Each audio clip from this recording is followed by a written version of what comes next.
Lord, yes, you can still join, but as mentioned, there are very specific deck build requirements for today's event. So you would need to be very quick about it. Hello, everyone. Welcome. We are here today for the Rush Duel Retrospective Tournament number 1. Hopefully there'll be more. So what is the Retrospective Tournament? Well, we have now passed 1 year of Rush Duel in Duel Links.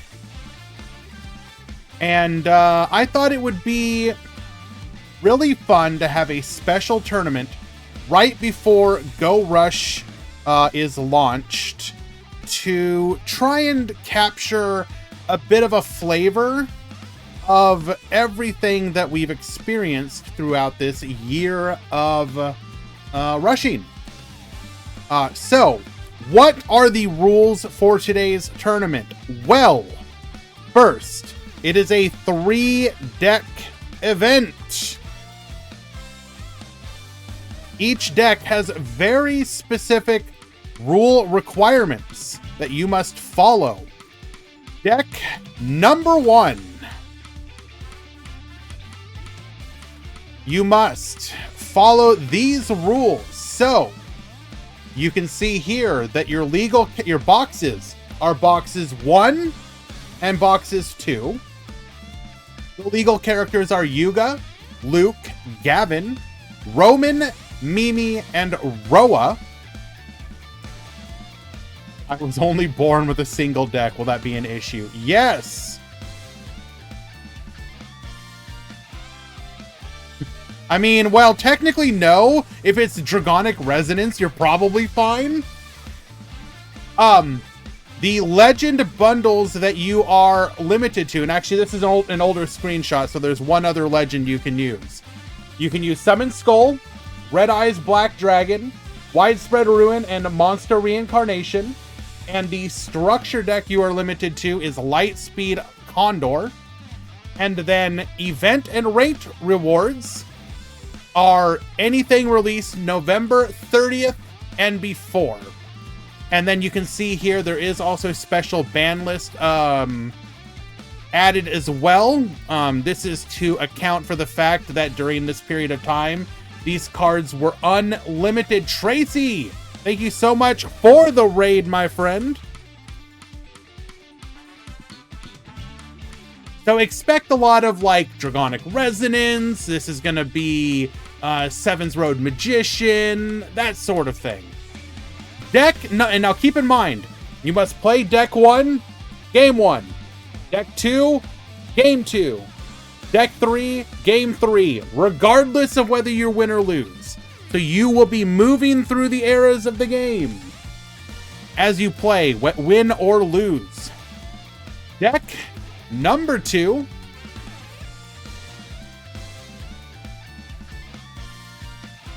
Boxes 1 through 4 are now legal. All previous characters plus Nail are legal. You can see that the legend bundles have increased of what is legal. As well as the structures, Raid Across, Ultimate Acebreaker, and Legend of Dark Magic, as well as a bunch of event and ranked cards.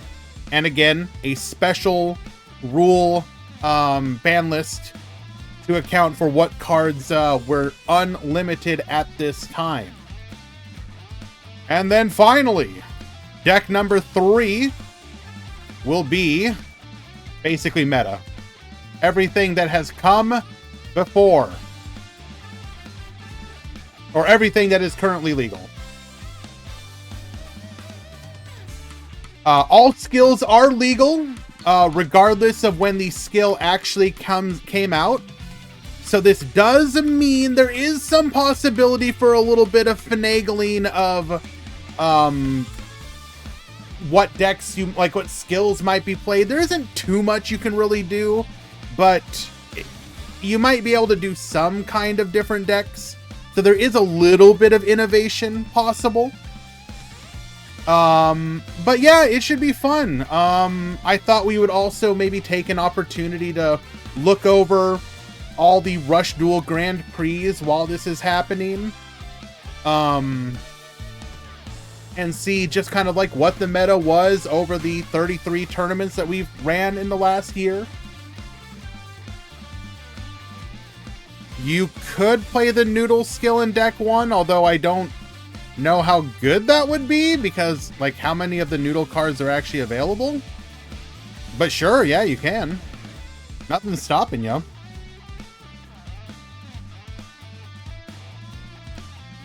Okay. So I have verified a bunch. So I've been trying to make sure to help people and verify that their deck lists are legal for the event.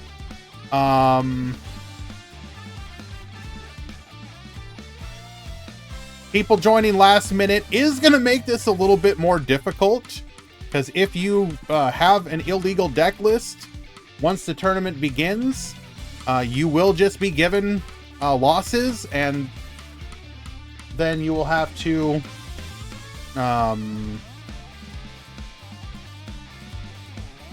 submit a new deck list with probably a match loss. If you can check the help channel, I did post a list of everybody's decks that I have confirmed. Draco Kid, yours is good.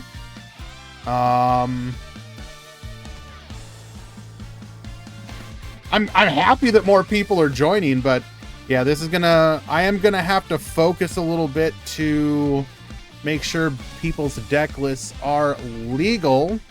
You are not legal.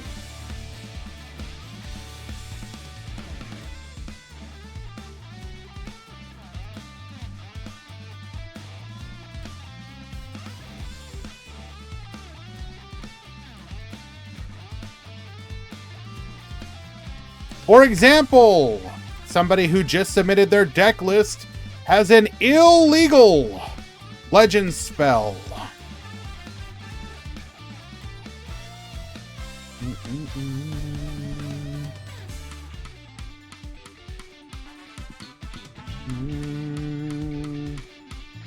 Your decks, however, look good so far. Energon Velada.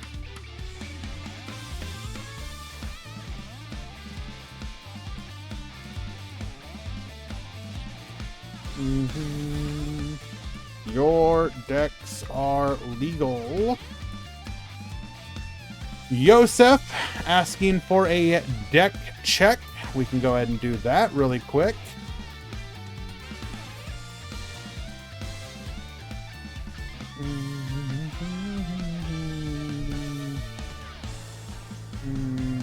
Your deck 1 is legal.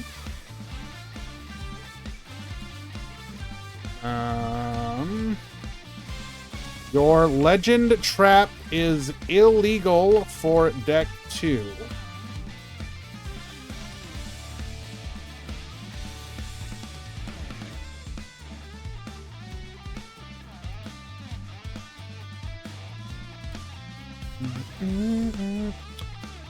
What deck am I most excited about in Go Rush? I mean, so we're going to go over that as well, the Go Rush cards.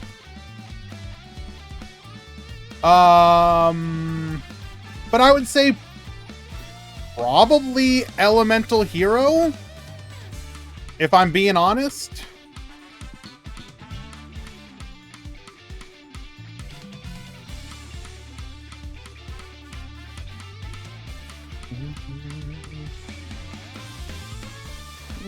Okay.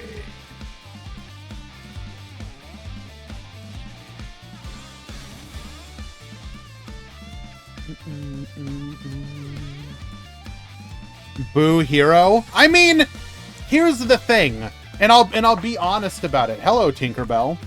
Part of the reason that I'm excited for Elemental Hero is because it kind of feels like they're very specifically trying to appeal to people that maybe it kind of overlooked Rush in the beginning.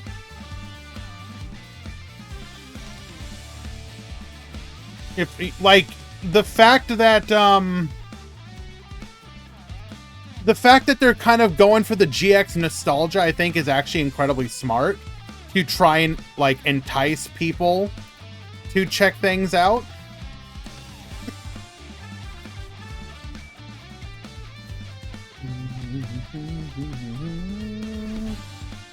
Okay, who else are we checking here?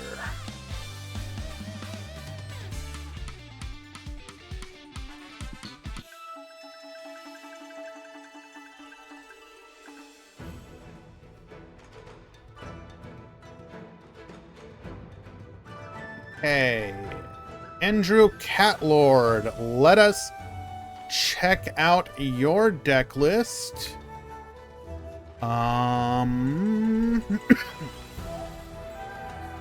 Deck 1 looks legal. Deck 2 looks legal. And deck 3 looks legal. Looks good.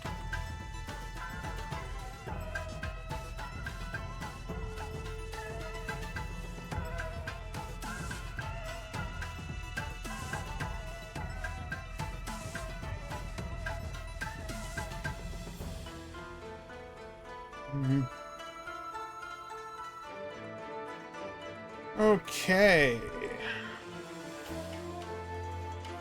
El Chico Cosmo needs a deck check. Let's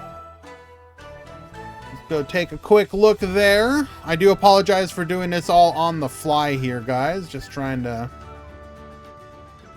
Okay, deck 1 looks legal. Deck 2 looks legal, and deck 3 looks good. Perfect. Looks good.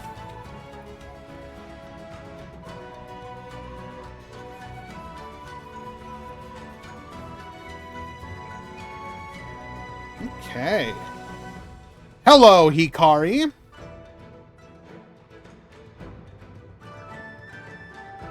Same day deadline does count.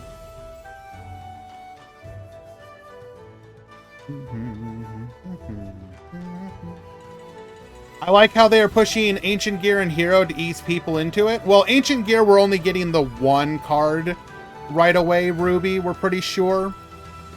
Which is gonna be the Ancient Gear Golem. But you're gonna have Cyber Dragon, and you're gonna have Heroes, and then I wouldn't be shocked if, like, the next box has Ancient Gear.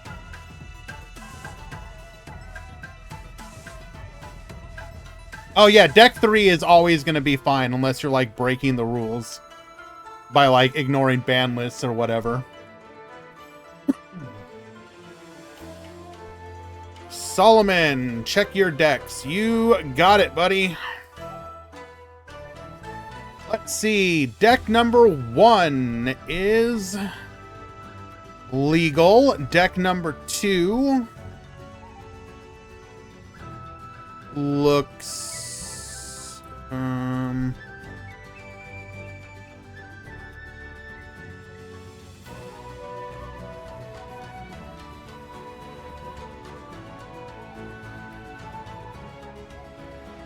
looks good.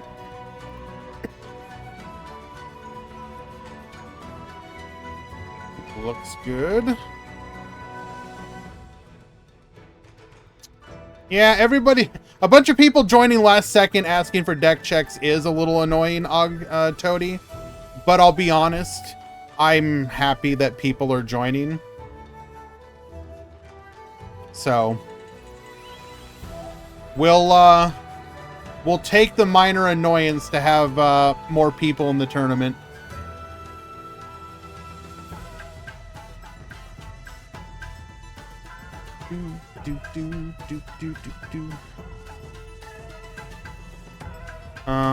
Let's see. Zach wants a deck check.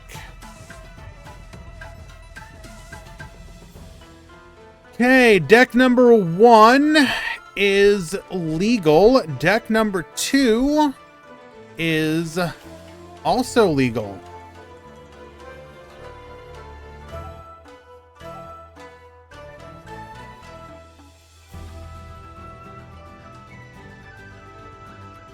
All right, looks good there.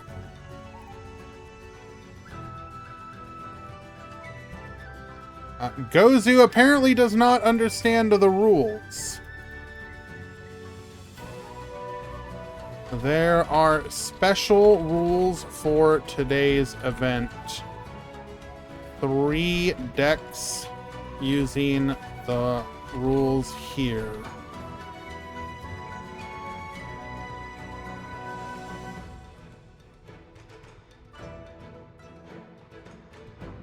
My man just entering with hard meta. God damn, he doesn't care about you guys. Was Yu-Gi-Oh! The only anime you watch? Yes, clearly.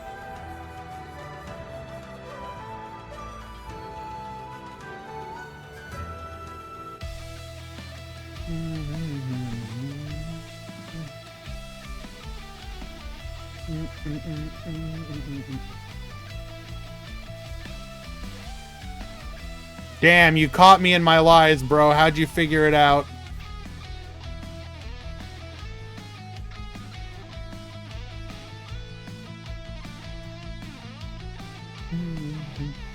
Yes, I did see the Season 2 announcement. Very happy about that. I think the most important thing about the Season 2 announcement is that it is, they got Madhouse again. That basically it means that we're going to avoid, the One Punch Man Season 2 effect.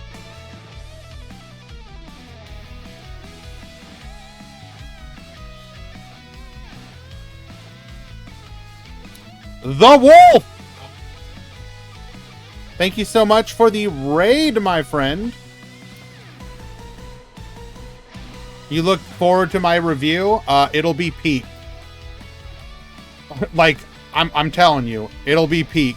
Unless Madhouse somehow manages to just kind of throw.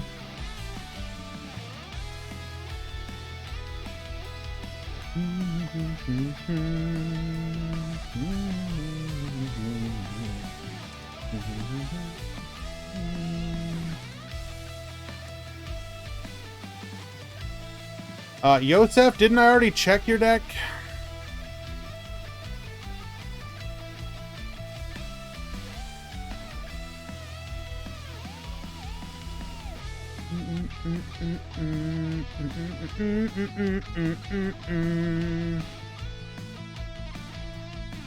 Yeah, your deck looks legal.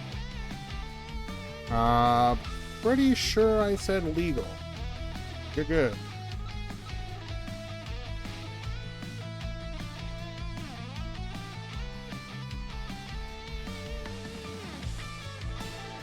Perfect.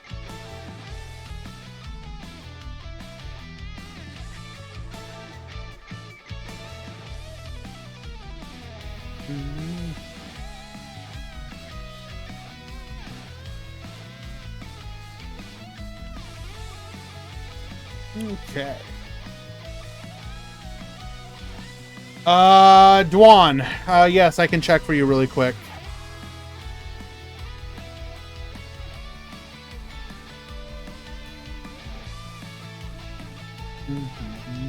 Where are you hiding at?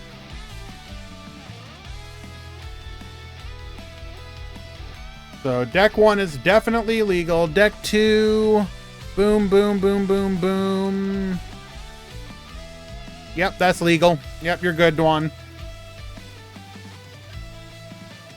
Are we getting a mini box or another main for speed? We have no information on that one, to be honest. All we know is what we're getting with the Rush Duel release, which is 2 structures, 2 minis. Which is very interesting.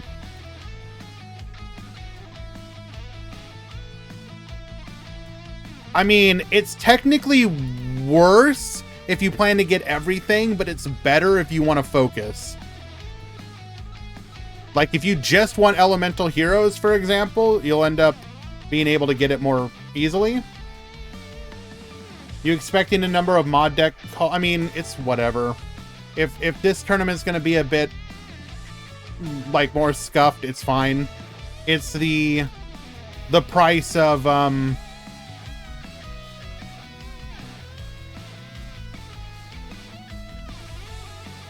entry.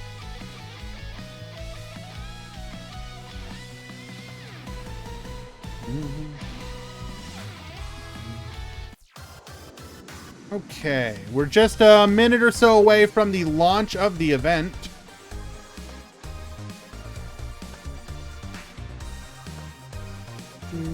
I see a couple people are probably going to get booted, unfortunately.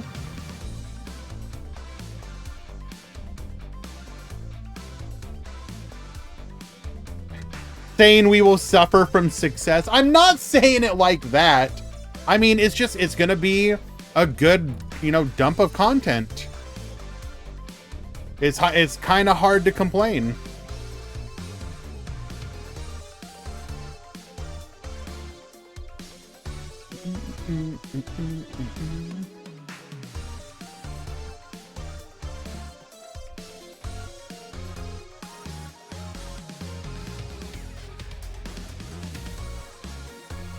Oh my goodness.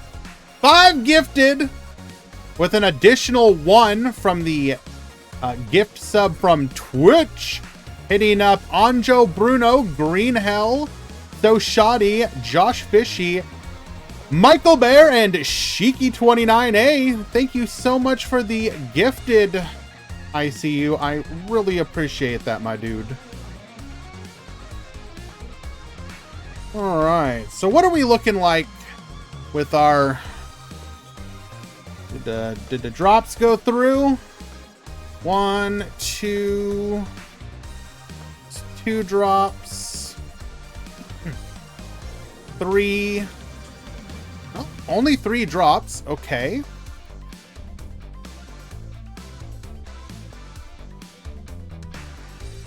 Why Sky Striker's getting so much support? 2, 4, 6, 8, 10, 12, 14, 28, 32. Wow, are we at 32 exactly? So Top Cut Simulator.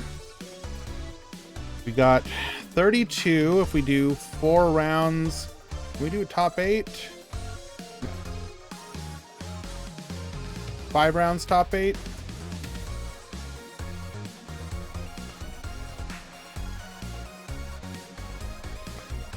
Okay, so it's 5 rounds, top 8.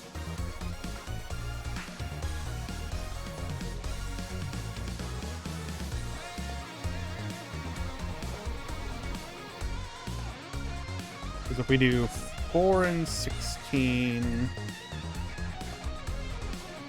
Yeah. Benext! Thank you so much for the resub, my dude.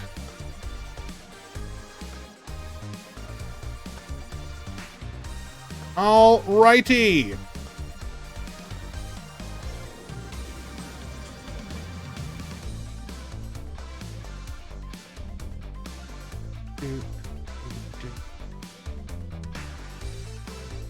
We go 5 rounds. Top 8.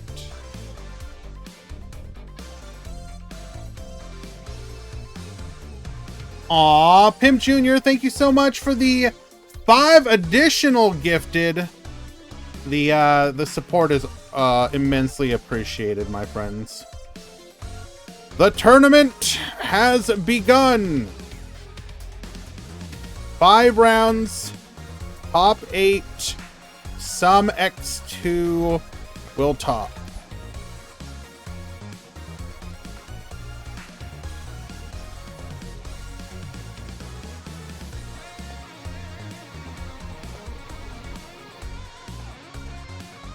And I will get to the gifted in just a moment. Thank you again, Pimp Jr. I am trying to get a few things finalized on the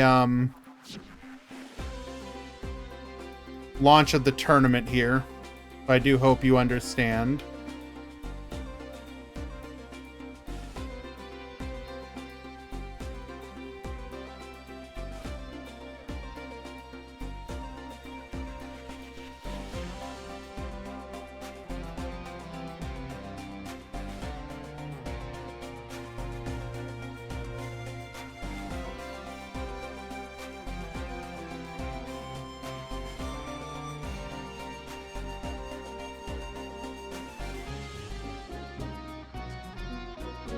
Okay.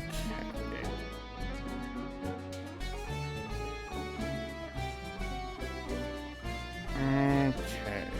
I got you, Solomon.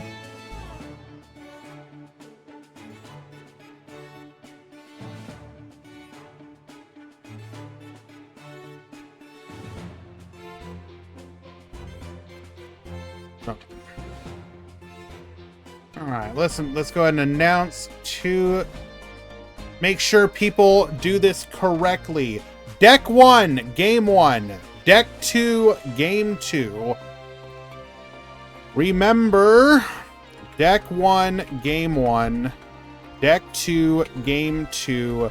Deck 3, Game 3, no matter who wins, loses.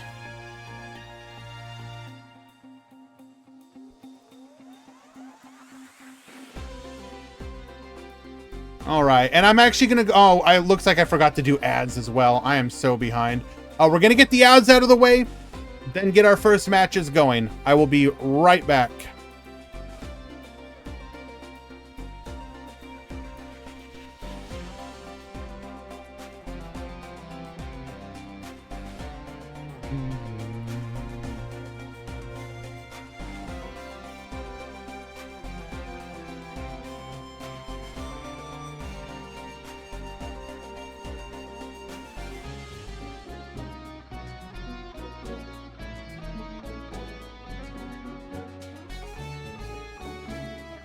Okay.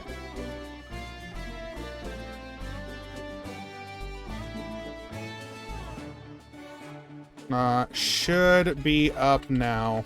Sorry.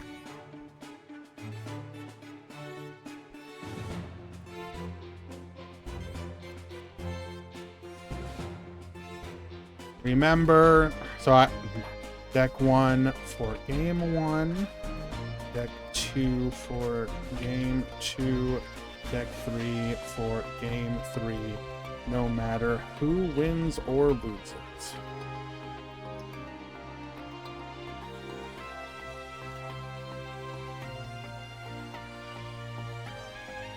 Okay. Okay. Perfect.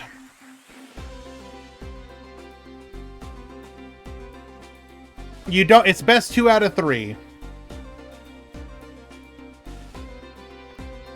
It is still best 2 out of 3. No need to play game 3 if you win games 1 and 2.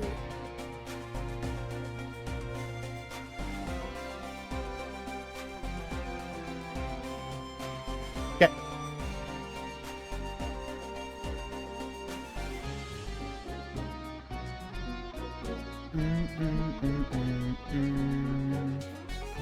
Okay.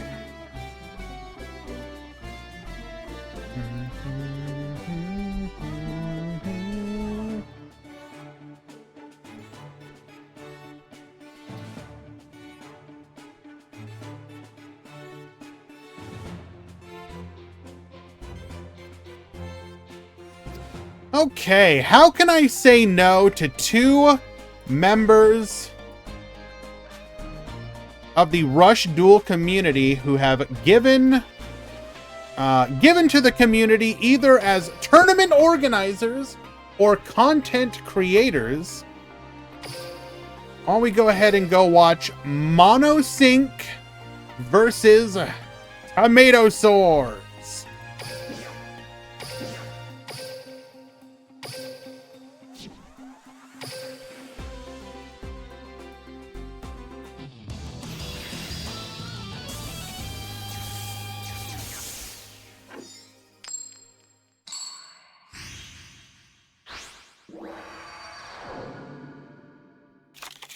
Did you sub as well? Okay, so remember, we are in game number 1, which means deck 1, the earliest meta in Rush Duel. This was a very beatdown focused meta game with only a couple defensive options available to you. As we see right here, Ghost Cyclone, able to take out the barrier, which was one of the premier ways during the Set 2 release to successfully protect against your opponent's attacks. This was the era of the game where you could potentially tweak combat to your advantage by forcing your opponent to be very smart about the attack order. And of course, who could forget Paka Paka Chu, one of the premier tribute engines during this time as well. We're going to go ahead and bring back our Silver Fang, giving us 2 bodies. However, we're going to see the summon of Excel Wonder Splat. Seven's Excel Road to boost. Now, she can actually boost higher than the Dark Magician Girl here. But if our opponent has another barrier, this will be one of the situations where a combat trick will be able to turn the tide.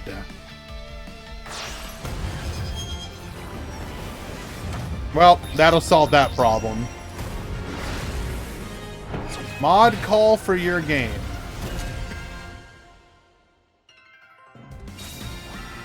I do not see a mod call, but I'm on my way.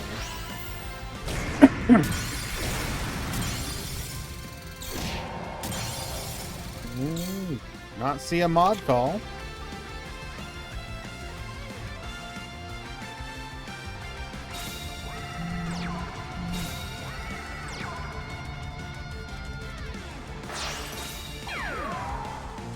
We're going to bring forth our own copy of Seven's Road Magician. Now, you may see alternate arts in some of these situations.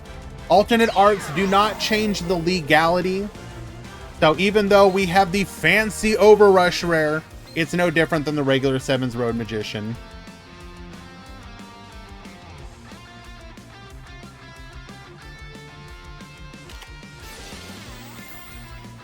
Boosting our Seven's Road to 3,300, as well as the Dark Magician Girl getting that extra 500 attack from the Dark Magician in the graveyard.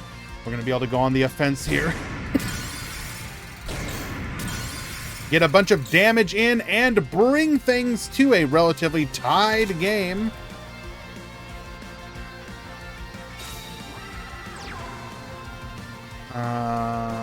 Okay.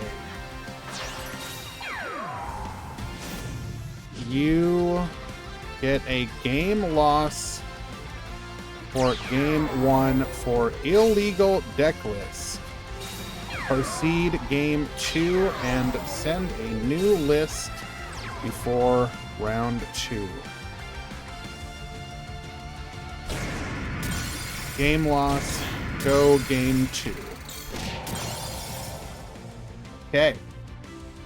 Will this rule of 3 decks remain, or is it just for today? It is just today. This is a one-off special.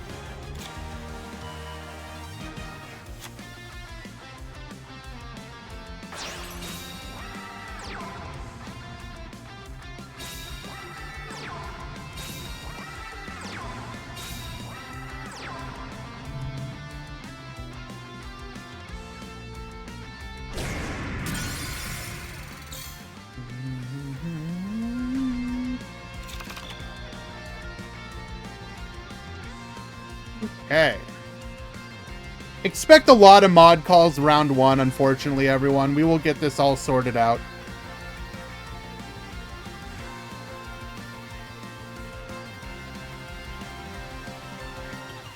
So we already had our first instance of an illegal deck list. In this situation, they're going to get a game loss. They will proceed to game 2 and can resubmit a list for game 1, or for their deck 1.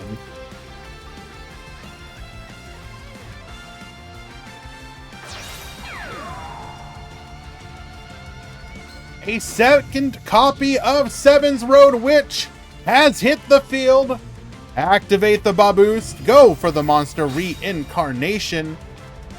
Gonna bring back our Seven's Road Magician. How many rounds today? 5 rounds, top 8.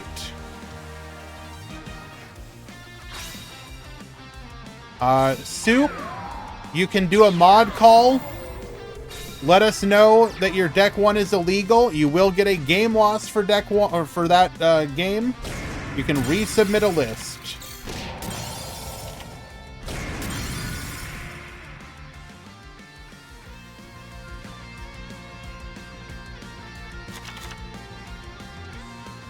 Tomato still at a healthy 3,500, putting our opponent, excuse me, down to 500. Now it's just a matter of burning through those resources and get, ooh, this is a little spooky. Oh, whoa, never mind. We're gonna just straight go to the offense. No holding back here.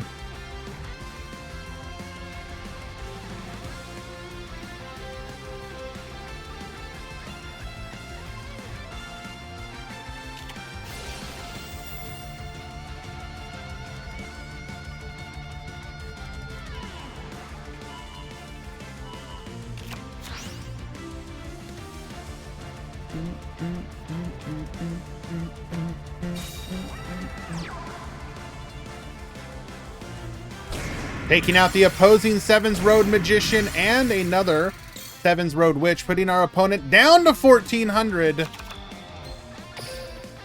We have one barrier in the graveyard.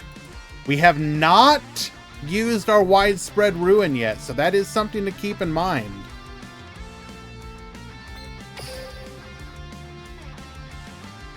We have one Sevens Road, two Sevens Road. We do have one still available to us. Oh no, we are going defensive. Has Monosync managed to turn the tide here?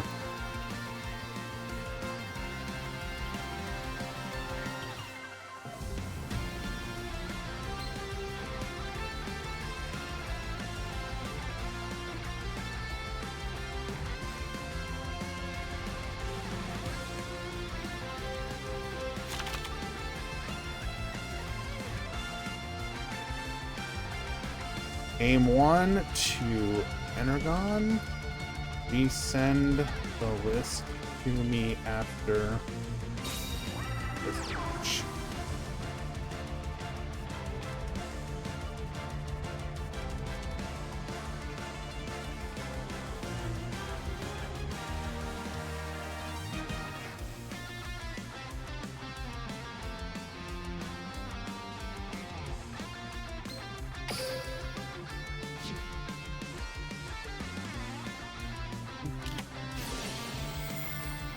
Activating another copy of Recovery Force. Card used in early spellcasters has fallen out of favor, but the one of the few ways we can get cards back into the deck during this period of the game.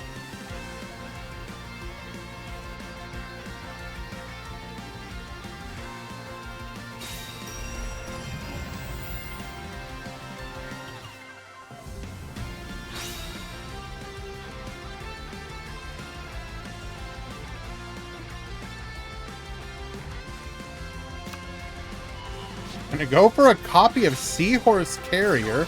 Interesting. Carrier is gonna be able to add a copy of Kanan back to the hand. Gonna go for another Tribute Summon. Ah, we got the Dark Magician. Fair enough. Or Dark Magician Girl, rather. We go to battle. Clear the board. There's no... We have to assume our opponent's has a widespread, which means we need... two monsters capable of dealing 500 damage. And then we most likely even have a barrier on top of that. Oh, this feels all but hopeless. We would need double... we would need double Sevens Road Magician, which just is not possible.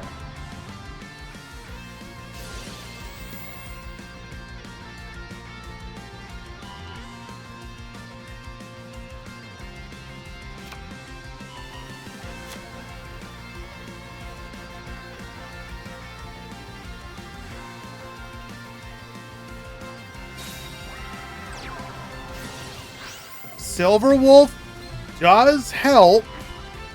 We do lose the Sevens Road Magician that was in our deck.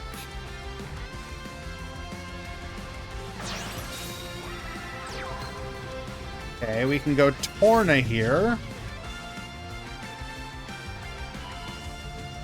If this connects with no modifications, that is lethal, but come on. Come on. Yeah, we're going for the YOLO. Flip it. Widespread, cut it. Can't even get the honorable Sudoku.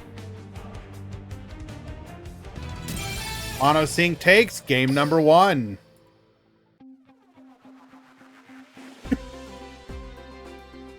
Now do remember, as mentioned before,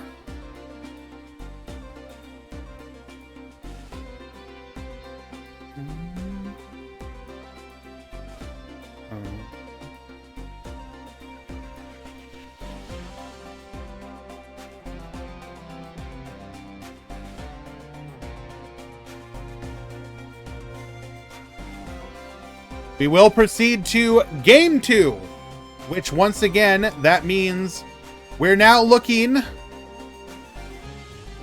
at a whole new set of rules. Boxes 1 through 4, which means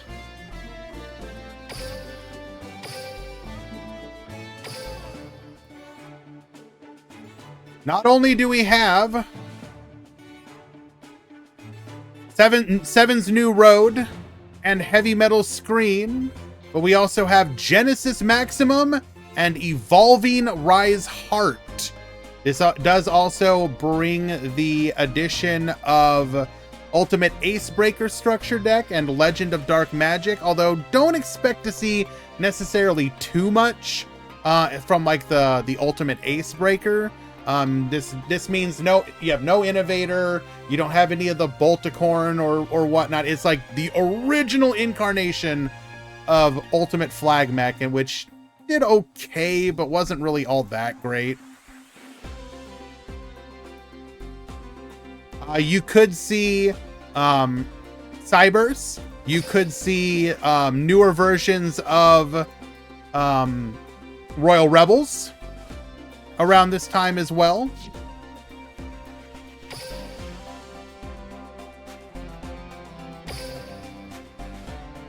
Why are we doing this? What do you mean? Why are we doing what? We're going through the history of Rush Duel and dueling. Get ready for the rush!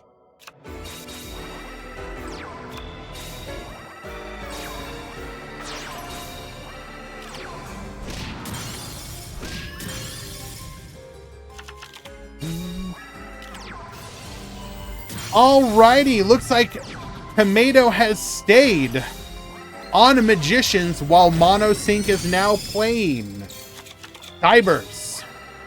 One of the other things that you will see is that in deck 2 and onwards, we now have access to the back row removal.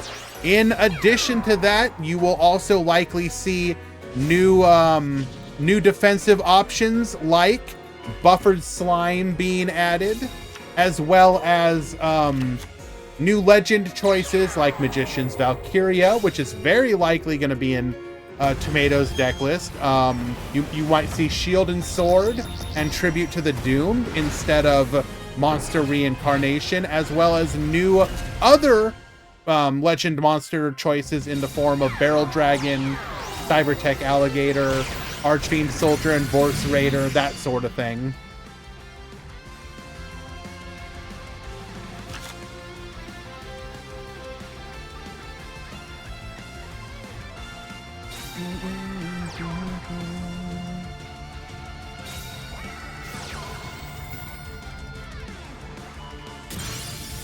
We are going to successfully snipe our opponent's Shield and Sword, a very good hit for a deck going up against Cybers, which traditionally has extremely low defensive options. Check your sub. I'm not going to do it easy. Take it back. Request a refund.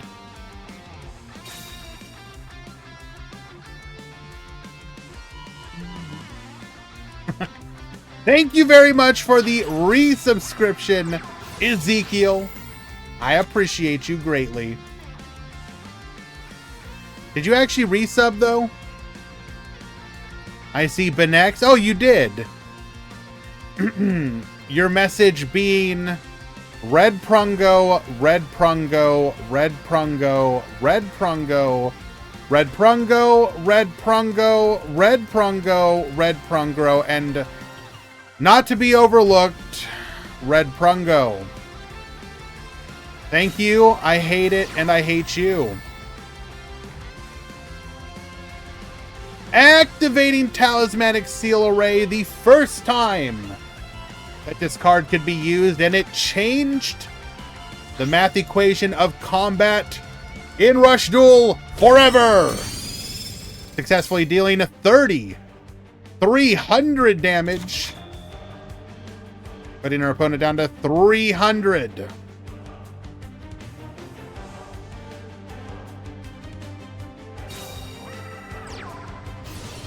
Can you explain in detail what? No, absolutely not.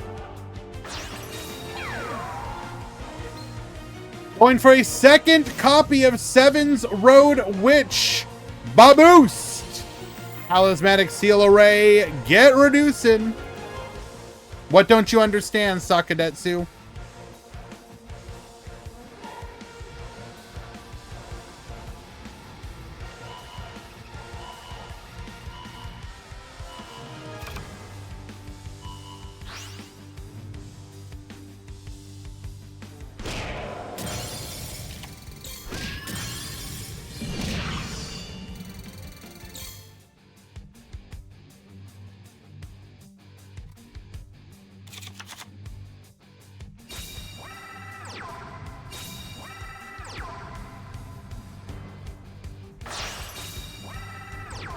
A second Attribute Hydron hits the field. That is going to be enough for lethal, and a Monosync will take it in a 2-0 victory. No meta decks to be seen here today. Well done.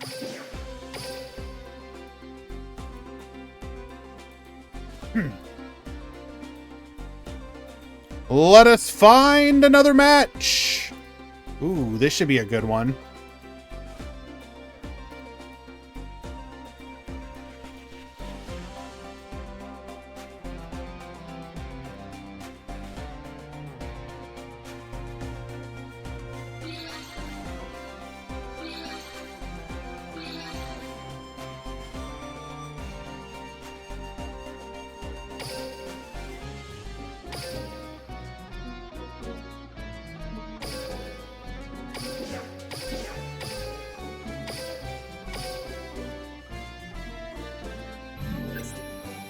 We have Manarchist versus Yosef.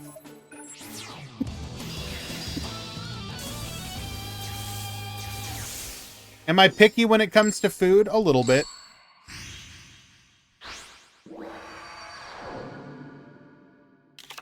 Get ready for the rush. Oh, we're watching it anyways, Manarchist. All right, set 3. Come forth, Multi-Strike Dragon Dragius, the Scourge and Menace of early Rush Duel.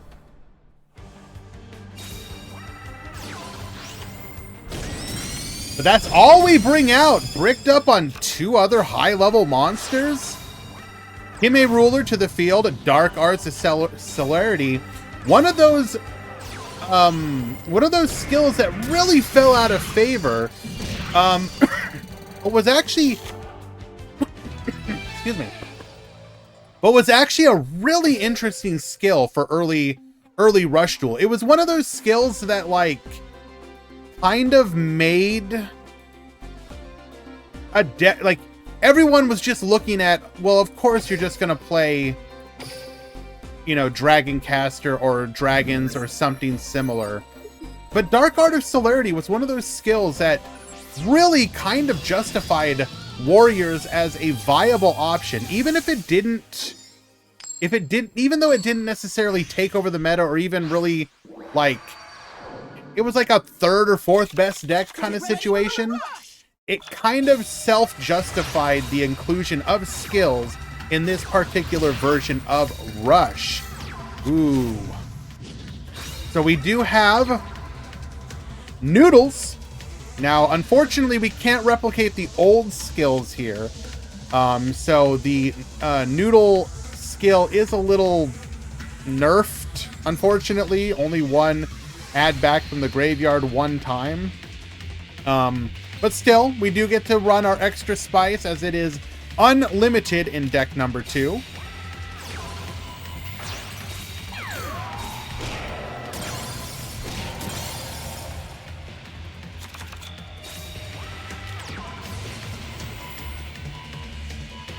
Going for the Talismanic Seal Array, get reducing. Unfortunately, a single Kanan able to go offensive here. And that is going to be our first maximum summon of the tournament. Come forth, Supreme Machine Magnum Overlord.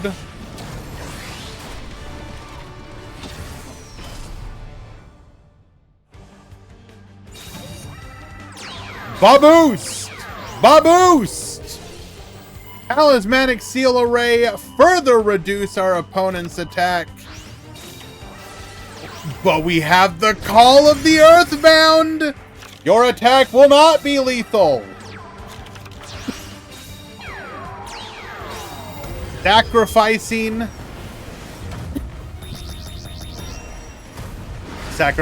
his maximum. He will bring forth his trusted Seven's Road Witch and Seven's Road Magician. Going to battle to begin start clearing.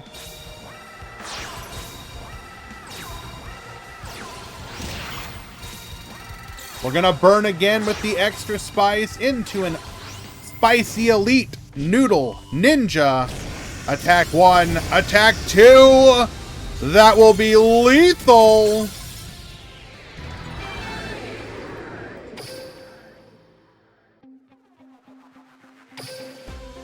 Showing just why Noodles were actually a very fun and favored deck during this late middle period of Rush Duel Links. Don't worry, Corrin. This is just round 1. All X and 1s and some X2s will top. Get ready for the rush!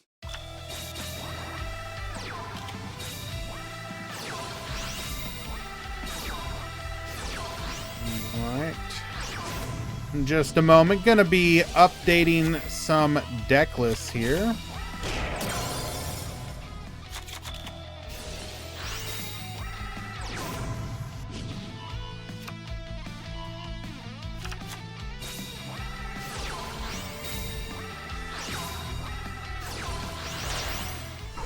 Game number 3. Everyone will bring Psychics for deck 3. Maybe. How is that any different than just doing a regular meta tournament? Jam Peace start. Go ahead and add that Peace Holder back to the hand. Prima Guitarna, get boosted. Tribute to the Doomed, and Yosef will take game number 3.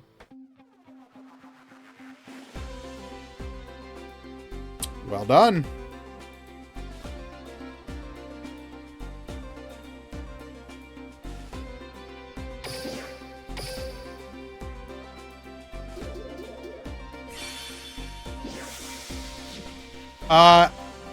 L9 Ray, you can resubmit your deck list. Just modify it to make it legal.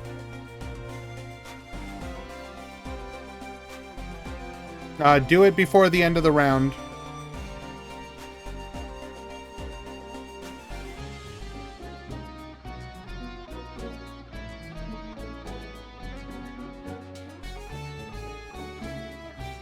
Did I see the Discord message?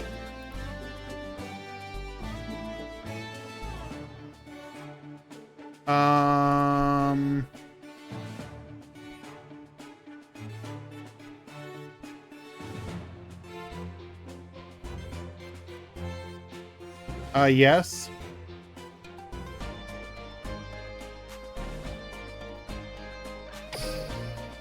I mean, I think unless they change their deck list, they should be the same. How's the representation of decks? I believe Easy is doing a breakdown right now. Out of curiosity, Easy, are you doing it by deck 1, deck 2, deck 3?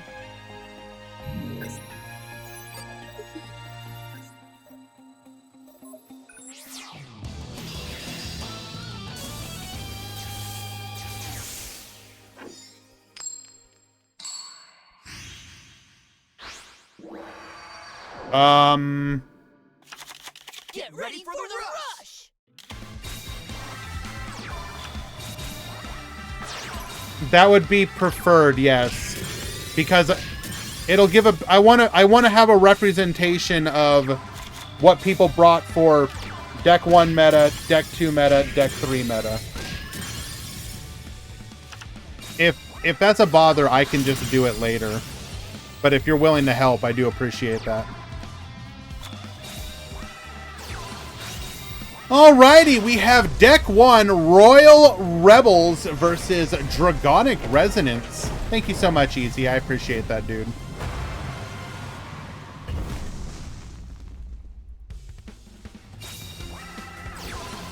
Get poppin'! Successfully taking out our Dragorite as well. We're going to go pitcher into Dragonic Slayer, into the Winged Dragon, activating our skill here, Boost, and pop that back row. It was just a set copy of Hammer Crush. We're going to go Palace Gargoyle into Descendant of the Titans. Get poppin' once again, 16, another 14, putting our opponent down to 2,000. And unfortunately, only one set here. Nessus going to attack in. We do have a Widespread Ruin, which will keep us alive, but we're on the ropes here. Slugger going for the Bunker Strike. Draw. Into another Dragonic Slayer. Pop one of those back row. It is a Recital. Boost. Widespread Ruin will keep us alive, and now we have one back row and one monster to our name. Revealing the Black Dragon's Chick. We're going to be able to use our skill. Get Reducing. Bring out the Chick. Chick is going to bring out the Red Eyes Black Dragon. Palace Gargoyle as well. And that is just going to be absolutely lethal. Phantom Bind. Not nearly enough to keep us alive. And that will be the end of game number 1.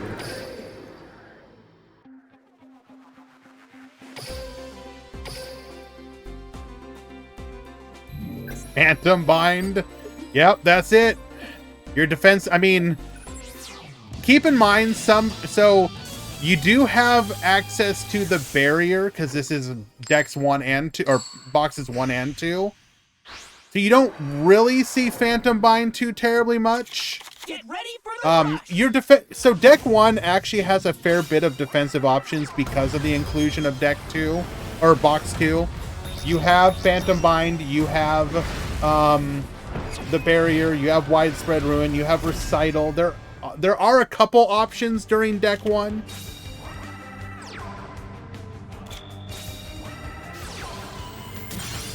We're gonna go Widespread, or not Widespread, we're gonna go Ghost Cyclone here, taking out that back row, revealing that we are on Harpies here. The Harpies Pet Dragon getting in for a little bit of damage. We're going to go Maximum Overload here. Reduce. Boost. Torna.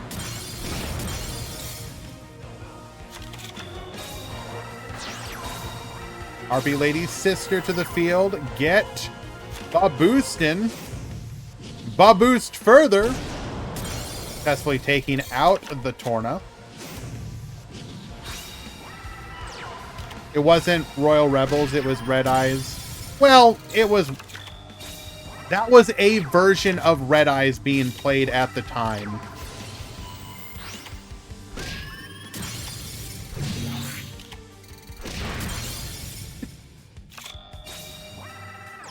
Not Red Eyes, sorry. That was a version of Royal Rebels, rather, being played at the time. That was actually, fun fact, that was the version that I played. And I really did enjoy it. Maximum Summon, come forth! Magnum Overlord.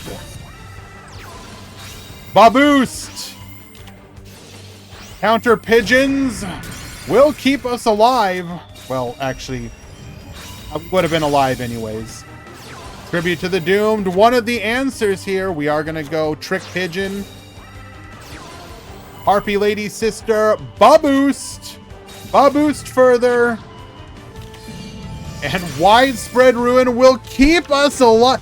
How do we win this one? Buffered Slime explains it. Talismanic Seal Array, get recycling. Yes, I'm aware it's a thing. I was trying to hype it up a little bit.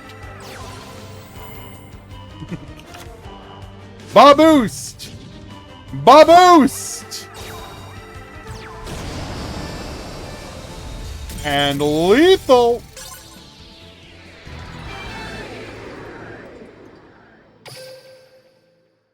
Harpy's taking it in game number 2. Let's go game 3. Welcome to the meta.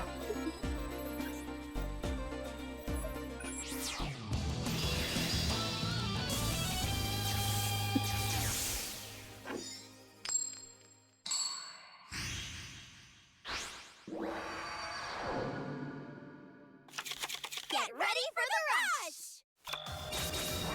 We're going to go full defensive with one back row. Kanan, Fashion of Faith, Hydration, pop that back row, hitting the Forever Freeze. Baboost, attack 1 and 2. Ooh, we are on a very unusual meta choice for both players here. We have Thunder versus the Bubble Era deck as deck number 3. Summon Skull to the field. We're going to go for the Crash, and ooh, we're going to be able to get in for some big damage here. That could have been lethal if we'd had one more body. Disco Fever. Oh no, we're bricked up on two high levels. Not like this. Oh, it's a Bubble Era player as well. I feel the pain. Regardless, you know who doesn't? Andrew, as they take game number 3. I guarantee you is double Dion Keto.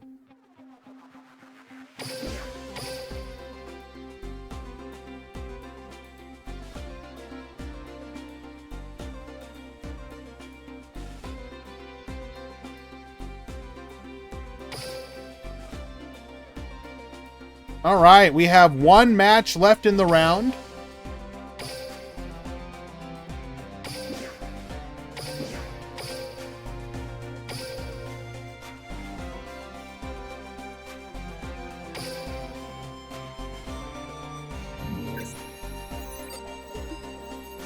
Let's do a quick poll, chat.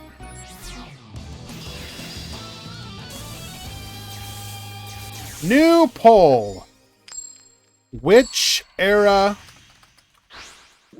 of Rush Duel Links did you enjoy most? Early, boxes 1 to 2. Middle, boxes 1 to 4.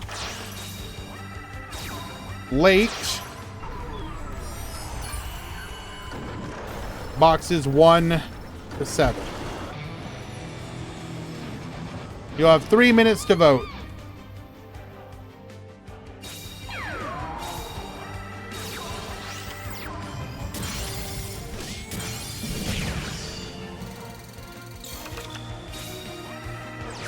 All right, both players on Psychics for deck number 1. Stardom Light into a copy of Giftarist. Wait, Giftarist legal? That came out box 2, right?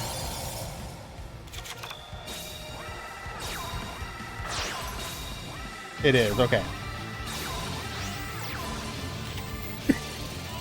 Climax Finale, Widespread Ruin is going to stop that from being lethal. We're going to go Seahorse Carrier, returning the La Moon to the hand.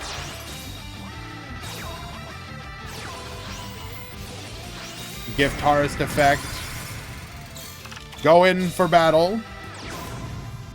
We got Watt Angel. We're going to go ahead and reset that climax finale. Stardom Light into another copy of Prima Gitarna, Monster Reincarnation, adding the Giftarist to hand. We're going to tribute for that.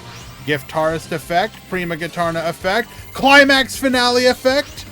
Call of the Earthbound will be enough to keep that from being lethal on that attack, but the Giftarist still enough. I think that might unironically be the only time I've legitimately seen Stardom Light get played. That's actually kind of cool.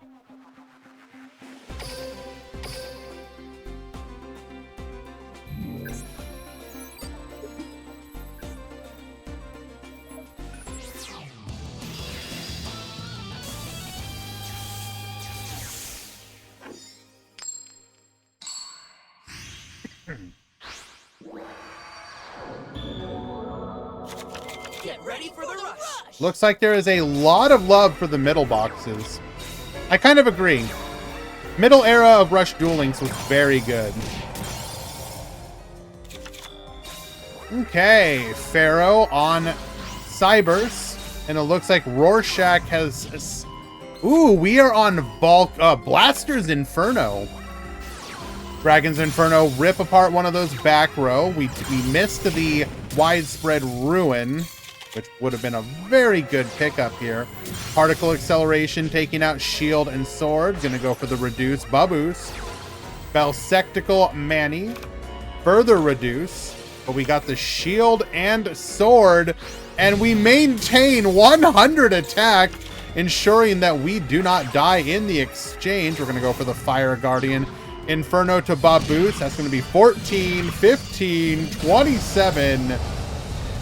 And Blaster's Inferno will pick up a win here.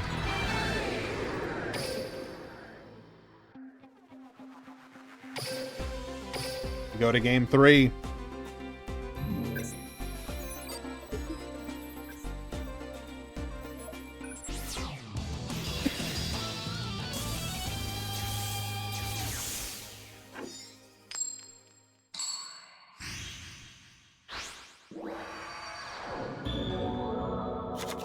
Get ready for the rush.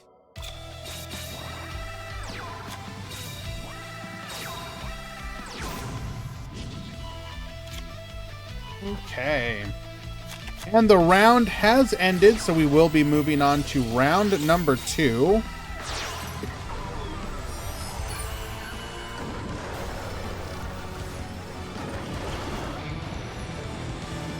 Oh no, Modern Dex dies of Bedge. Well, what can you do?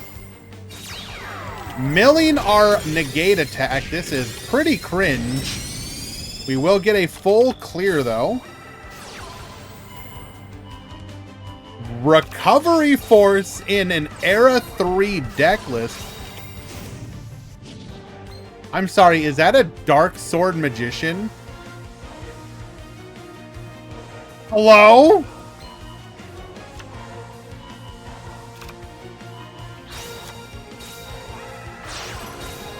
Tributes off for a Dark Magician. Talismanic Seal Array. Get recycling. Get reducing.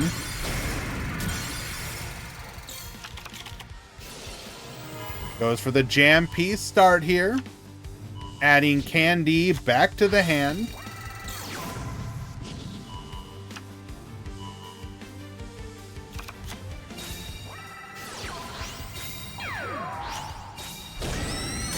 Does not take out the Dark Magician, though. Are we gonna... Oh.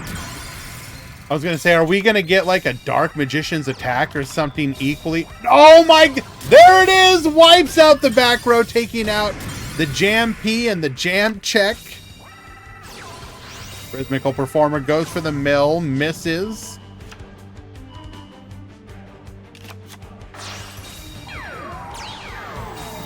Prima Gitarna does successfully take out the Dark Magician this time. Sanctity to reduce. And then we give up our entire field just to bring out a Dark Magician again. Sanctity get further reducing. And that will be a surrender. Pharaoh takes it.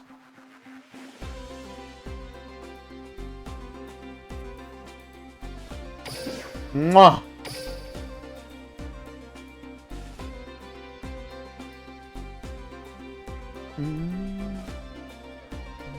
What's so boring about the current meta? I don't think people would necessarily say it's boring per se.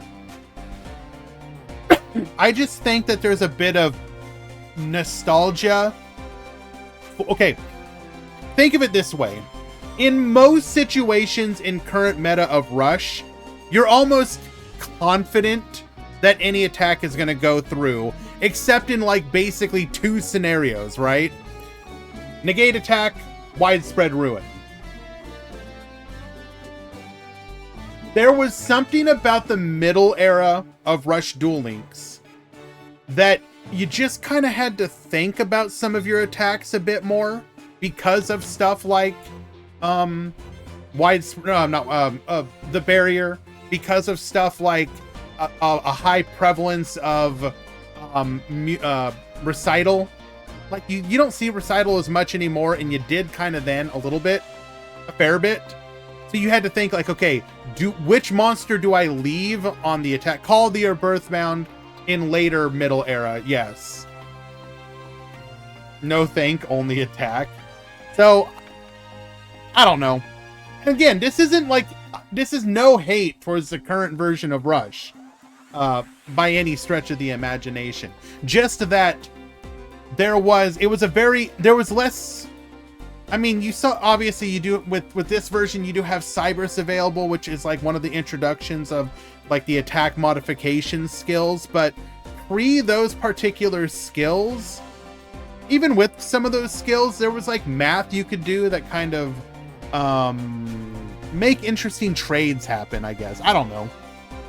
And again, this is no hate towards modern version of Rush Duel Links, which is perfectly fine.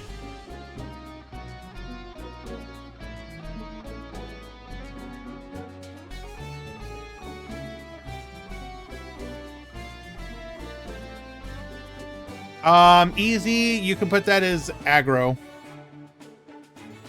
I would have labeled that as aggro.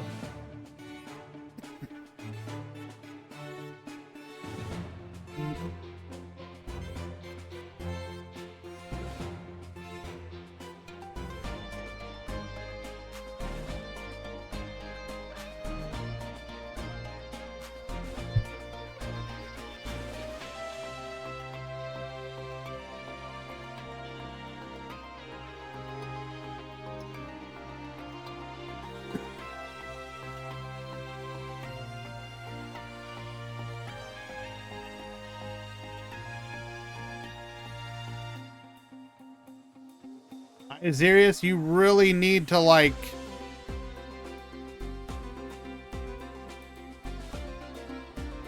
Bro. You have now submitted 3 deck lists that are all illegal.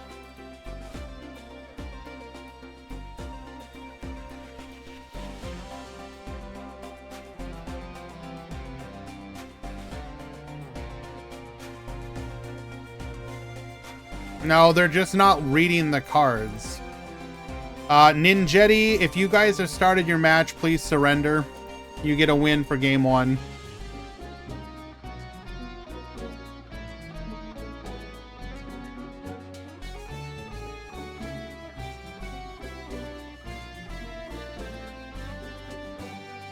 If you are dueling, surrender. Azirius's list is illegal.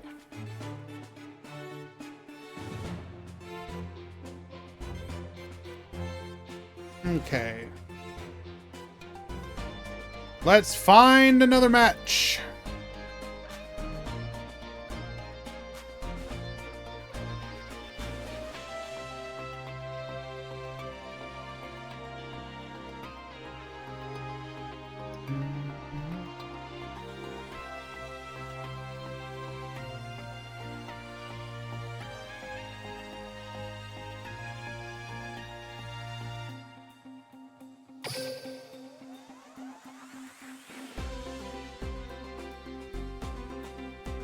And we are in round number 2. What's better in your opinion for ladder, climbing, rush, or speed? Whatever you enjoy more. I don't think one... I mean, it's... For me, I find... I prefer speed, but the rush one's fine.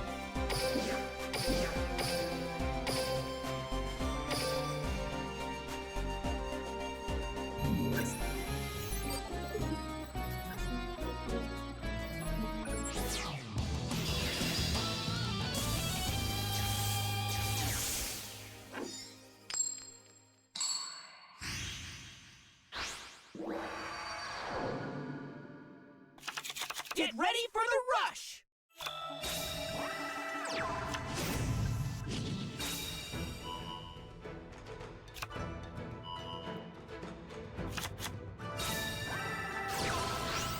No score has happened yet.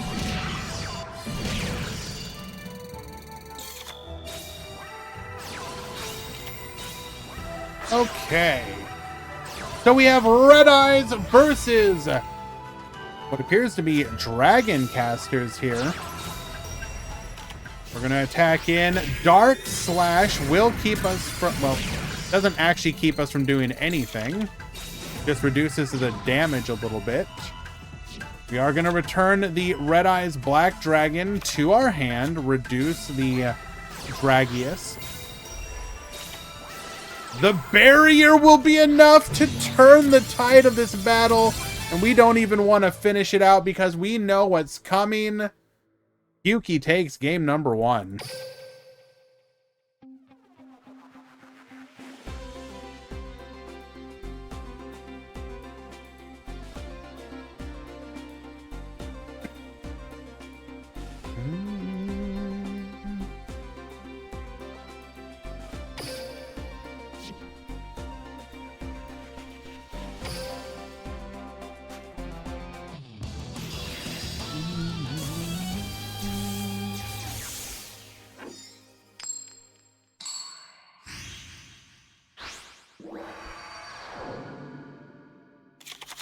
Get ready for the rush!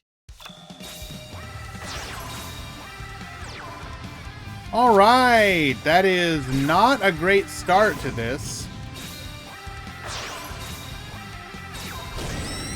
We will successfully be able to take out our opponent's monster, get in for an additional 1200 damage.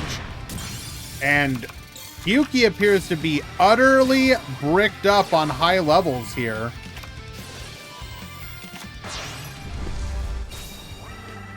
Heavy Metal, get poppin'. That's going to be 25 and 38.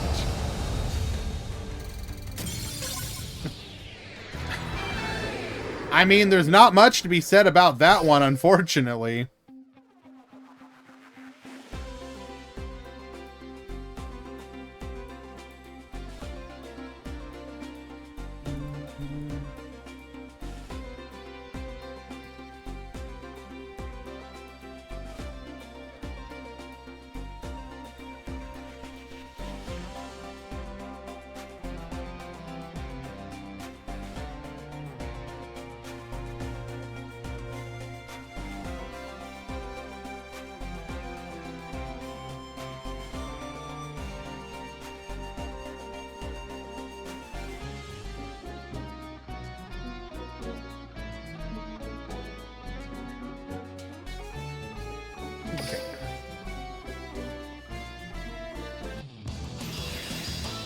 Back-to-back brick is really fun. It's unfortunate.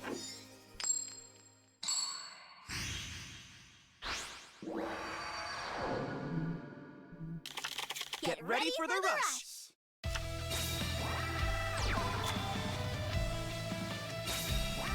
All right. Going a little defensive from Ray here. 2 bodies on the field, 1 in the back, keeping 2 in hand. Could be high levels that we didn't want to tribute out. Interesting.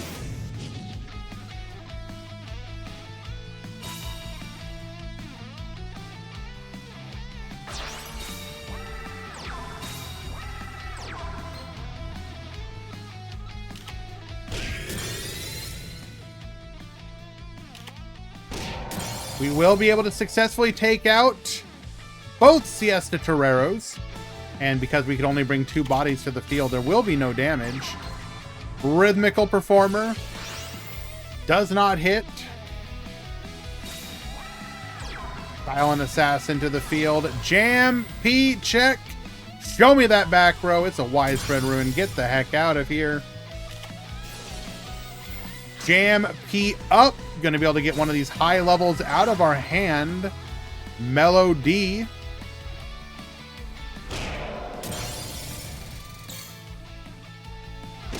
We will go for the crash, leaving us particularly vulnerable on the crackback. That's right, get barking easy.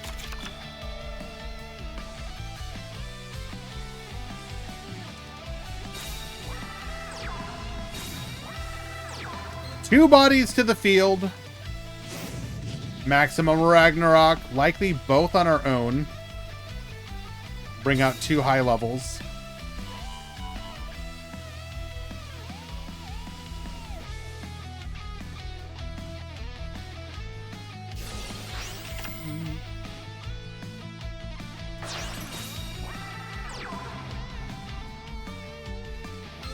Bring forth the Atrashoot Hydron, milling an additional card. We will be able to draw off of this one. Does not draw another body, but does draw back row.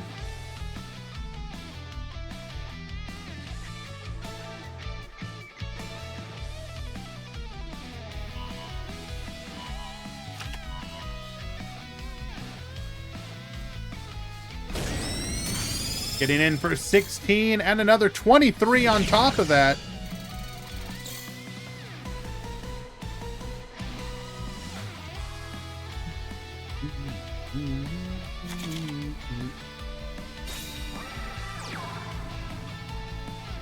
Fiesta Torero, we're going to be able to go for the flip down.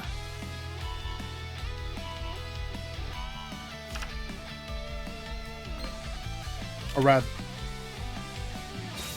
and a recycle on top of it. Another Jam P up. We just cannot get to a Candy to take advantage of these. Takes out the Atrashoot Hydron. Takes out the Belsectical Manny. Back to you.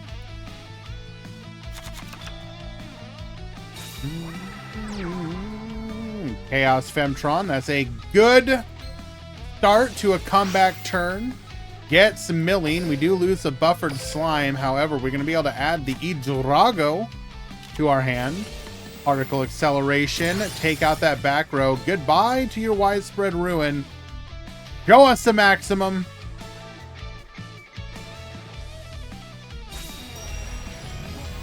Oh, it's coming.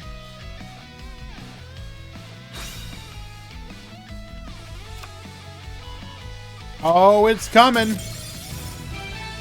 And Ray does not want to let it happen. He just... Oh, wait. It wasn't even going to happen. It wasn't even going to happen. I was getting excited for nothing. Game 3.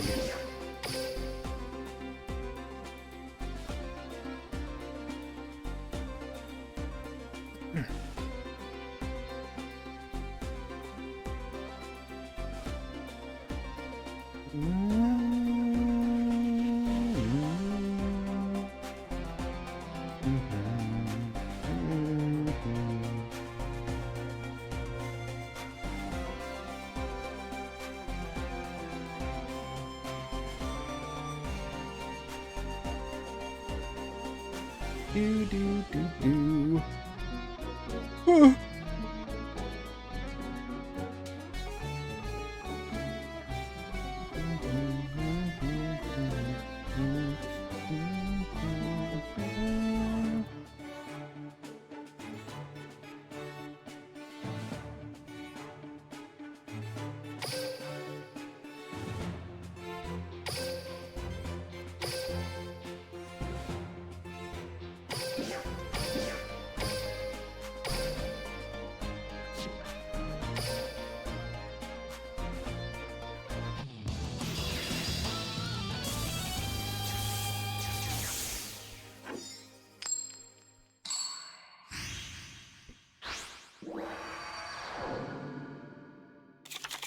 Get ready for the rush! Easy, yes.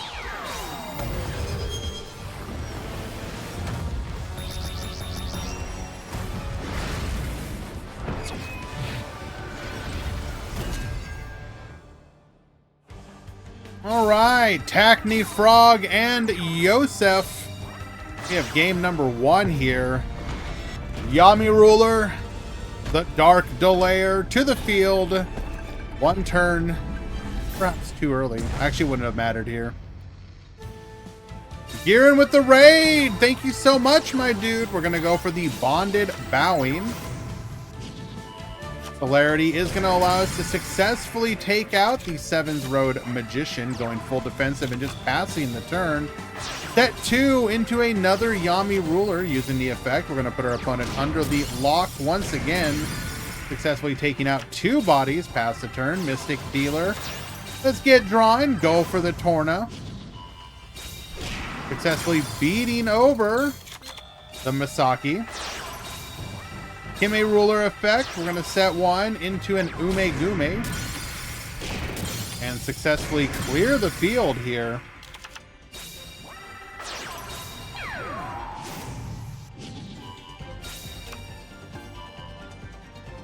We are going to add another copy of Sevens Road Magician to our hand. Boost. We have the Phantom Bind, which will cause that to be a counter loss. Goes for the Kime Ruler effect. Activates Celerity. Put it face down. Widespread Ruin. Takes out that body. Get in for another 1,200 damage. Mystic Dealer. Tributes off for the Wonder Splat. Activate our skill here. Activate its effect. Boost. Dark Sorcerer. And Thunder the Thunder. Slash. Take out one of the back row.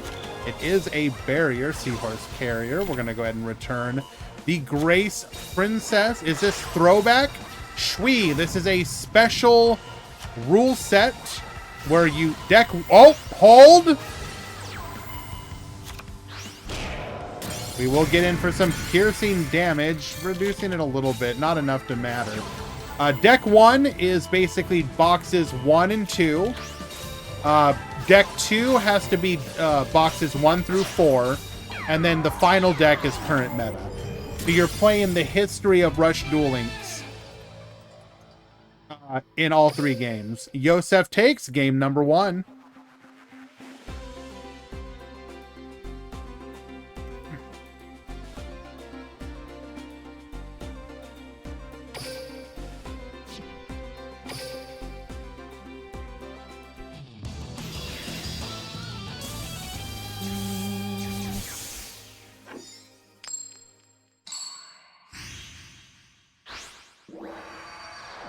Bad matchup it may have been, Manarchist. Yami still managed to take it. All right, we are on Death Doom Requiem here. Ghost Cyclone hits one of the back row. It is a Fire Genie's Breath.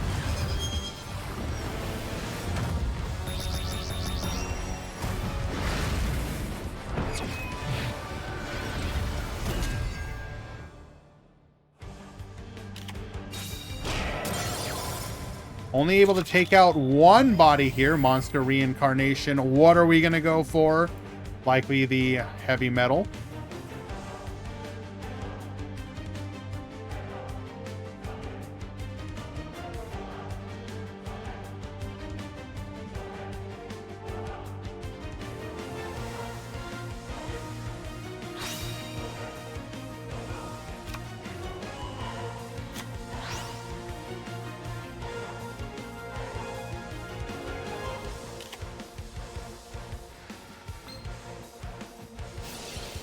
So we do add back the Heavy Metal, recycling the Doom Metal.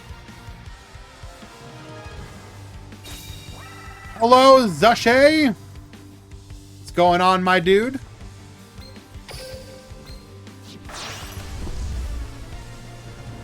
Ripping off both of them, and because this includes a high level of 5 or higher, we are going to be able to go for a pop and boost. That'll be an additional 2,100 attack. This will just be lethal if that back row does nothing. Show us a Fire Genie's breath. Show us that Fire Genie. Alex, thank you so much for the follow. I do recommend you guys go check out my boy Zashay. Was climbing with Gaia earlier.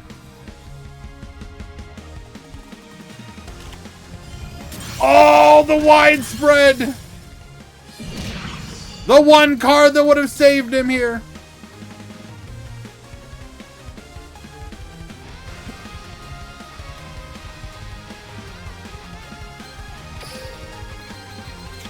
And if we had not lost the Fire Genie's breath to the Ghost Cyclone, that would have been lethal.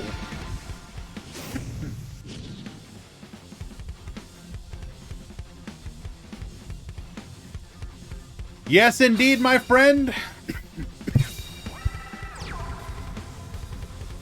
This is the Rush Duel Retrospective. After a year of Rush Duel in Duel Links, we decided to hold a tournament where, and I have said this before, but I'll repeat it again, to look at the history of the game as a whole. It's a 3-deck format where decks 1, 2, and 3 are all using special rules. For example, deck number 2 is boxes 1 through 4 with all of these limitations. The idea is to try and capture that particular meta of the game. So deck 1 is early Rush Duel, deck 2 is middle of Rush Duel, and deck 3 is current full meta. And then you play deck 1, then deck 2, then deck 3, no matter what.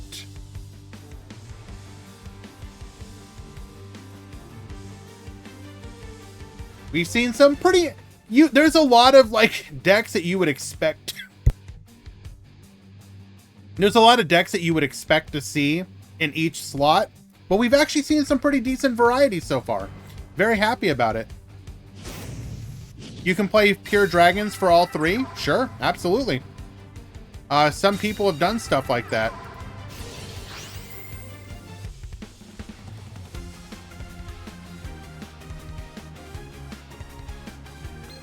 Show us another heavy metal.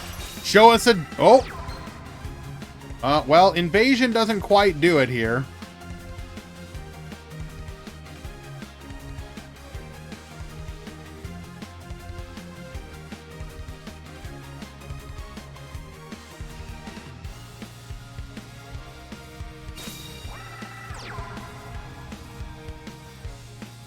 I mean, we do clear, but...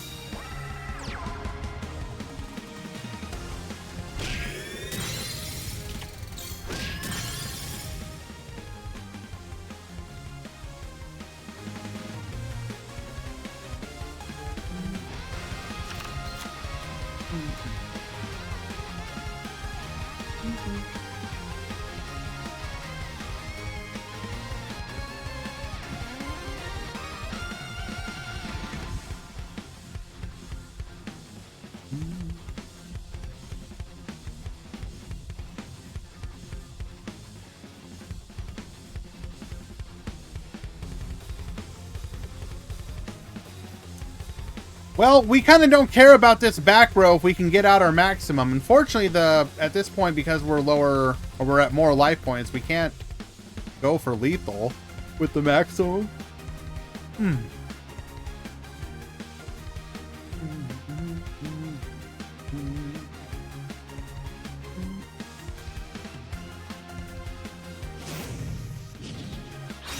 We do activate our skill here.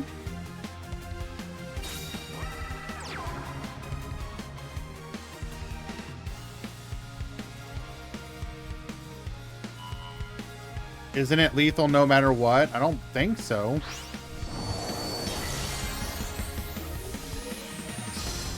Because you're not going to get any boost from life points. So we're dealing 2,000 damage right now.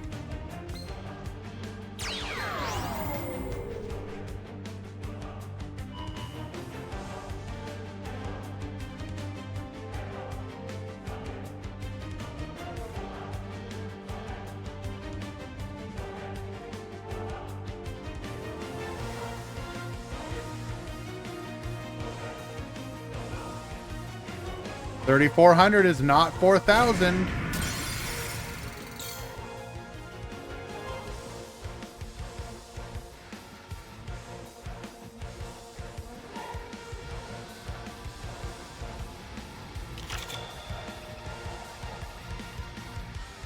Question is, do we have an answer for Overlord?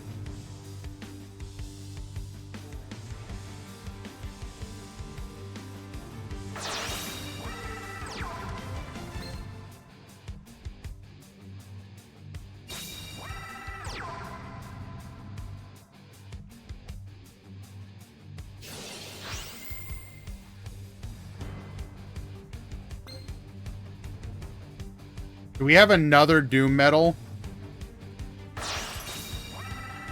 Bro, there ain't no way.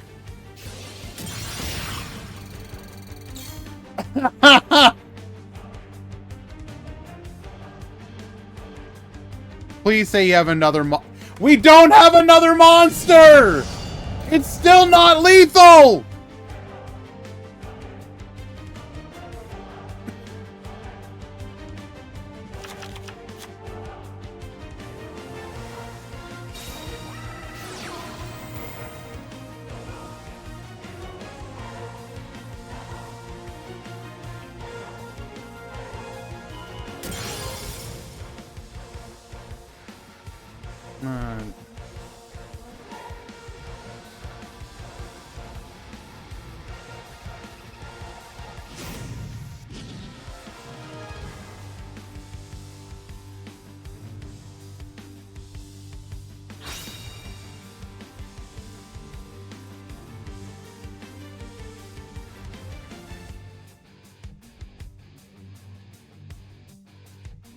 What do I think of Galactica? I haven't... I'll be honest with you, I haven't actually seen it yet. I looked at the cards, but I didn't watch the videos or anything yet. I just haven't had time. I've been so busy.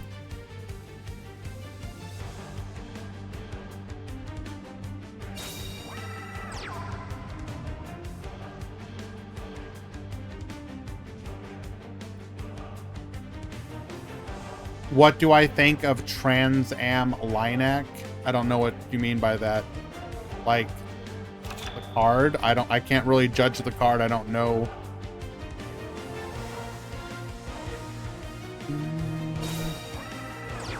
Okay, can somebody explain why like the name change is that big of a deal?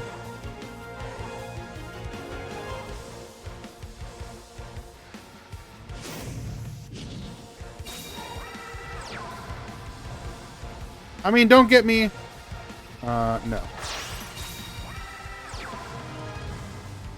You just like being angry? Fair.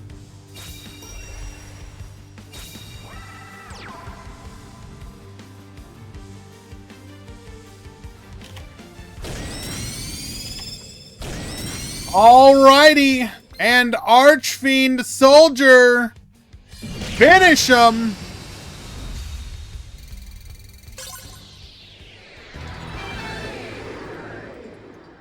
I mean, don't get me wrong. I'm pretty much of the opinion, don't change the names in general. Like, try and keep them as close as possible.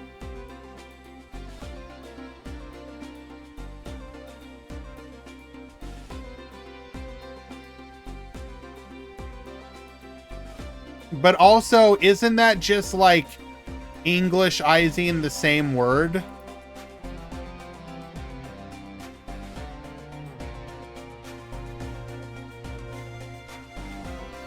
Like a very recent example is going to be the Malice becoming Malice, which just makes absolutely no sense to me.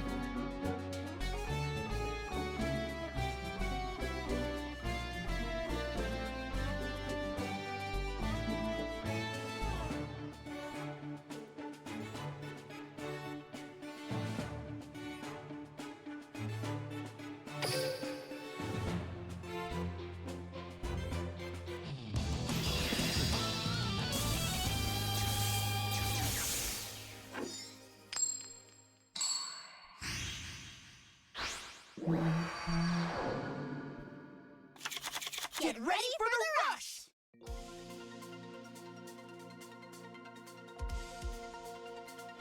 I mean, again, this is my ignorance, but like, what is the meaning of the text on all the Galaxy cards where it's just like random words strung together?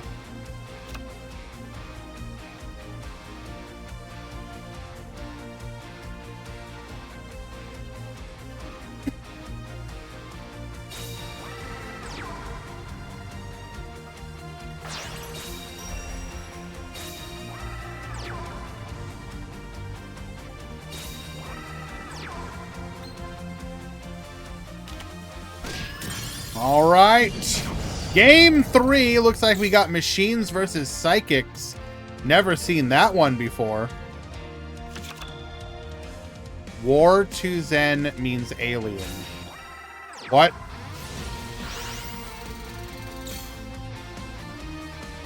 It's a samurai kia, but it's meant to be alien language into Japanese wordplay. I have no idea what any of that means. I will take your word for it.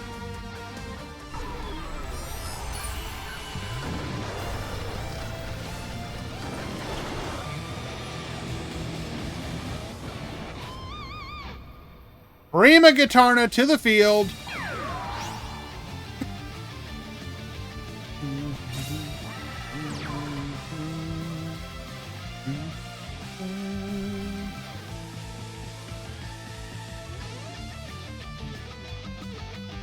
Did I went to school?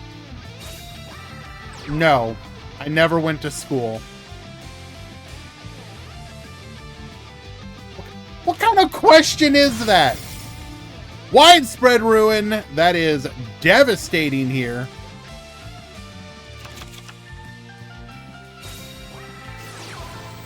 Let's start picking apart that back row. Do I eat food? No.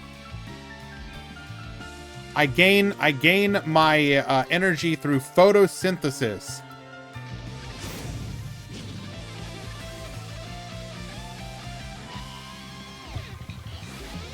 Revealing the ultimate flag mech gold rush in our hand. We're gonna be able to grab a copy of our AIM Eagle. Do I sleep? No, I have not slept since 1997.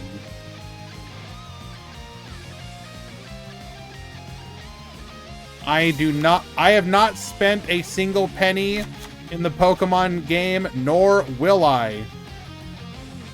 You thought Duel Links could be a scam at times.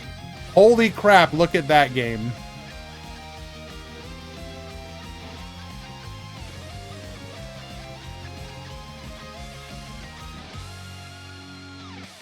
What happened in 1997? Good question. Sup, Weash? What's going on? Or how's it going? Going great.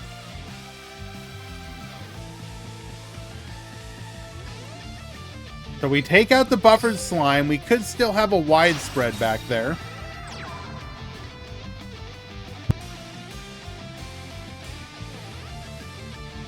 Excuse me.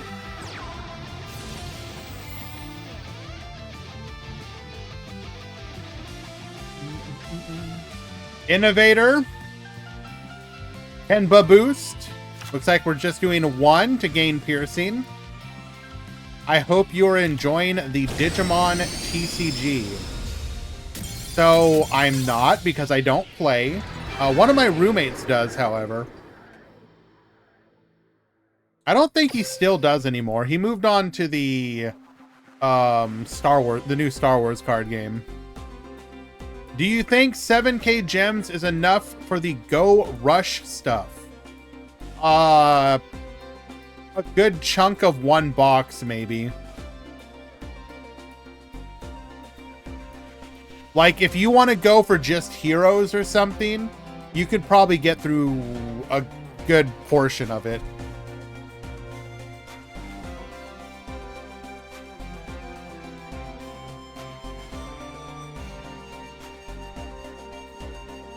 It's not quite that much, Corin.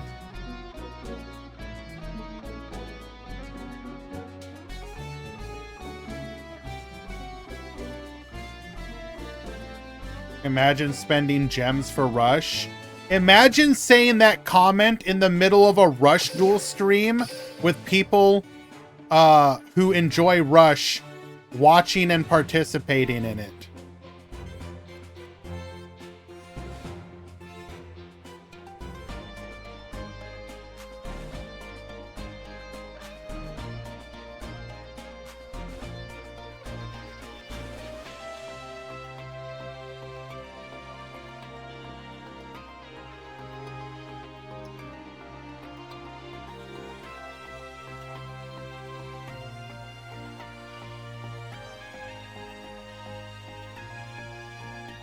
All right, round number 3 has begun.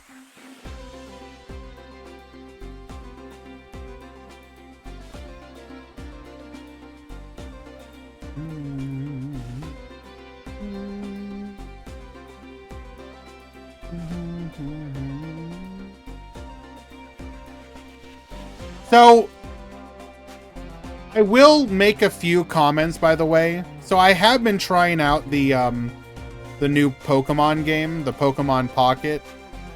Hello from New Zealand. I'm now a New Zealand transplant. They do the initial burst of resources for free-to-play players, and it's very nice. You can get a decent chunk of cards very quickly, but I will say I have like 2 or 3 main complaints. Number 1, gaining new cards in that game as a free-to-play player is going to be quite possibly one of the most painful things ever, because you get 2 packs per day, and that's like it. There's like once you exhaust all the like store purchases for timer updates and whatnot, it's literally 2 packs per day, and in those packs you can get like all commons. It's 5 cards. You can get all commons, and you can get duplicates. And the crafting mechanic is quite possibly one of the most stingy crafting mechanics I think I've seen ever. You can open hundreds of packs and still not have the material you need to build a deck that you want. Like, I wanted to build 1 or 2 different decks, and I think so I've opened close to 50 packs so far, and I think I would need to open another 200 to 300 to craft the decks that I want.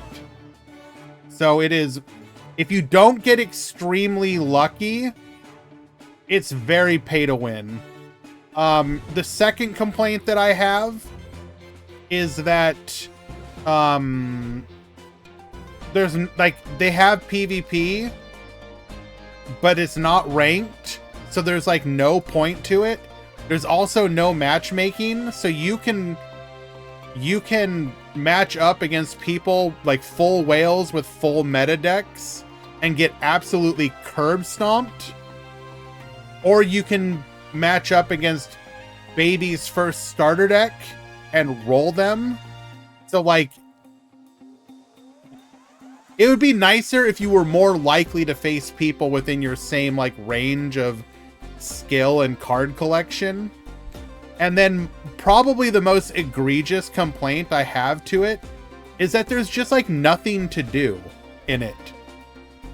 In a game like Duel Links, you at least have like, okay, I can do the event, I can do some grinding. The PvP has rewards, so you know, at least you can be like, I want to hit King of Games, I want to hit the next rank or whatever. There's literally nothing to do. You can log in, open your 1 pack every 12 hours, maybe do some PvP that doesn't matter, and then that's it. Nothing else to do. So, I don't know. They got to get some stuff in there for people. Breakdown is ready. Thank you. So that's my... There's packs. What do you mean? Yes, enjoy opening your one pack that takes 30 seconds. You get to be extremely disappointed by whatever you pulled, most likely. And then...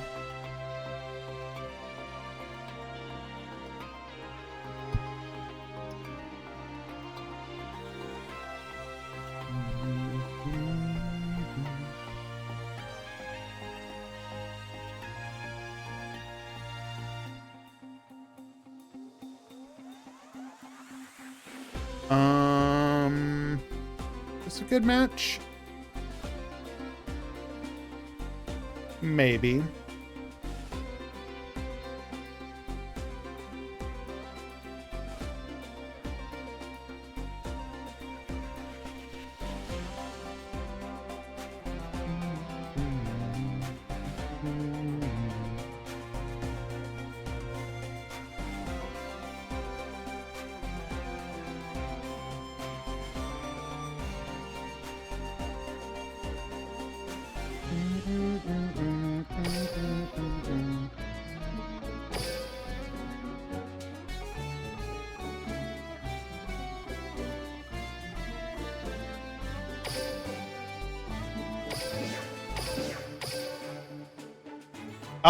If the conversation was about free to play in Duel Links versus free to play in the other game, in the Pokemon game, if you get very lucky with your initial burst pool of cards, you could potentially get lucky and have like a close to a meta deck. So if you're willing to like re-roll and then play a couple hours for all the free packs you can get, you might get lucky and have a really nice deck. I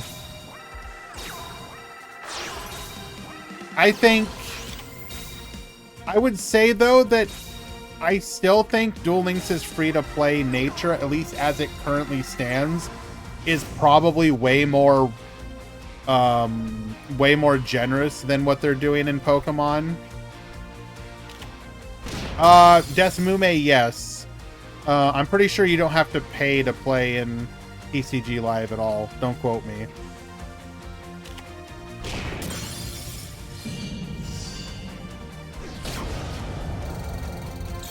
Alrighty. We get in for 2,800.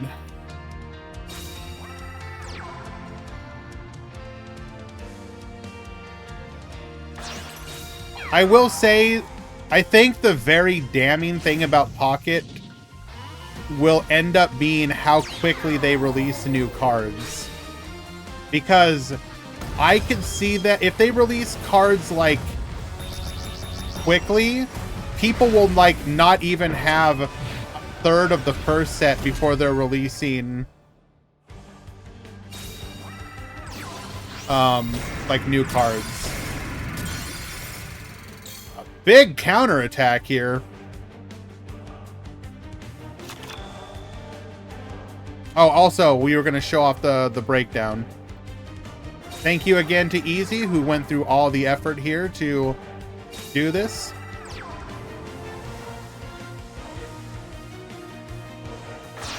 Does not even put it in order. Perfect. So, deck number 1, the vast majority are dragons. No. Put them in order by number in descending. Dragons at 14, Aggro at 5, Spellcasters at 5, Yami Ruler at 4, Psychic at 2, and Royal Rebels at 1. So a clear favorite towards dragons. How many of those are Ancient Arise? That's a good question. Did Easy not break it down by Ancient Arise? How dare you?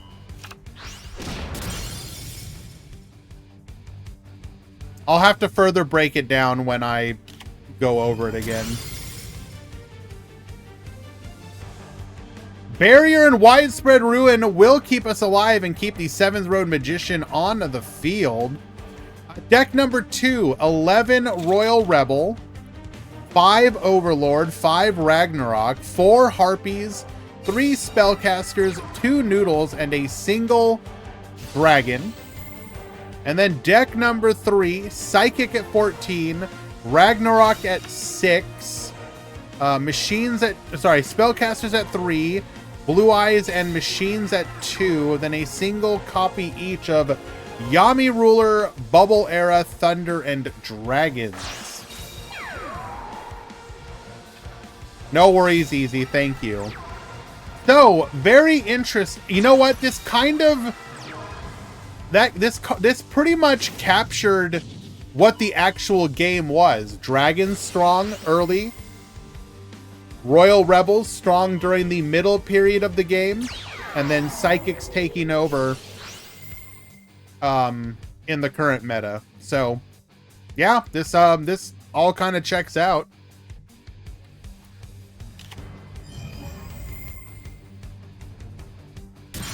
Widespread ruin is not enough to keep this from being lethal, Technifrog takes.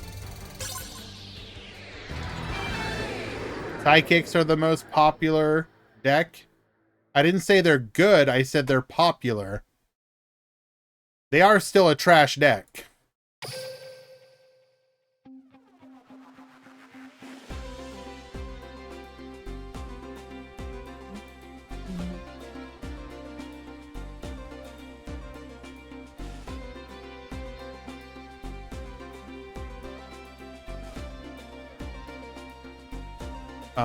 You have a...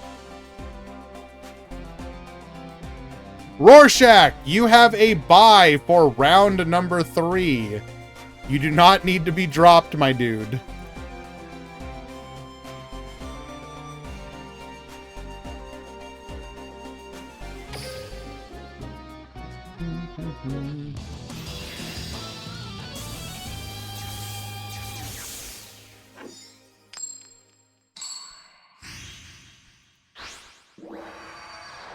Drop him anyways? You got it. Get ready for the rush! Thank you again, Easy.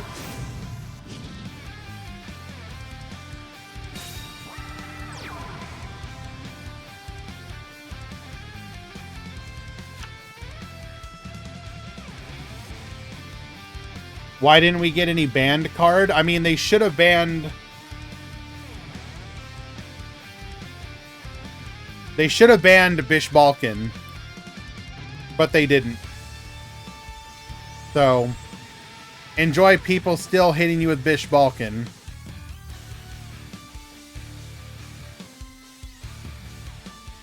How many X2 will top? I think it's like 2 to 3.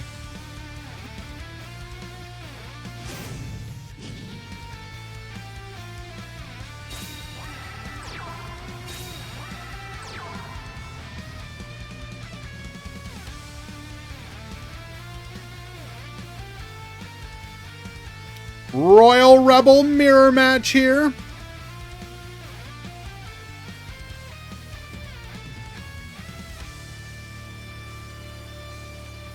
Here is the updated in-ordered version of the list.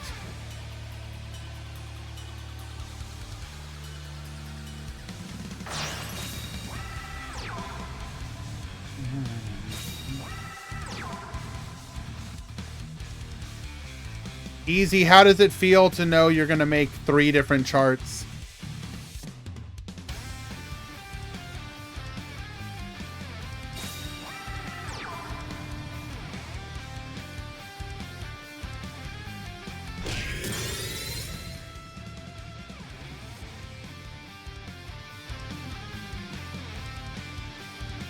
I can do that.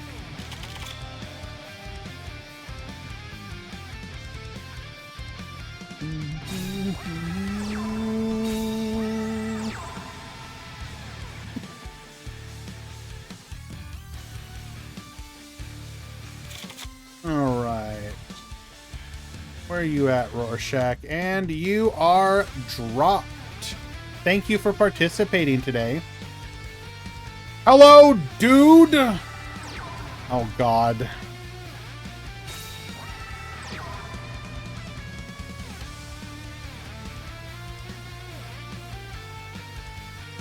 We are playing defensively here.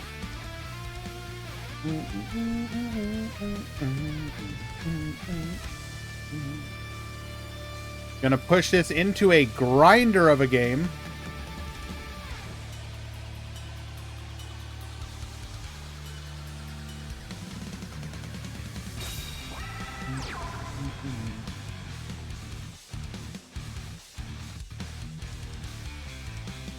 We go to battle. Take out the goat. Did Quantum enter the tournament? No. He's hosting a tournament today, I believe. Would have been nice to get the world champion as part of it, but is what it is. Go for the fire genie. Oh. Interesting.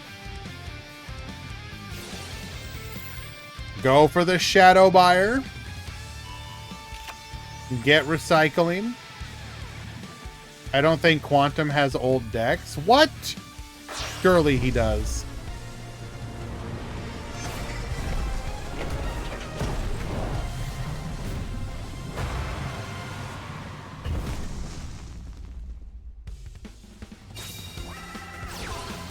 Gets the pop up to 4,800. Oh, stop defense. That won't be lethal though. Wait, hold. Hold. It's going to be 45. This could. No, it's not lethal. I cannot do math. We will get in for a chunk of damage though.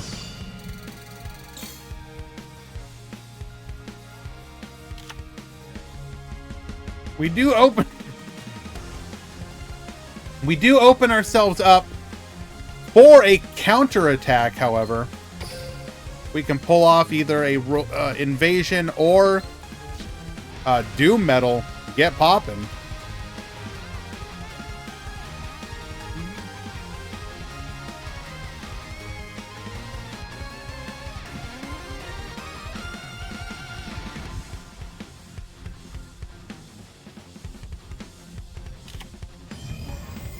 Monster reincarnation.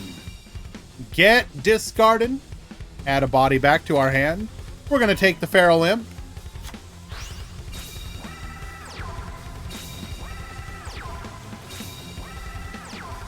Going full defensive once again.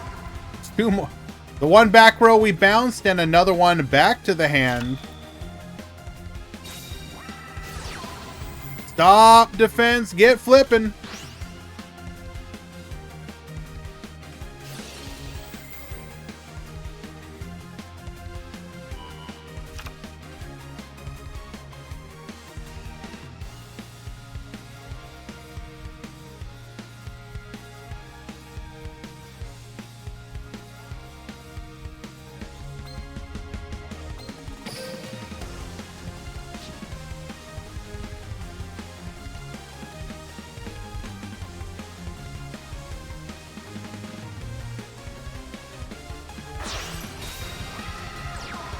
Goes for a tribute set here.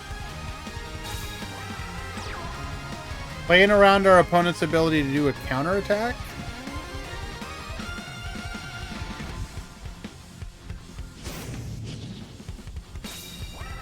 Wait, hold. Okay.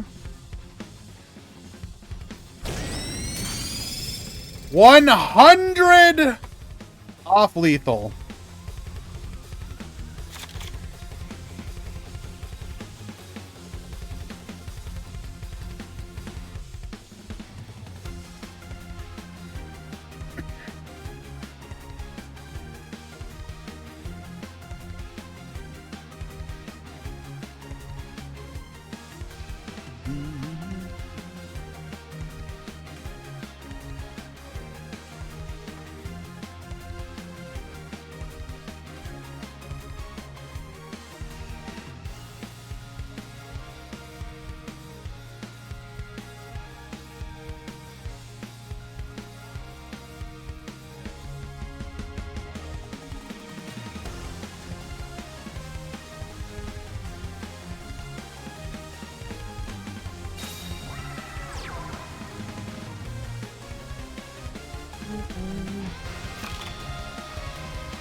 Okay, just sets one and passes a turn.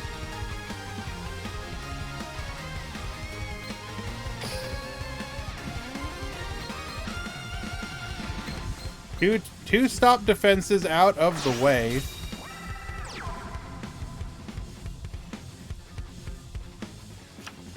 Going defensive once again. Interesting.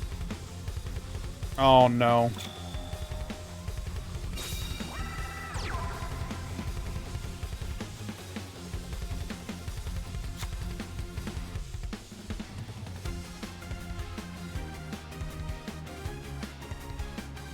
So currently, Tachyfrog will deck out first.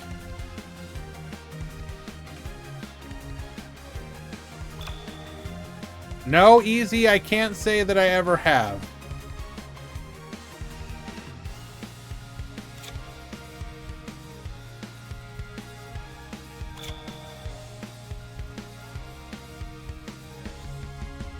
Anyone remember this?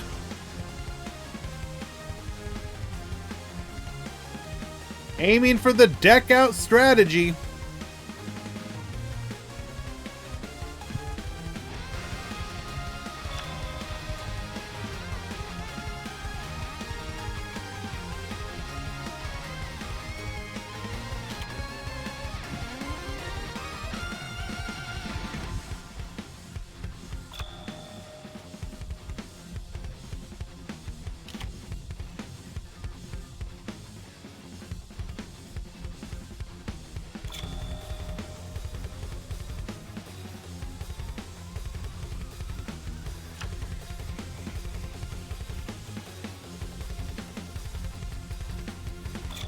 Did you see Plants sack Ubels in the finals? No, I did not. I didn't. I barely followed the YCS.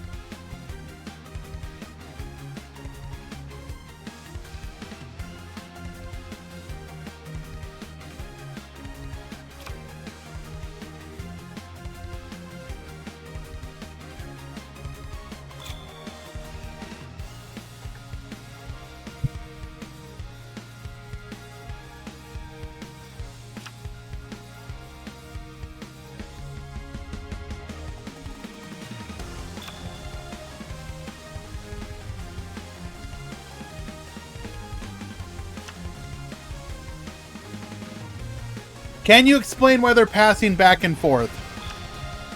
So currently Tachyfrog is going to deck out first. And by having no card face up, there's no way for Tachy to recycle any cards back into the deck. If he has a face, if Paco puts a monster face up, he could do something like Talismanic Seal Array to recycle. So all he has to do is, if Tachyfrog goes aggressive, he can just lethal on the crackback, and Tachyfrog, there's no way he can get lethal here. So literally just by passing, he wins.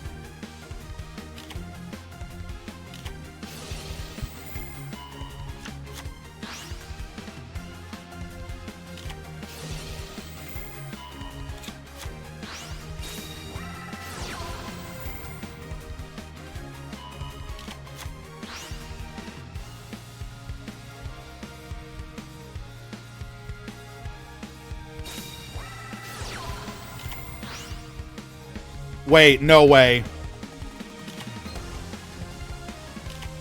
Well, we already know he has one stop defense in Graveyard. So most lists only run two.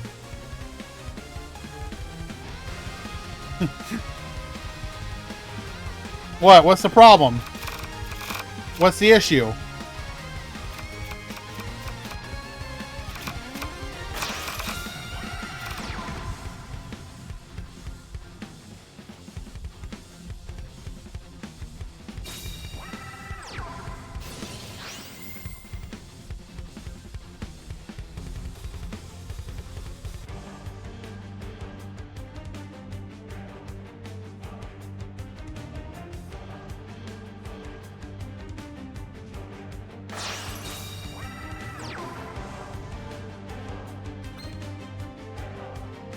Okay, so we get another 2,500 attack. Cool.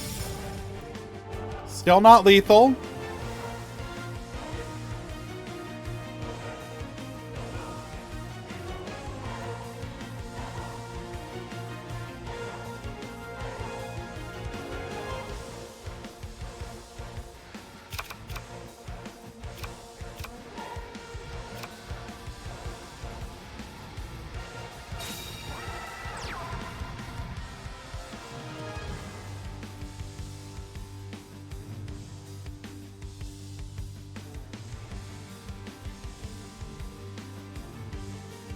I just came in here. Did he throw Max C or something? Yes. He took the Max C challenge.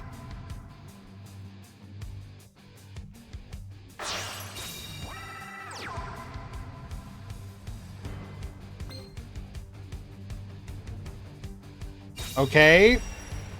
Still not lethal.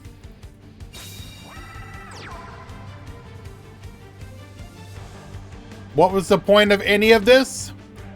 What was the point of any of this?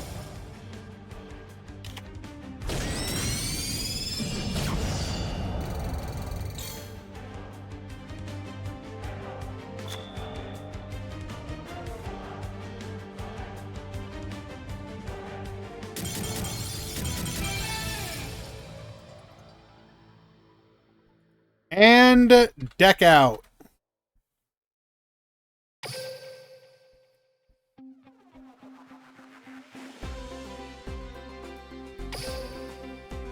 Tie things up 1-1.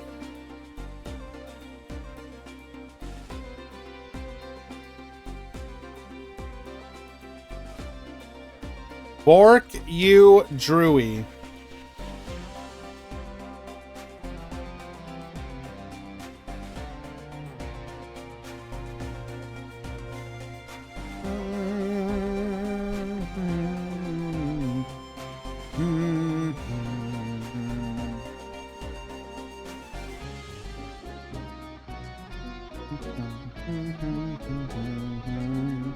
Now we move into meta. That's why you play 2-stop defense. They both did play 2-stop defense, Soup.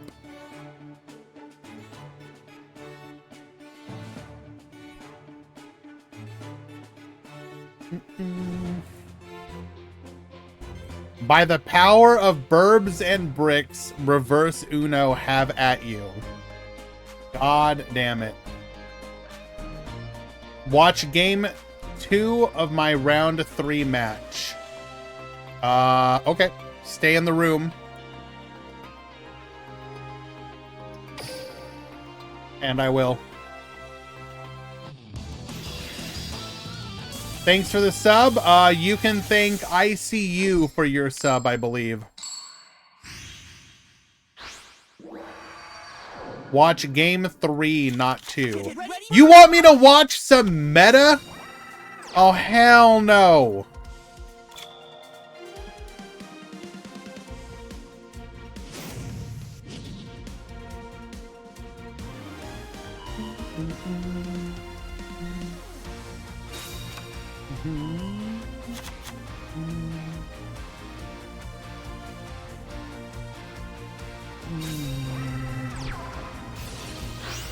Where are you even at?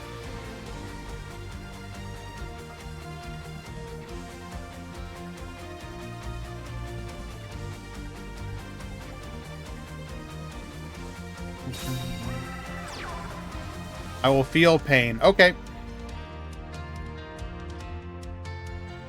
Ooh, is Paco about to... Bruh. Bruh. Bruh! What? Oh no. Recycle 1, gain the Pierce. Recycle 2, gain the Pierce. Sets for the 3rd. 24.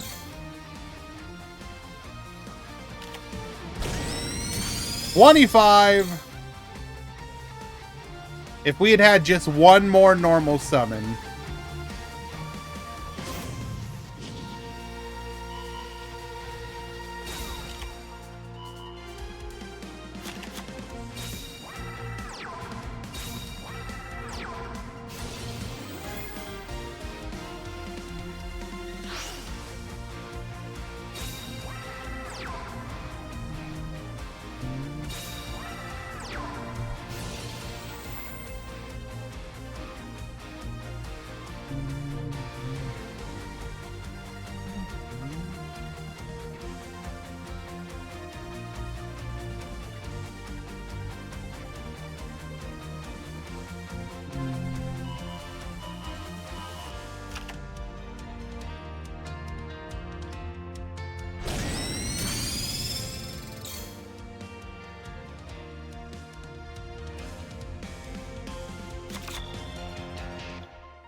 Sorry, just handling something real quick.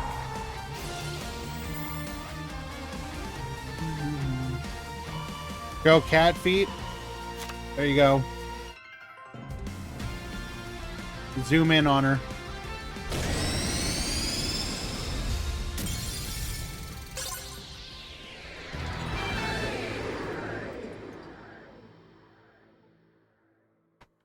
All right, Paco takes it.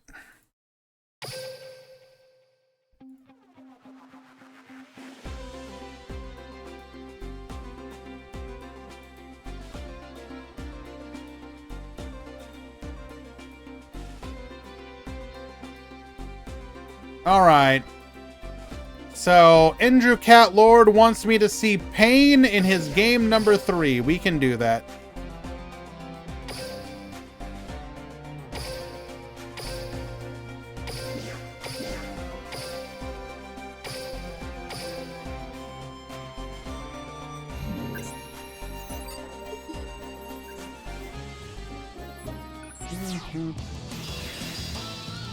Let me see those bees. See those.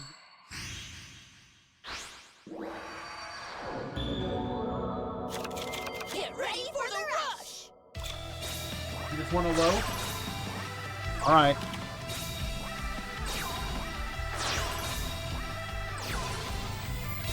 Alrighty. We run into the Blue Eyes Bright Dragon wall. Gonna pop that back row, tribute off into a Will Hell, gets popping. Tribute off into another Will Hell, get popping. Boost to 3K, putting our opponent down to 500 in a single Ghost Cyclone. Pop that back row. We're gonna go ahead and add a Stormbolt Destroyer back to our hand. Into another Stormbolt Destroyer. We will be able to clear the field here and put in a little bit of damage, but we are so behind the curve here. Gets recycling. Go ahead and put the Seal Array back on the field. Add the Will Hell back to our hand. That's already guaranteed lethal over the Surge Bolt. Into a Blue Eyes. Negate attack does keep us alive for another turn. That's actually really important here. But no back row. Connector Dog into the Soul Drake. Talismanic Seal Array, and that's going to be lethal any way you look at it. No problem, Easy. Thank you again so much for your help. You were so immensely appreciated. For you didn't even have to. You showed up and you did it. And that means a lot to me. Thank you.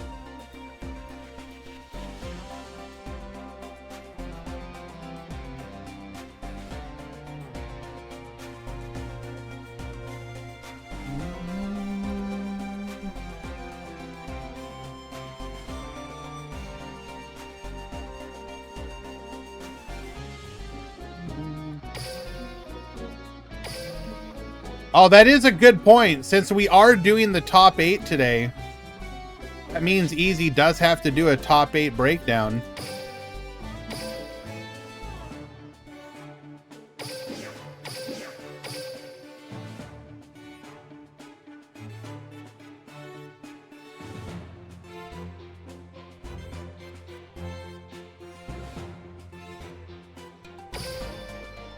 All right, we're hopping into a game 3 here.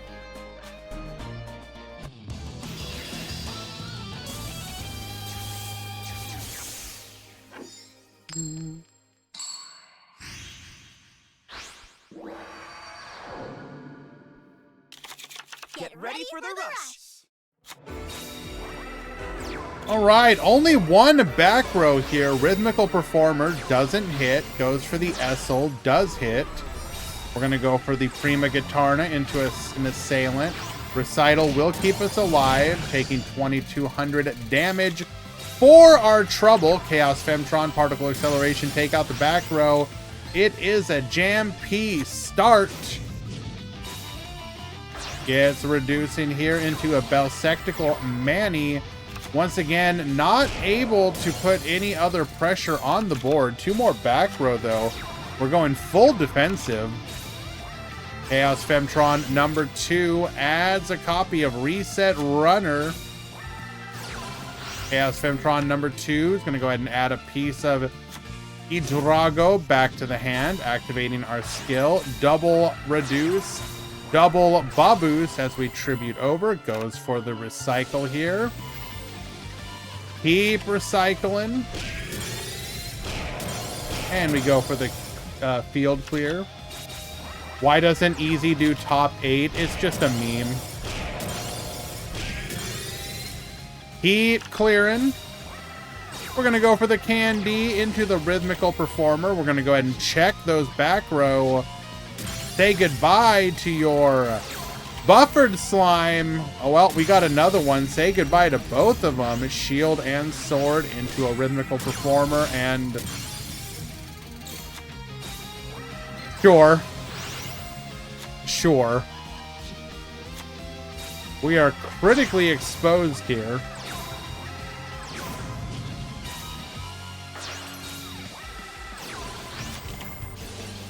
Buffered Slime will keep us alive. However, we are getting really low on resources. Goes full defensive here. Widespread Ruin will keep us alive. But again, critically low resources. We gotta do something. This is gonna be the turn to make a move. We're gonna go for the Magical Miracle as a copy of Prima Guitarna here. Bring back the Melody into a Prima Guitar. Okay, hold. Jam. Oh, this is it. The battle. Baboost.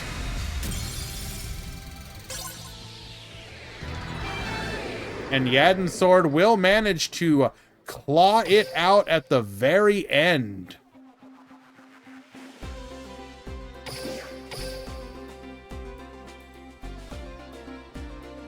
Okay, moving on to round number 4. Remember, today is 5 rounds, top 8.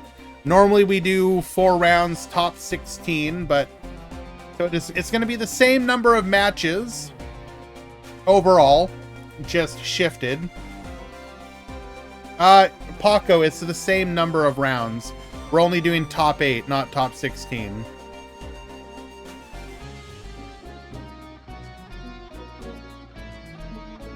If we did 4 rounds, top 8, then people who went X and 1 would not top. And I don't want to do that. So we either had to do 4 rounds top 16 or 5 top 8. And I think 5 top 8 makes way more sense.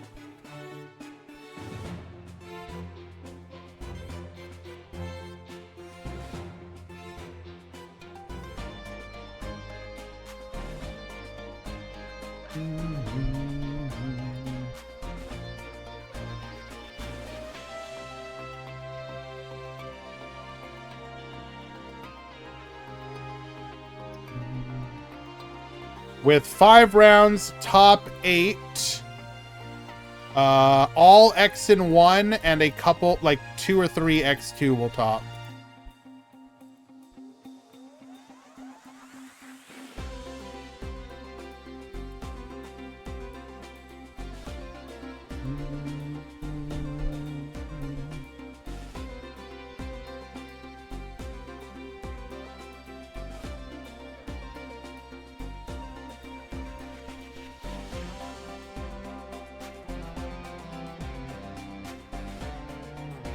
I don't know. I answered you in the Discord, but if you're in the channel as well, Bugginhead asks, making a second account in Duel Links, what rush booster pack should I go for? The answer is wait. Go for the new ones with the new Go Rush World. Do not buy current rush packs.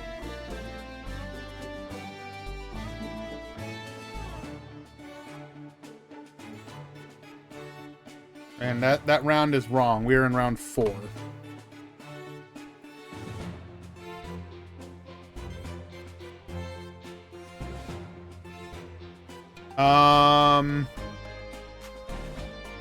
Where is the Go Rush stuff?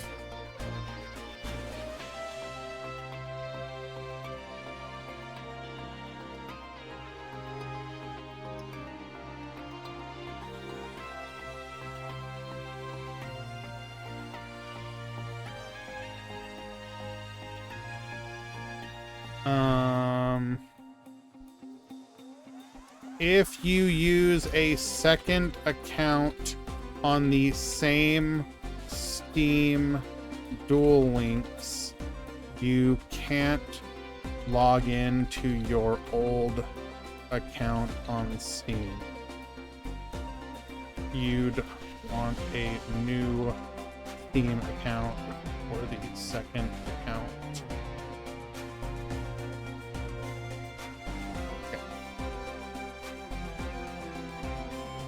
Okay, let's go ahead and find ourselves another match.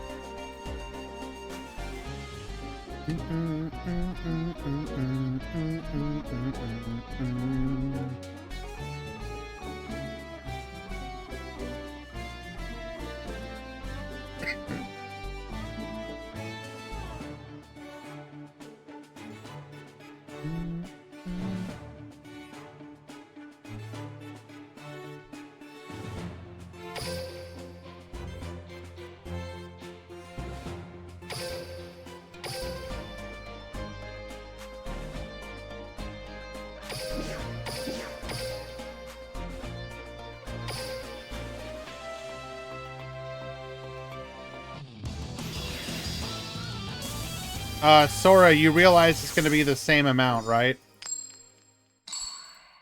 4 rounds, top 16, or 5 rounds, top 8.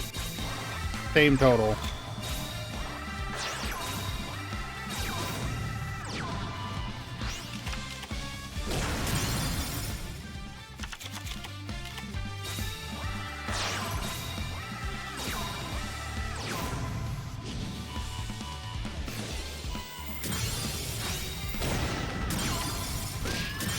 All right, we have El Silas versus Serena. We're going to go Karibot, adding a Karibot back to the hand. Summon that out.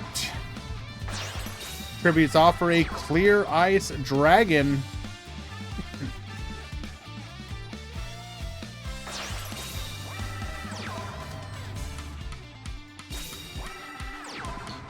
Second copy of Clear Ice to the field.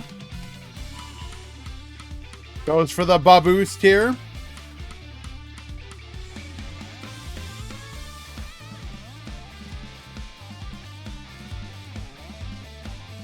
Packing in on the Twin Edge Dragon.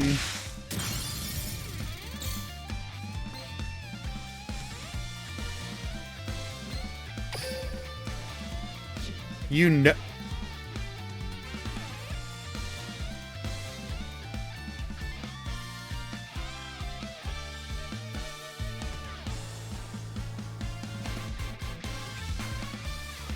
I believe Serena knows that they're cooked.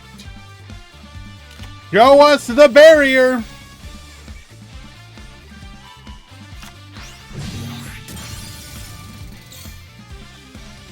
The attack fails to go through. Back to you, El Silas. Stalker, thank you so much for the follow, my dude. Do appreciate that.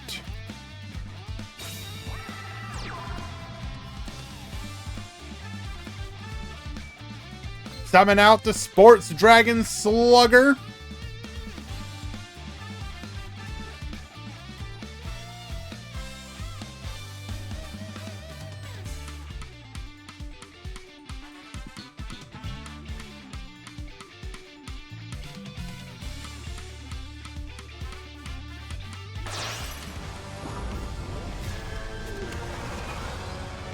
Bring forth the multi-strike dragon, Dragius. Oh, we are beyond cooked. Show us a normal summon as well. Oh, wait, hold. Ricky Uwu DL, thank you so much for the follow. What is that, level 6? That is Clear Ice Dragon. Serena is playing Ancient Forces, one of the decks that came out in December, if I remember correctly. Red Eyes Black Dragon is legal for deck 1. Yes. Came out November 20th.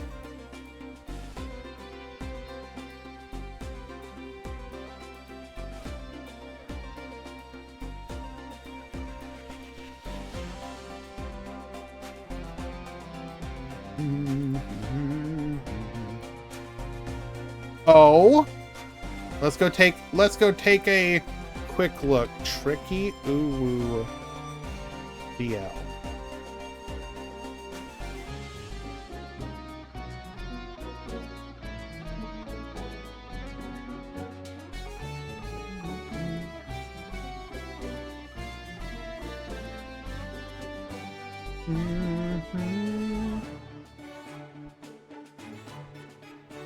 Okay.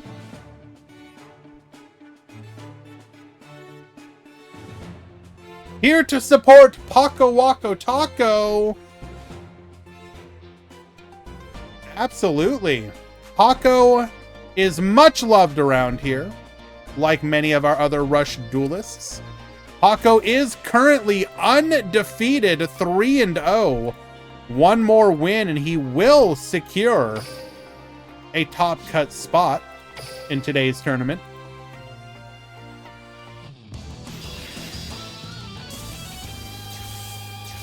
Not sure if you saw what our current rule set is, but in today's tournament, we are looking back at the full history of Rush Duel. You play 3 different decks from each of the different eras of Rush Duel Links.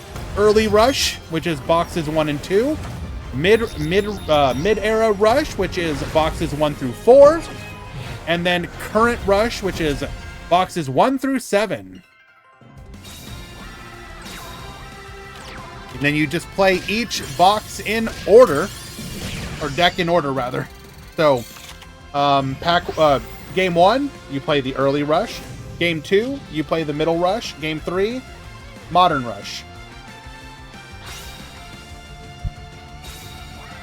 We're taking this opportunity to basically look back at the history of the game. And actually, now that I mention that, I did want to Rush Duel Links, or sorry, Rush Duel Grand Prix. I did want to do a quick, well, not quick, but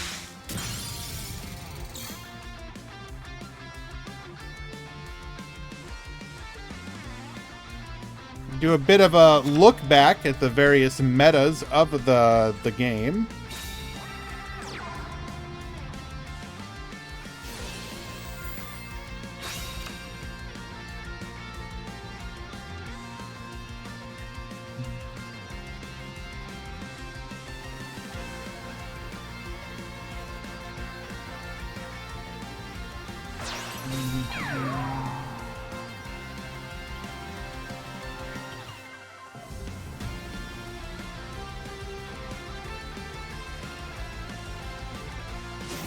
Okay.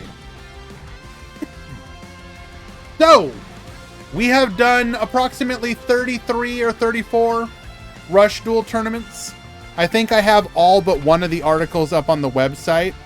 So we can take this opportunity to just sort of go back and look at the history of the game. In the inaugural Rush Duel Grand Prix, you can see we had 67 participants. God damn, a lot of people very interested in the first launch, the launch of the game, as far as Rush Duel is concerned. We have full type breakdown.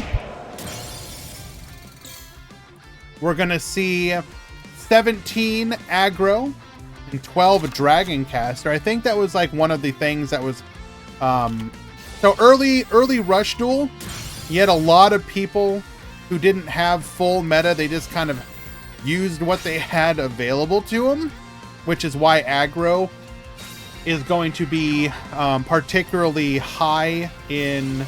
Dragoncaster was not cope. I mean, it ended up falling off, but aggro was extremely popular early on just because that's what people had.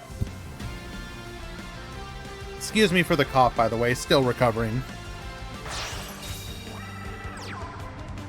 The winner of this particular tournament was Volt Talon, who should be noted was one of the world's participants this year. Won our first ever Rush Duel tournament with Dark Arts of Celerity. Yami Ruler coming from out of nowhere to take it. Second place Worlds, no less. Yes. With the second place going to Aggro on Legend Draw with Mako Pin.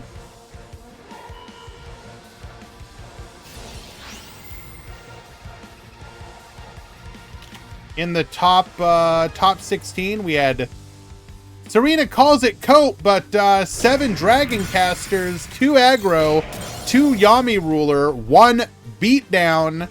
Let's go! 1 Dragons, 1 Noodle Ninja, right there from the very beginning. 1 Psychics, and 1 Spellcasters.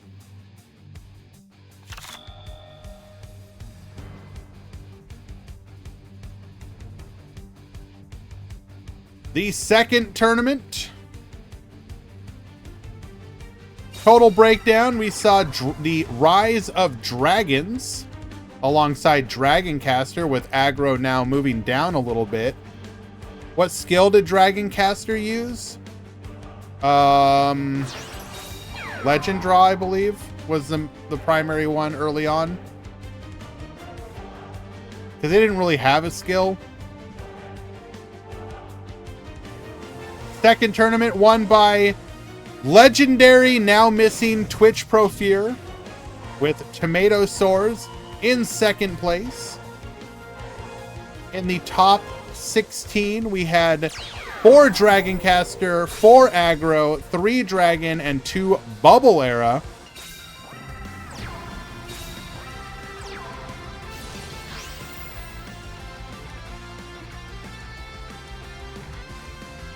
In the third tournament, we saw Dragoncaster moving back up to or at the forefront once again, with Dragons now behind. Aggro heavily falling down. Spellcasters and Bubble Era gaining in popularity.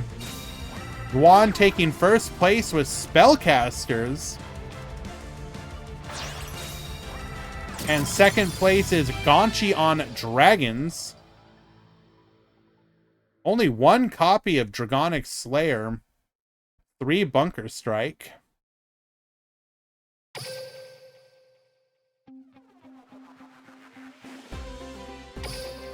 It's going to be a 2-0 victory for El Silas.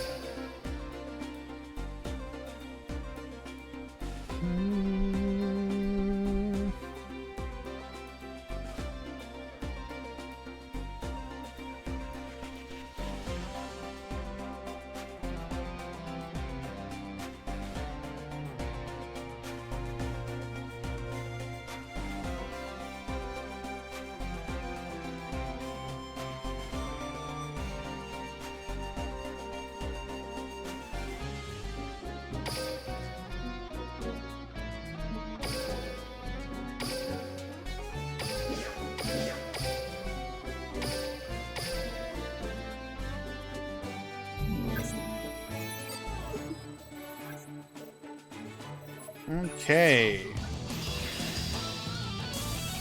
7 Dragoncasters, 3 Dragons, 2 Noodle Ninjas, 2 Spellcasters, 2 Yami Ruler. Get ready for the rush! Okay, what do we got going on here? Dragoncasters, Spellcasters, Dragon. Bubble Era falling off a little bit. We got Loic with winning with Bubble Era. I do remember this, yes. Early on in the first couple tournaments, they were all won by like different decks. So there was this feeling like, okay, the meta is kind of like all this aggro thing, but it does mean at the very least, like, all these different decks can kind of win using Cure Master Dion Keto. So technically this was more of an aggro deck, even though we were calling it Bubble Era. Triple Threat Thunder, seeing heavy play back during this time. Second place is Dice on aggro, or Dragon Caster specifically. Hammer Crush Deal. A more balanced breakdown as well, which was nice to see. In the 5th tournament, we started to see a lot of centralizing with Dragons, Dragon Casters, and Bubble Era in the top 16. Gonchi taking it with Dragons. Second place is Dragon Casters on Advanced Burst. Wait. We were playing Advanced Burst Draw? To cope on Blue Eyes? Bro. I did not remember that. I don't think we ever saw that actually used. Maybe for the draw of Summon Skull, but...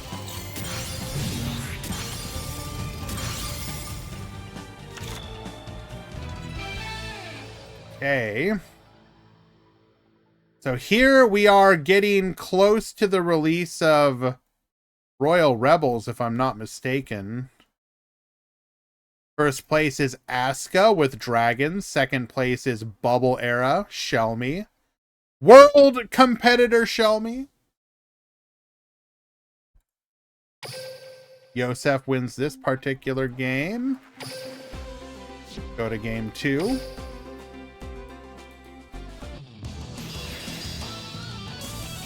See a bit more diversification in this particular breakdown.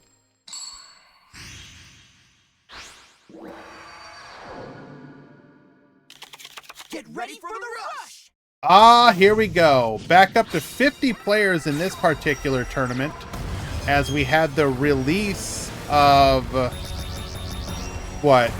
Ancient Forces, Red Eyes, and Royal Rebels is going to be the main ones. So Dragons at 15, Ancient Forces at 6, 4 Royal Rebels, 3 Black Dragon. Zaga Zaga taking this particular one with Bubble Era. Second place going to Ancient Forces. Now this was taking advantage of Ancient Arise Dragon, which could boost itself up over the barrier, which was seeing semi-heavy usage at the time. In addition, you could boost up your Burning Blaze to 2800, your Clear Eyes to 2600, and you still had the benefit of being able to run your Dragius if you wanted to.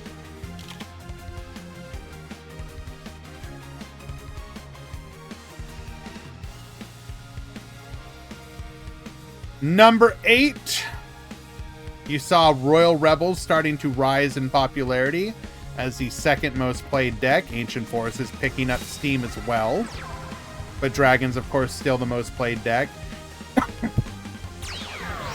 At this point, Dragons were starting to... People were really getting sick of Dragons. So this is where you saw a lot of people starting to call for them to get nerfed. Samir taking it with Dragons. No shocker there. Second place going to Gonchi on Ancient Arise. More Dragons, another Ancient Arise, Griffin Blaze, Anticristo.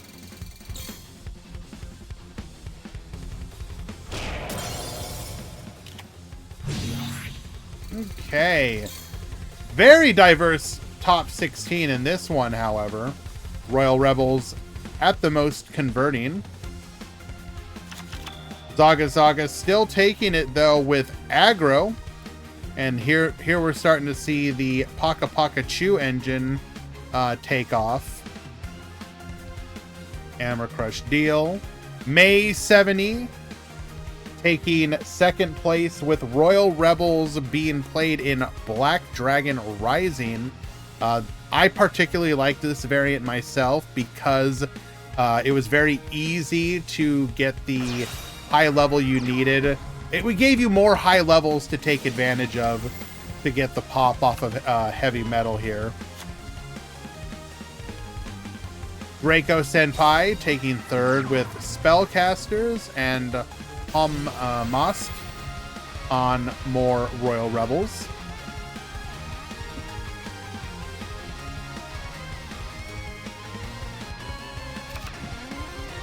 As we move into January, we see Aggro using the Beast Engine really picking up steam here.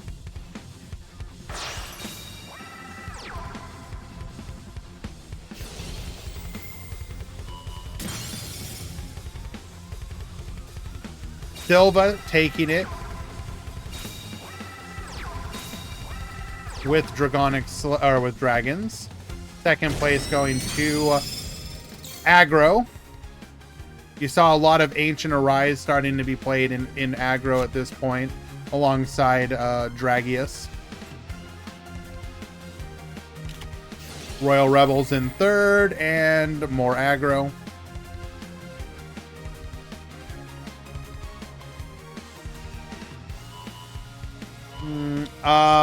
Three and two has a very, very small chance. But you could still top, yes.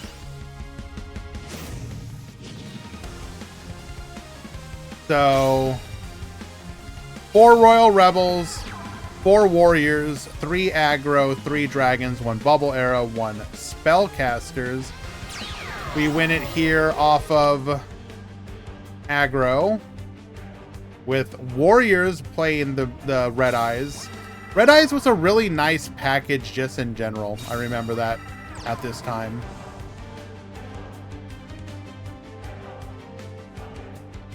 We're going to kind of speed this up just a little bit. In tournament number 12, towards the end of January, we're still in the Aggro era. However, we do have the release of the Ultimate Bond, so machines, starting to take a place within the metagame. Bismuth, in fact, taking first place with them. Ultimate Flag Mech Ace Breaker was the boss of choice, alongside Tough Striker. We're taking advantage of the King's Majesty engine with Titans here for more defensive plays. So we have Widespread, Majesty, and the Barrier. Seahorse Carrier is limited to 2 at this point. More Aggro. Ultimate Bond. We are taking advantage of Barrel Dragon in this one.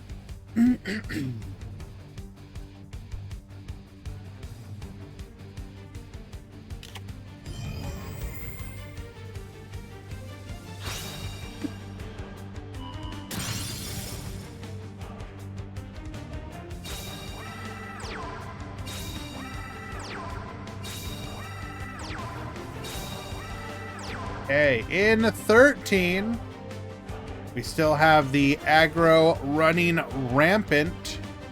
Bubble eras. We do have Disco Fever at this point.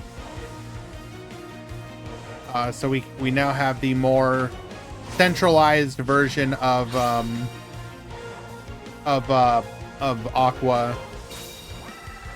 We are actually running a copy of Shining City Knights. Interesting.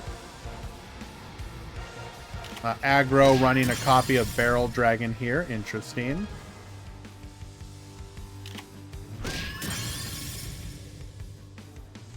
If you go 2-0 in round 3 and 4 and 5, it all comes down to tiebreakers, Andrew. The odds are pretty low though, in general.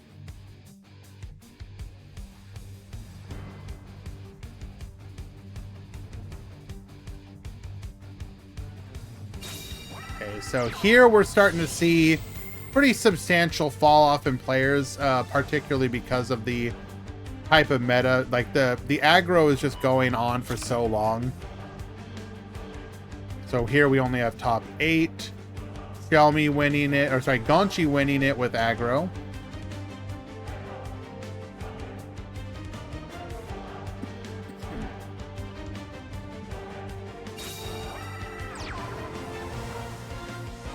Yeah, aggro went on for a very long time.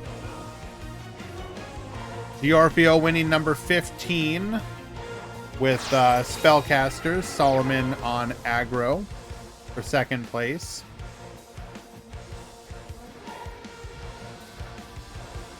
Okay, so we do see an uptick of players here for number 16. This likely means a new meta. Ah, Harpies. Yes. So this would be the introduction of Harpies into the metagame, as well as Maximums.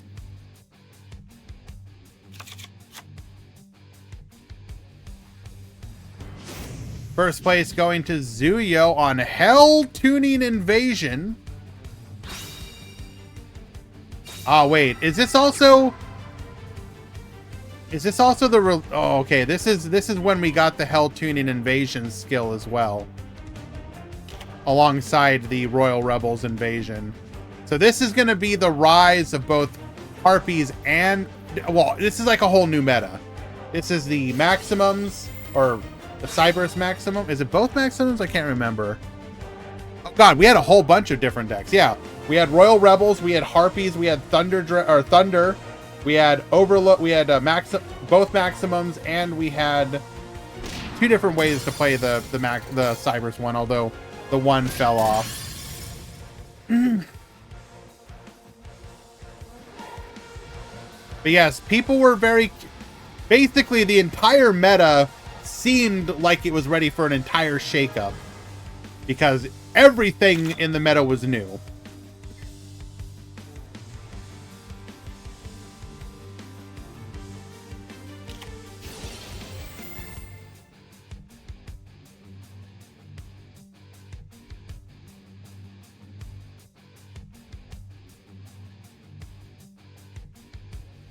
All right. Actually, I want to go back for a second. What kind of comments we got going on here? Tomatoes deck was a mistake. Okay, fixed that. Okay, just people saying Tomatoes deck is illegal. Oh, awesome.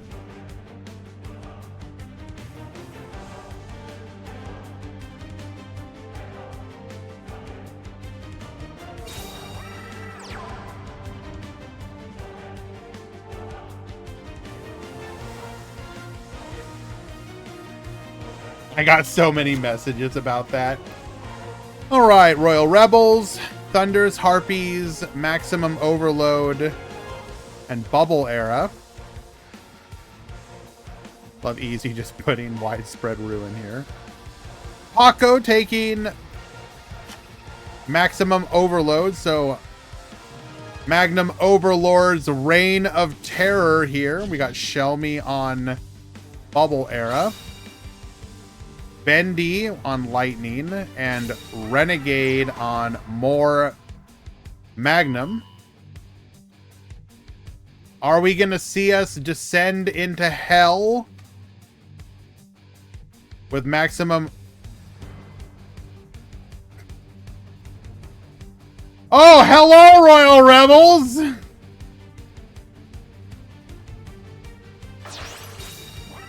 How are you doing? Samir taking it with Hell Tuning Invasion. Tomato. My dude! We're deep into Royal Rebels meta, and you're out here playing Ancient Forces. What an absolute anti-meta Giga Chad.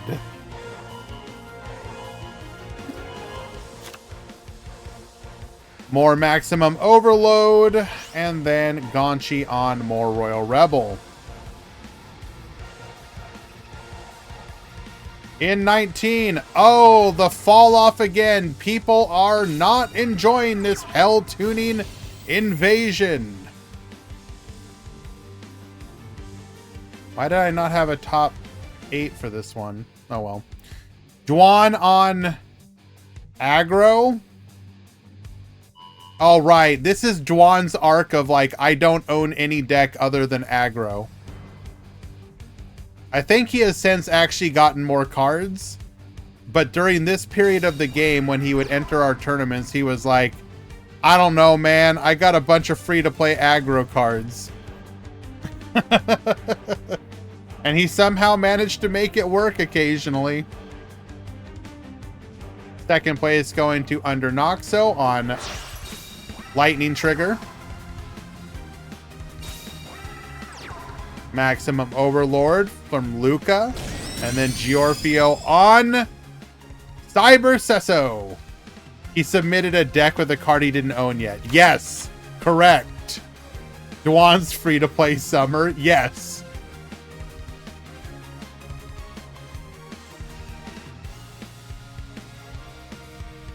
Oh, things were getting really bad around this time. Down to 23 players. Spellcaster's the most played.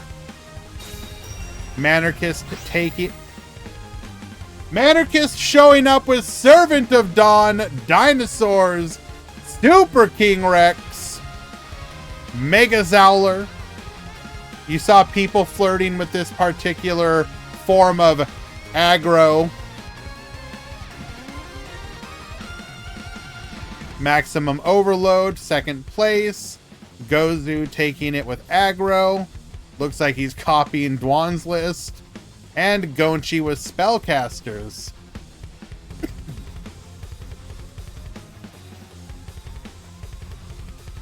We see an increase in players again the following week. Harpies and aggro and dragons and royal rebels all pretty equal.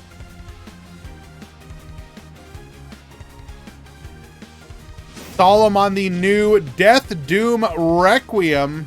Okay, so that would be why we got Death Doom at this point.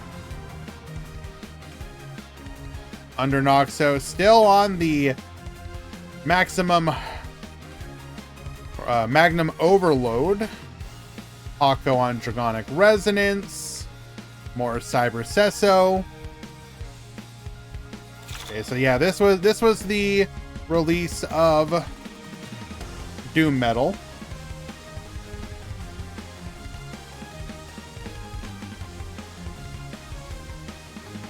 But almost immediately people were like, nah, dog. Harpies, dragons, and then a smattering of others. Profear taking it with Harpies.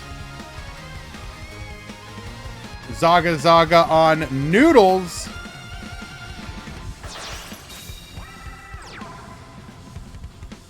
The release of Extra Spice. Show me on Bubble Era, as he is wont to do.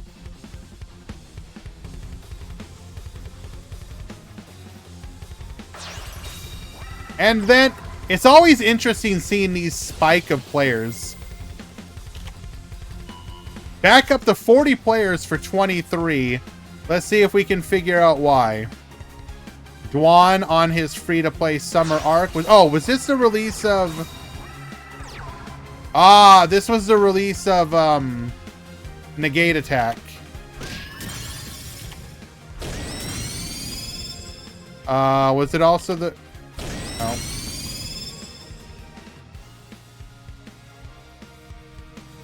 Oh, this is the Innovator box. This is the Innovator box. This is yeah. This is Innovator box. Yeah.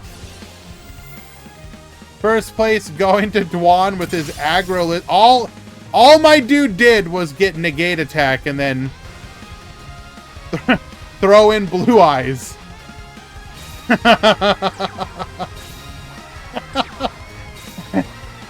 Look, man, sometimes aggro just works, dog. You go second, you hit Essel enough, and it just works.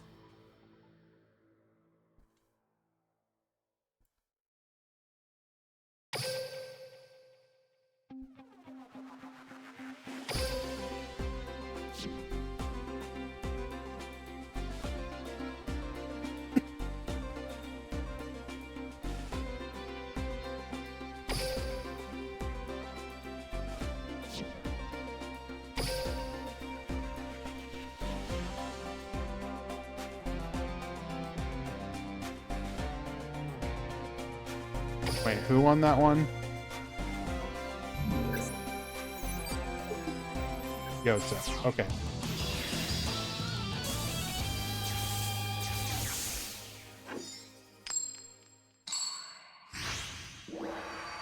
Okay, we're going to be moving into the final round.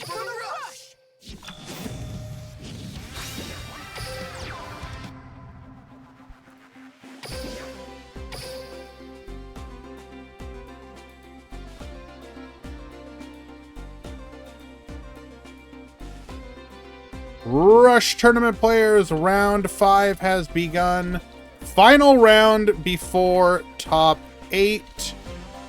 2-ish X2 will top. Do I still play speed? Yes. Speed is my primary way I play this game. I don't actually play a ton of Rush. I play a little bit. I buy all the Rush stuff, but I play it like secondary to speed. I just like running tournaments for the Rush Duel community more than anything.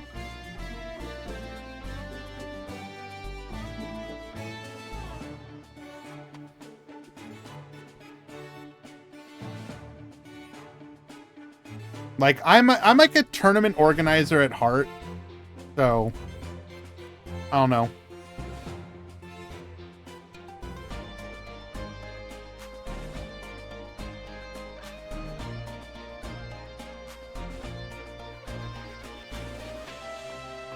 So we go to 24. Excuse me. So this is where we enter the era of the innovation. Tomato taking first place with Ultimate Bond Mirror Innovator, defeating Zaga Zaga's Cyber Sesso, with Sora on Aggro and Ash on More Machine. I don't know, man. I'm looking right here and I'm seeing proof. I'm seeing proof. I don't know about that one.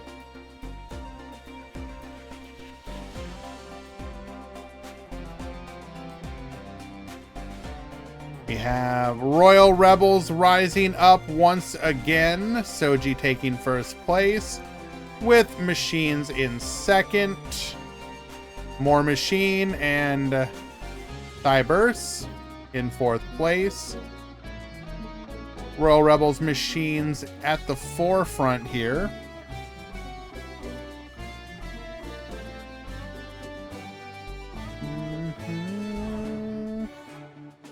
We got Card Fighter on Cybers. Ooh, Soji with the first placing of Hyper Vulcan. I remember this being pretty hype. I'm pretty sure they won several games to burn. Yeah. I remember this one in particular. Taking advantage of the burn from the Karatake, from the Vulcan Ignite, from the combustion. It was a lot of fun. I actually really liked that one a lot.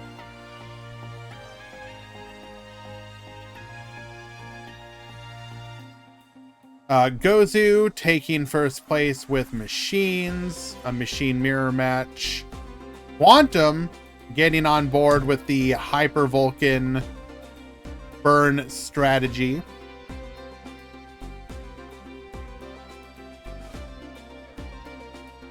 Is that burn maximum deck still good? It's like 5th/6th best deck material. It's a fine deck. You can win with it. But there's like right now, as we head into Go Rush, there's like 4 clear best decks, and then everything else that is good is like in that nebulous 5th best deck. So at Worlds, you would always take Psychics, Machines, Cybers, etc. And then your 5th deck was kind of like whatever felt good. And yes, to be fair, they did just get a skill buff that is not inconsequential. It's pretty decent.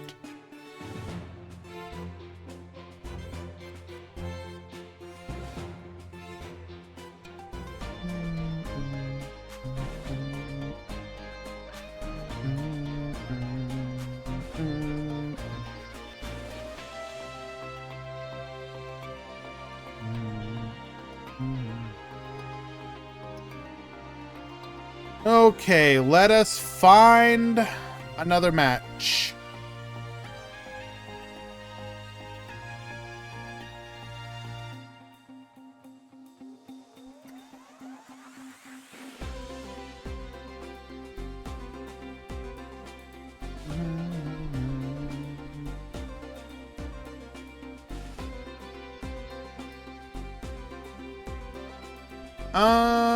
I'm down to watch a little more Duan.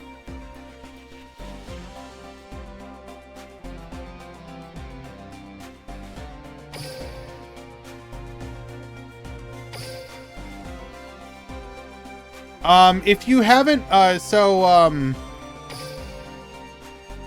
here's the thing. If you don't actually own the cards already, I would not recommend necessarily going for it, because we're literally about to have a massive meta shakeup with the release of the new stuff coming. And with the new stuff coming, you're going to get a bunch of those cards for free, because they're giving away 10 packs from each box and the structure decks. And I think specifically the hero structure. Oh, okay. Well, I mean, if you're going for everything, then...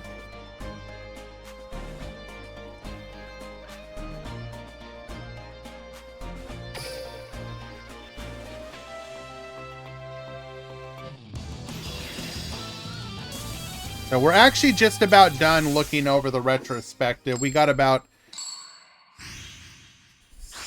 just a handful of tournaments left.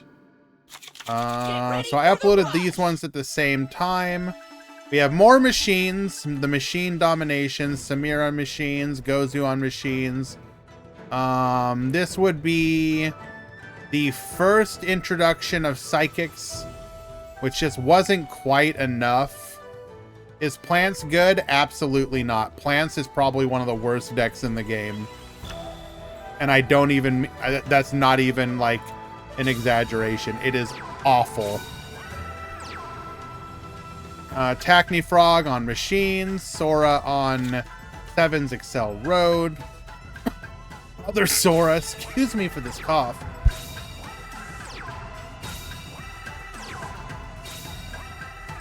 Oh, we got Worms taking their first place here. Another uptick here. This is going to be the release of Blue Eyes, as well as Psychics getting boosted from Melody, as well as the other Psychic support. So Hans taking first place with new Psychics. Second place going to El Chico Cosmo on the also newly buffed Bubble era, which got the new boss monster, as well as Brick Phone Nyan Nyan. Bismuth taking third with Blue Eyes, newly buffed with the Monarch variant.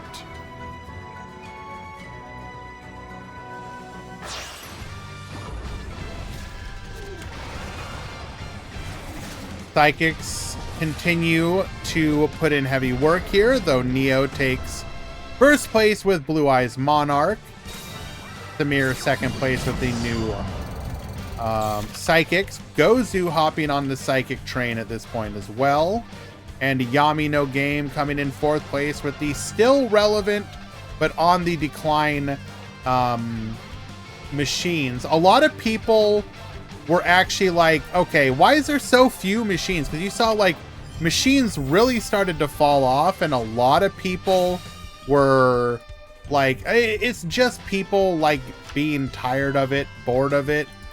But I think people didn't realize that, nah, Psychics were just that good. They were, like, the clear best deck of the format. I forgot to upload number 32, so we're gonna have to skip over that one, unfortunately. And then the most recent one, which was not last week because of the KC Cup, but the week before that, sees the continued domination of Psychics. However, Solomon does take the tournament with Royal Rebels, proving that it is in fact still an entirely relevant deck. Second place going to... Oh, right! This tournament was like a wild one because we ended up having Royal Rebels and dragons in the finals, and we're just like, what the hell are these decks doing here? Third place, Shelmy on Psychics, Tackney Frog on more Rebels. And then I believe we had one other big tournament, which would be the... what did I name it? Rush, Duel, Grant... Oh my god. What the hell did we call the... We had the big tournament that was like the MCS. Wait, did we not do that one? Maybe that was just... No, that was the Duel Links Grand Prix. Never mind.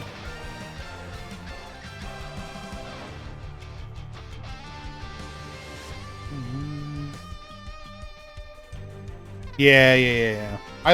I couldn't remember if I did one for Rush Duel for that one. I guess this is not that, but kind of falls into that same category.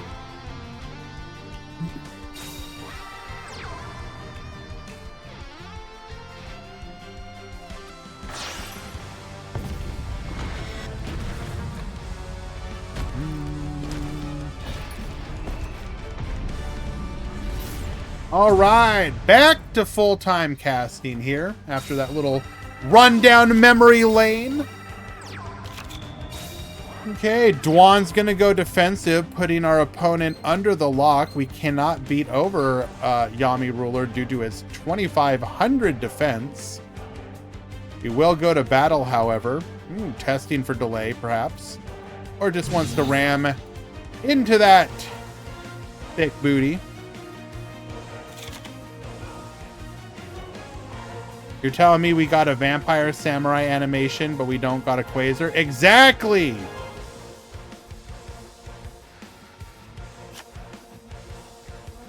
That would be because that is an ace monster, my friend.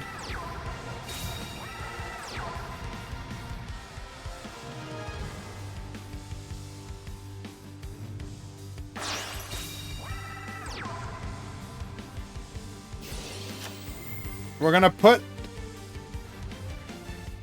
Dark under the Yami Ruler lock once again.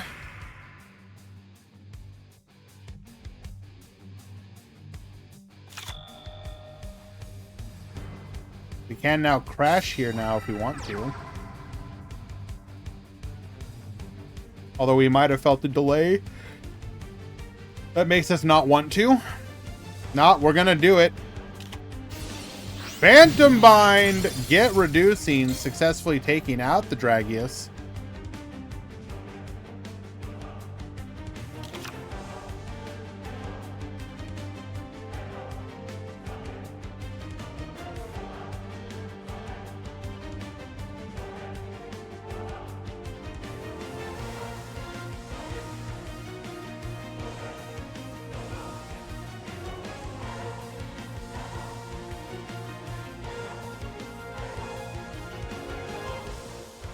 You have triple back row to worry about here.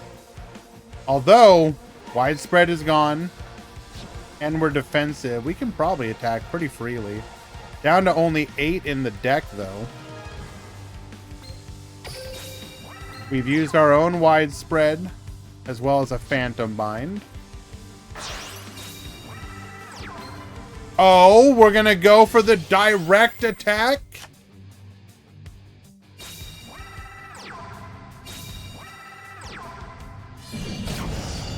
Doming our opponent for 2,500.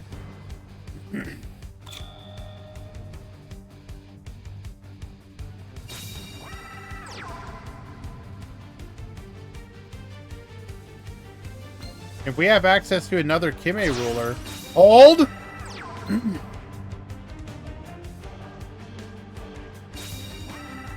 Dragonic Slayer and Dragorite in attack position. Tribute's over for the gravity press.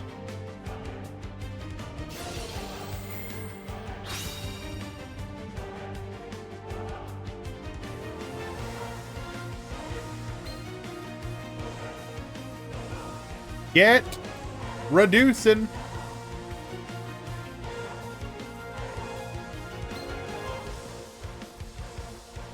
Doing some quick math here. Oh, well, and now we're just dead at this point. Oh, sevens in the chat for Warriors as we pop that back row. We go to battle, and that'll be lethal.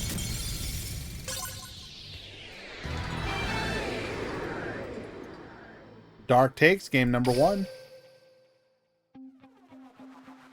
This was meant to be fun, but I've bricked more than I've played. I'm really sorry to hear that, Manarchist. That said, I am still extremely delighted with the turnout that we got for this convoluted tournament format.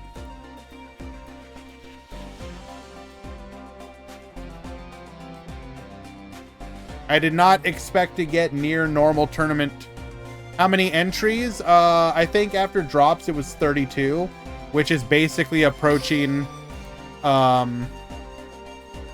it's approaching like normal tournament turnout.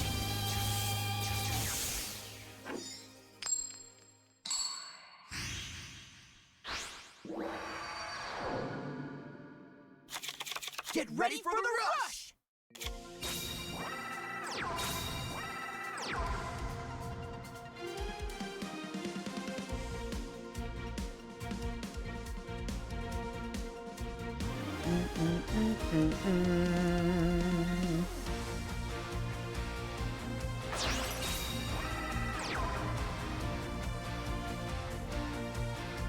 We're gonna finish up the last little bit of my chicken I got going on here.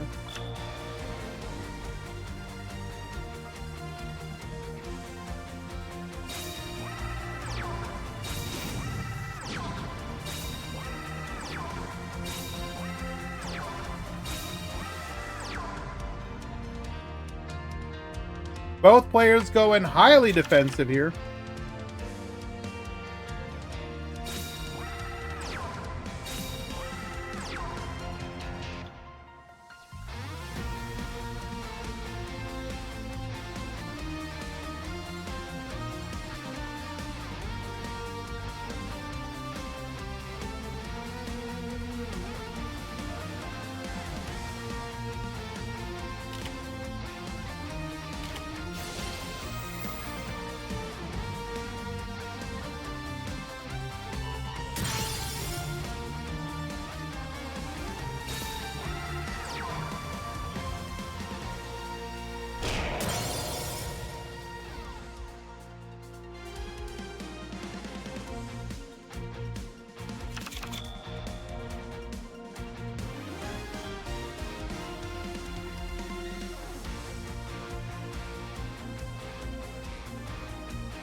Oh, hello, kitty.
Alrighty.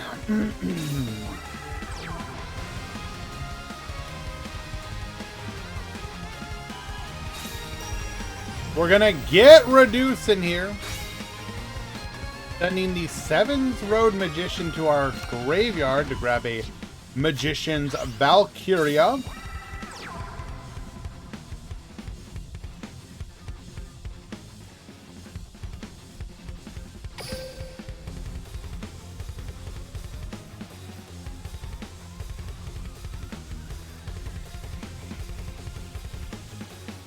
And then we go to battle. Or, sorry, we do not go to battle. We pass to the turn. Excuse me.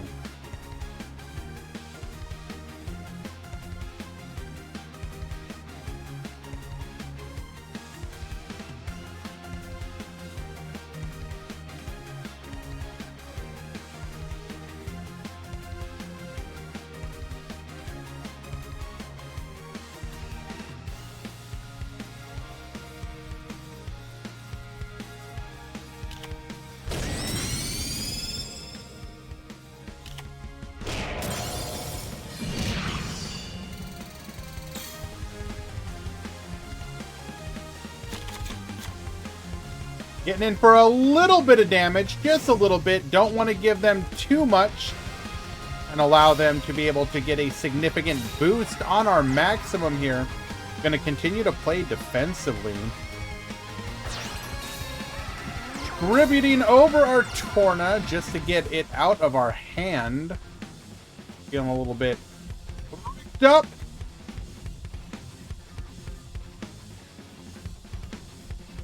Setting another back row. What do we even use?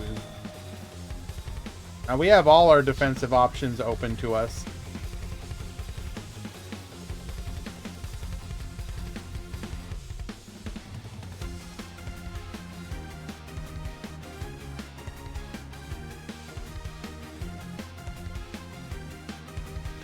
Good afternoon, Mr. Rush Harrier. Sorry not being able to participate today.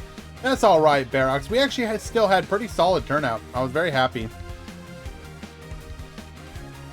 Too many people joined last second and frantically said, "Please tell me, are my decks legal?"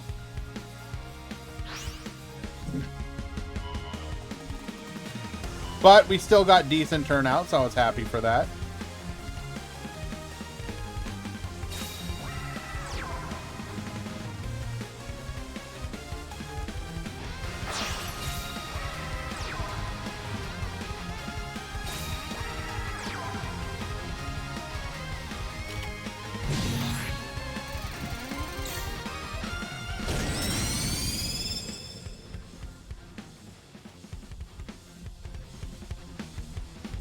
Because we are afraid of getting maximumed here,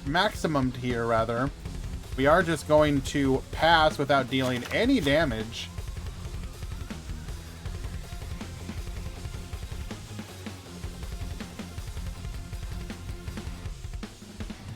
Go Rush should be interesting. I think the nostalgia of Heroes and Cyber Dragons will be a lot of fun. They will definitely have an opportunity to reinvigorate excitement for the game off of, like, those two alone, in my opinion. If you can tell people, hey, you can play Heroes, you can play Cyber Dragons, those are things where people go like, oh, okay.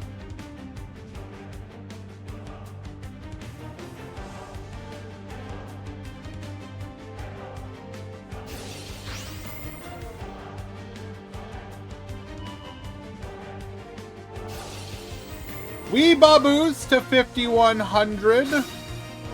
Weebaboos to 5,900. Oh my god. We still have lethal anyways.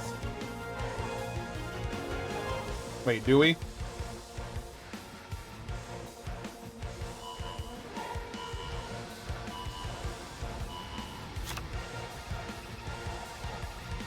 We do not. Okay, now we do.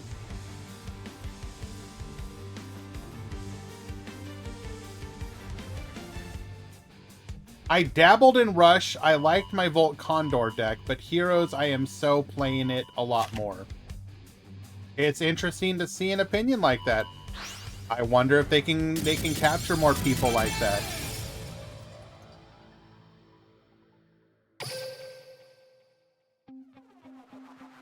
All right, is that a 2-0 victory? That is a 2-0 victory for Dark.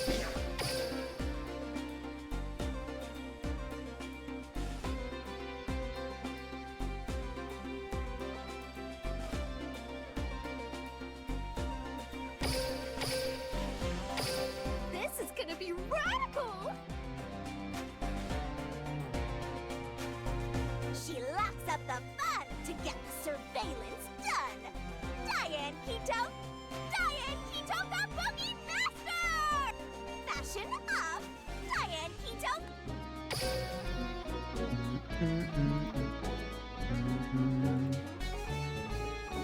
All right, who should we watch next?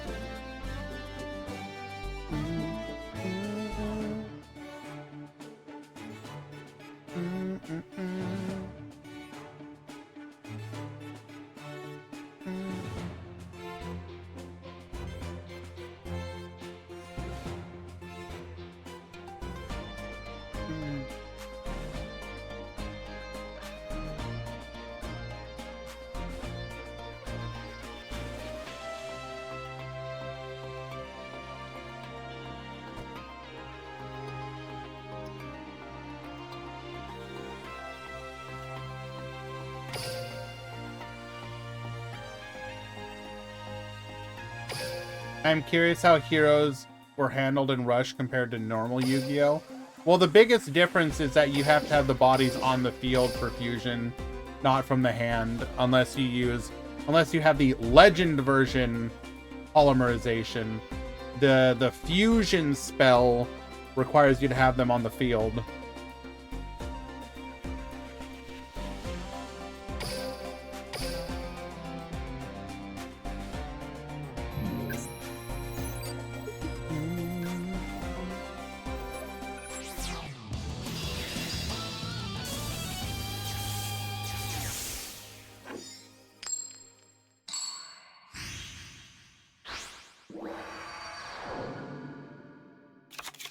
Get ready for the rush!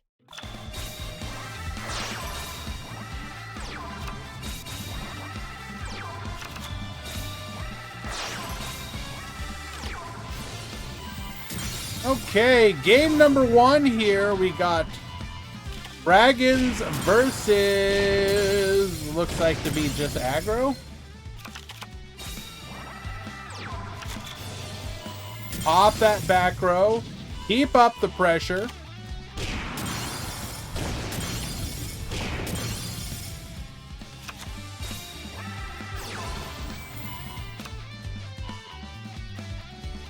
I mean, yeah, we're about to find out. So we have not tonight, but tomorrow night.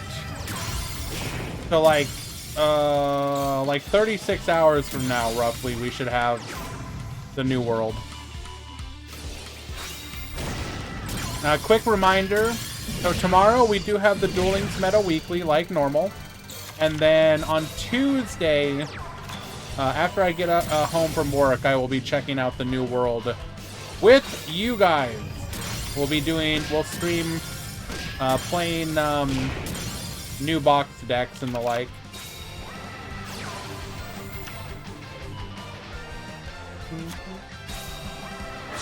Riveting off for the multi-strike Dragon Dragius here. Getting in on both of the monsters, clearing the board. We're going to go for the Dragonic Pressure. Revive the Phoenix, and then just go to battle. We have easy lethal.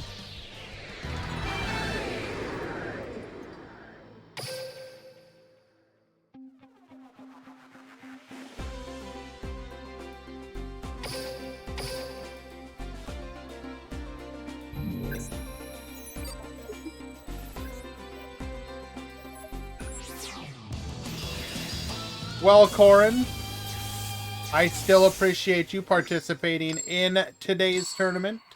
It means a lot to me. Everyone that showed up and participated, I really do appreciate it. Get ready for the rush!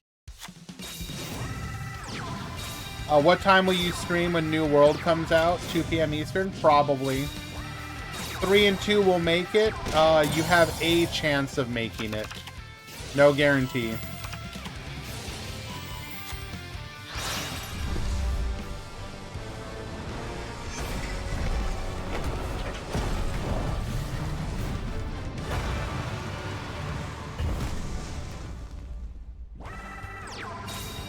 It was still fun to play again in a tournament after a long time, and it was, you know, I would like to thank a tournament like this as we just enjoy the year of Rush Duel that we have had.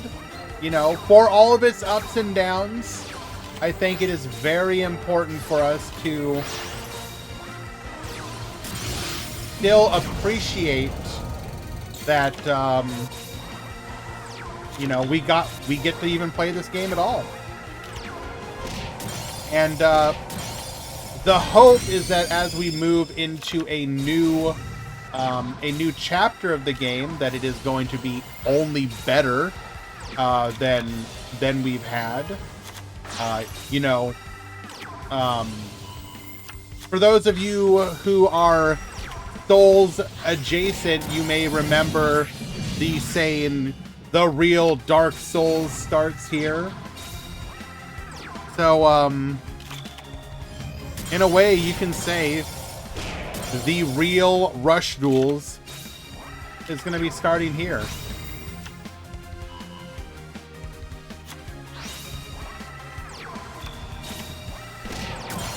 We continue the grind.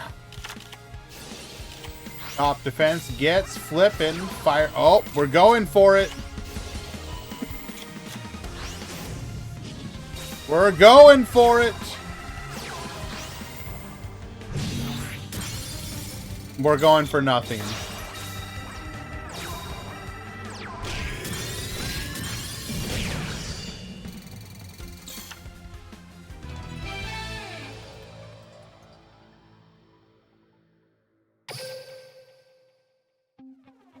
I think there is a decent argument for Duel Links doing Rush better than physical. I think people would, you could argue both. There are certain aspects about Rush Duel Links that I think they had a chance to learn, but there's also obvious problems as well. I don't know, it's an interesting thing to think about because, like, I would say they've been okay with skill design in general. Like, if we sit here and think about it, what have been the biggest successes of skills? Like, I would argue, as much as maybe we hate them, the maximum skills probably made these early maximums playable in a way that just wasn't possible with early maximums in the physical version.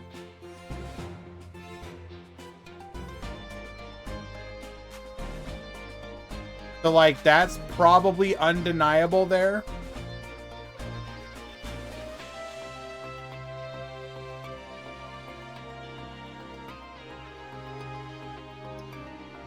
I think, like, in general, yes, like, stuff like the skills that can fix your hand if you brick on high levels, I think are good as well. Like, honestly, I wish more skills did that. Because, like, imagine if, like, every skill had an element of that. Because, you know, Manarchist was obviously complaining about it today, but also, every single one of us has had that moment where you draw your opening hand and it's like 3 high levels, a normal summon, and a back row, and you're just like, oh, okay, well, I've lost this game.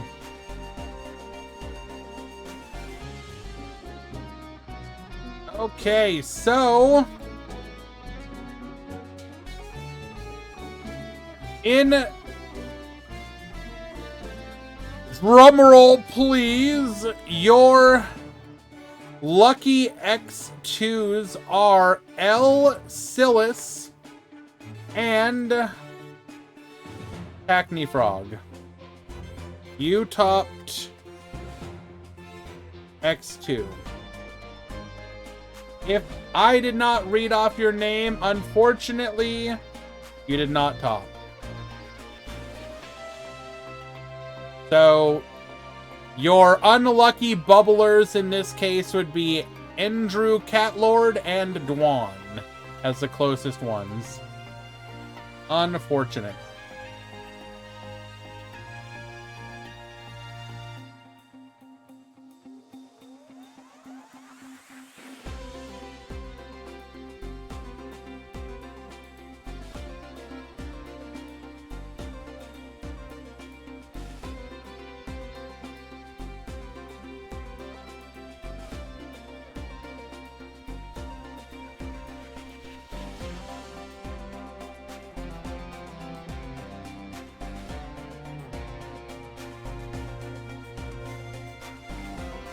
Top 8 has begun.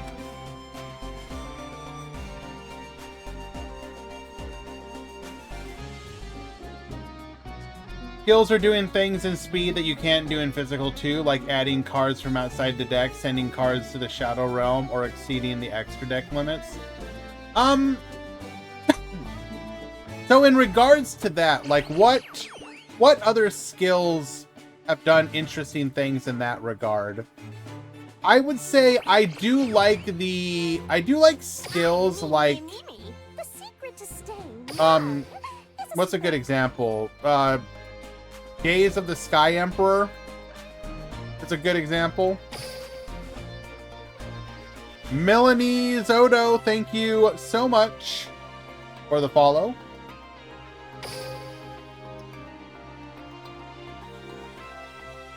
So, like, Set Mighty Gaze of the Sky Emperor is a really interesting skill as well. Because, like, cards like Mighty Gaze of the Sky Emperor are not necessarily ones that you want to run. Because they can feel bad a lot of the times. But being able to just get it back over and over again. So you just run the one copy, and then you can just keep getting it back from the graveyard over and over again. This is a good skill. Even if it's not really seeing play right now, it's good skill design. I like this a lot. I think Magician's Shuffle is a pretty neat skill to make Dark... I mean, this could be just the fact that we're missing some Dark Magician support cards. That's right, Easy! Top 8!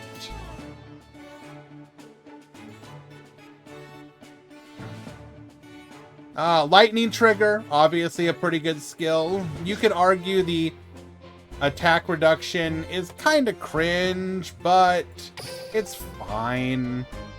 Noodle Art Reboot and the new Noodle... technically... the reboot was a really... made Noodle, like... I don't know how Noodle was side of this, but, you know, we saw this as like a legitimate burn strategy, a defensive burn strategy, such that Konami felt like they had to nerf it. What's my favorite skill of the 7s era? Excuse me. Honestly, if I had to pick one that I enjoyed more than any, probably Black Dragon Rising. I like this skill a lot.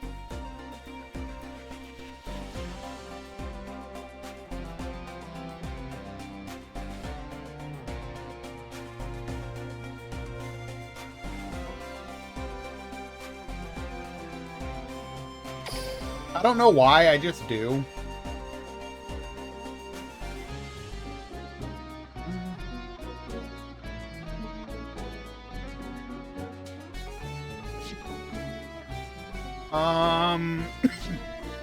If I had to pick others. Even though the deck isn't good, I like, I'm sorry, not that it's not good, but I like the Bubble Era skill. I think that's pretty good.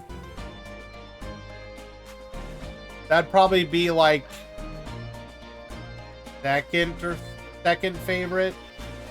Dark Celerity is up there. I really like that one.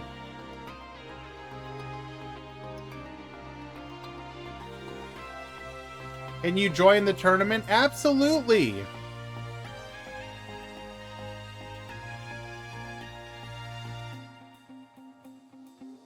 One moment, though. I'm about to move my cat, and I don't think she's going to be happy about it.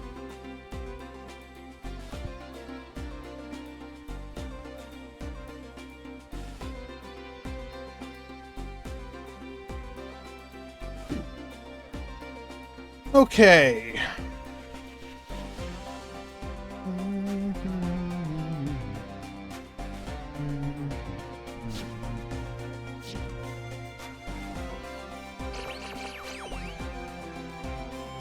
Let us get a match going.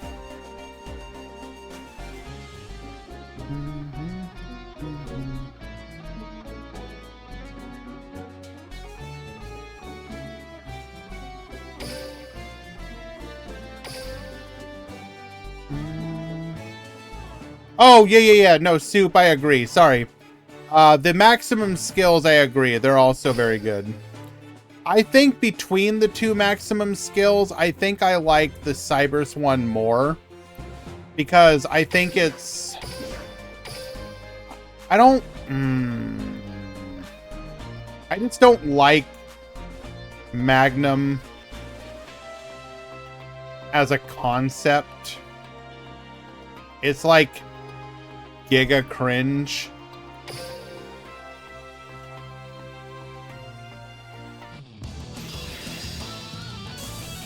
But the fact that the skill makes it work is obviously good. I just don't like the way that it makes it work.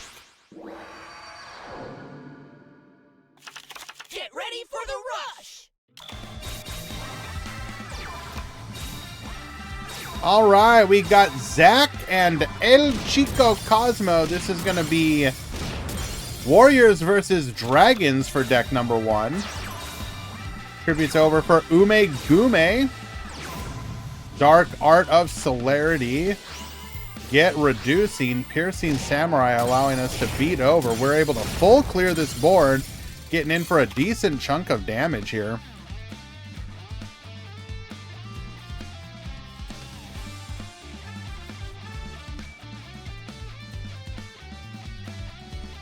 Like, I think the Cyber skill would be almost perfect if the attack reduction was not quite so high.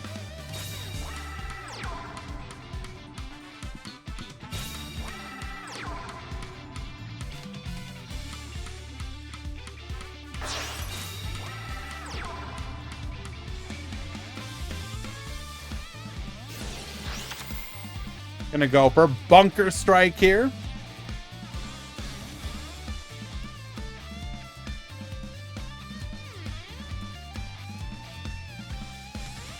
And actually, I'm gonna go ahead and do the deck breakdown really quickly.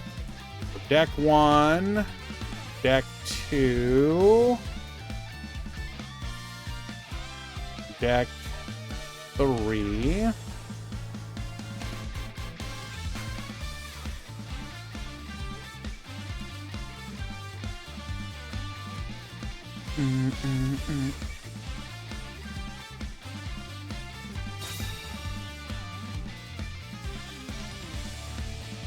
What do we got here? We got...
Dragons.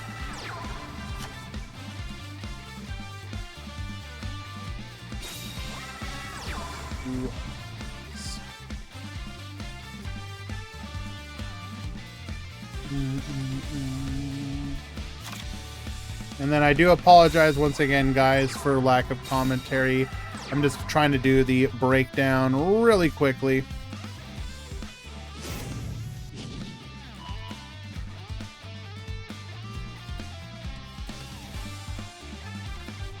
Dragons.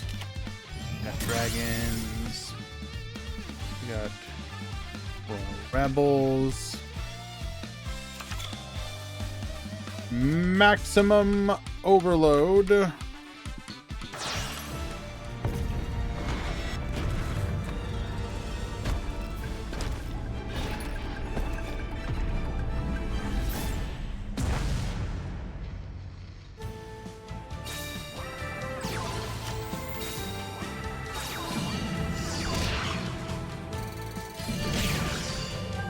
Got dragons. Got royal rebels and maximum overload. And then we got machines and psychics. Okay.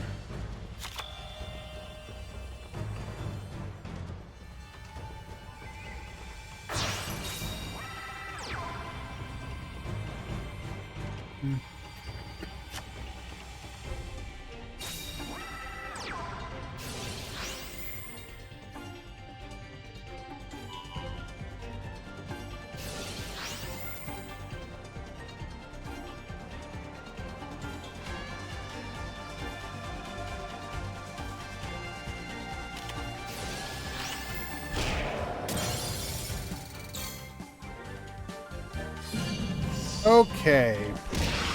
Edit com. Top 8. El Chico Cosmo taking game number 1. So in the top 8, your deck breakdown is as such. Deck 1, 6 dragons, 1 spellcaster, and 1 warrior. In deck 2, we have 4 royal rebels, 2 maximum overload, 1 harpies, and 1 maximum Ragnarok. In deck 3, we have 4 psychics, 2 machines, 1 cybers. And actually, sorry, I should correct that. That's not cybers, that's maximum Ragnarok. Why did I put cybers?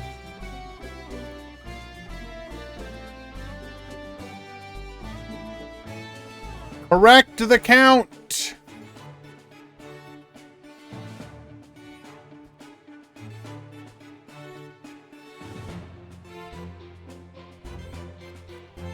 Come on, streamer, get it right.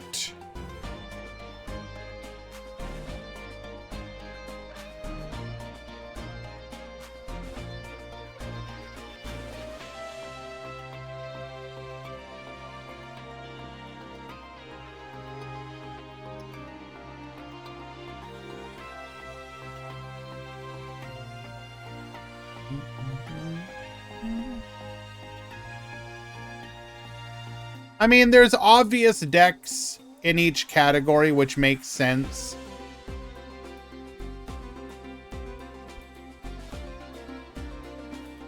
I mean, we can't really be too terribly surprised by that, I think.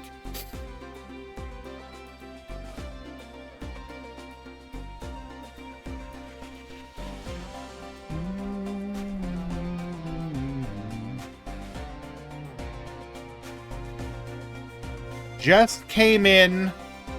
What kind of tournament was it? This is a multi-deck tournament where you needed to bring 3 different decks that each represented a different format of the game. 3-deck format, early, mid, and modern. Rush Duel links. Legal.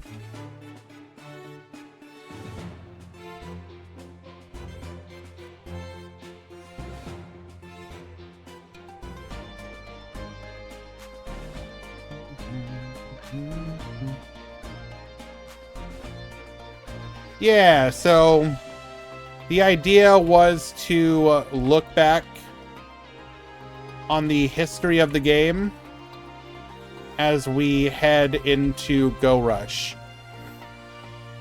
Appreciate the last year of Rush Duel.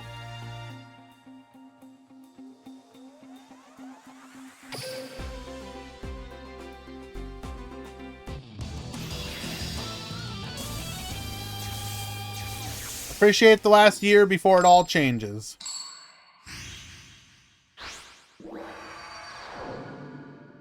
As an example, Ready for the rush. here's rules that you had to follow for deck 1. Oh, sorry, deck 2.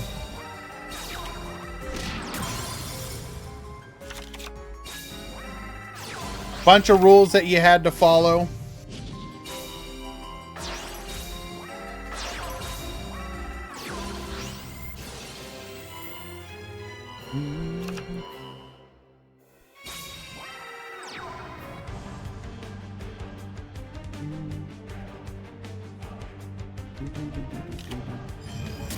Widespread Ruin, successfully taking out one of these boss monsters, but we're still going to get in for a good chunk of damage.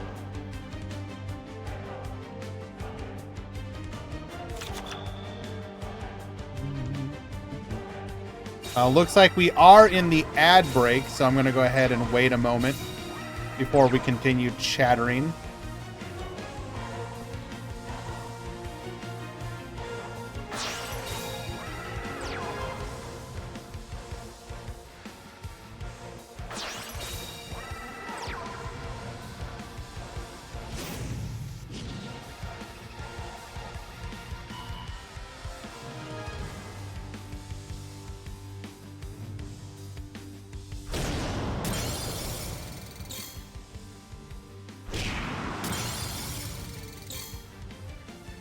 Easy, did you really put them side by side and not top to bottom?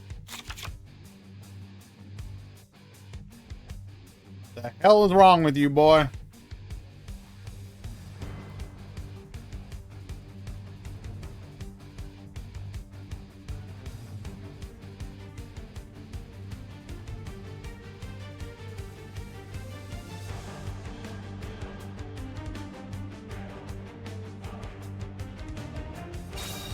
All right, in the overall breakdown, we have deck number 1, Spellcasters, followed by Dragons, Aggro, Yami Ruler, Psychic, and Royal Rebels.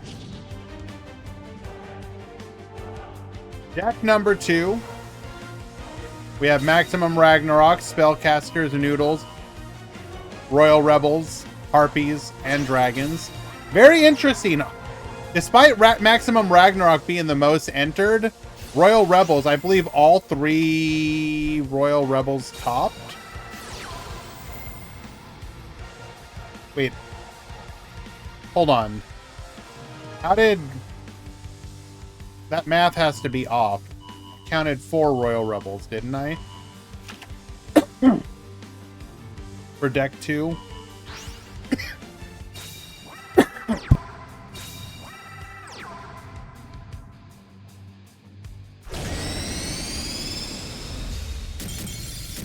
Yeah, but I'm pretty sure... I think I miscounted then.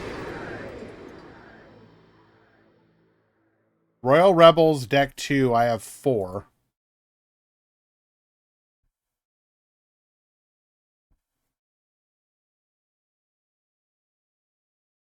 El Chico Cosmo with a 2-0 victory.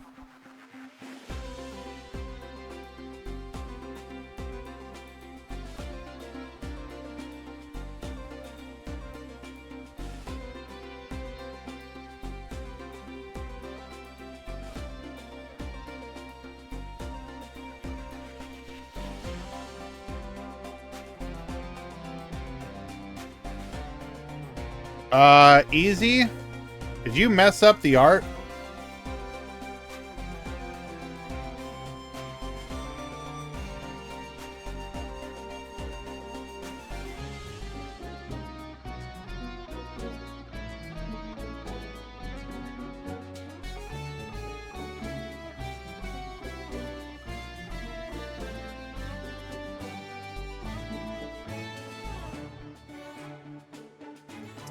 How does this math work? Deck 2, 11 Royal Rebel. We have Maximum Ragnarok at 11. Spellcasters 5, when Spellcasters should be at 3.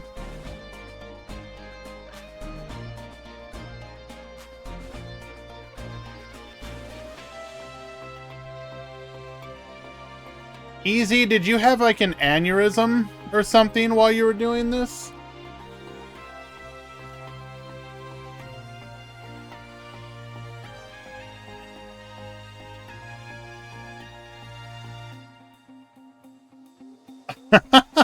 Wait, okay, hold on. Did we get this one right? Looks like deck 3 is correct. Deck 2 is... Sorry, deck 1... How incorrect is deck 1? So, dragons and spellcasters mixed. Aggro is correct. Yami Rule is correct. Psychic correct. Royal Rebels correct. So we only messed up 1 there. Here, Royal Rebels is at 3 instead of 11. Spellcasters is at 5 instead of 3. Overload and Ragnarok are in the wrong spot. Dragons is correct. So Dragons is the only one in the correct spot in deck 2.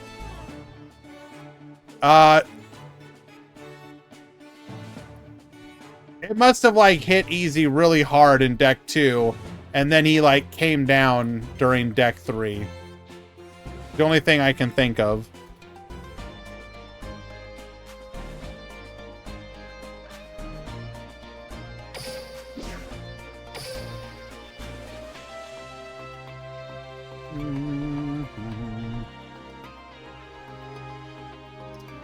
Okay, so Yadin Sword defeats Tacny Frog 2-0.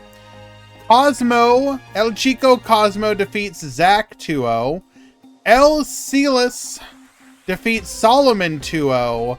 And Paco Waco Taco defeats Firefox 2-0.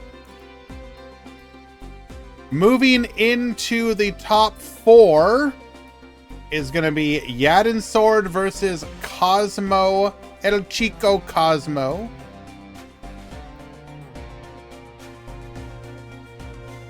So we're gonna excuse me.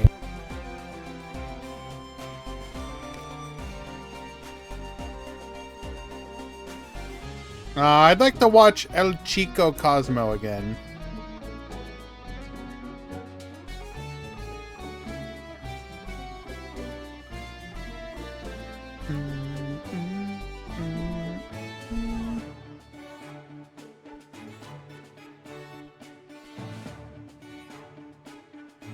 So chart incorrect, bracket needs to be double checked. I don't believe anything anymore. You shouldn't. You absolutely shouldn't believe anything. It's all a lie. Don't trust anything. Not even your own senses.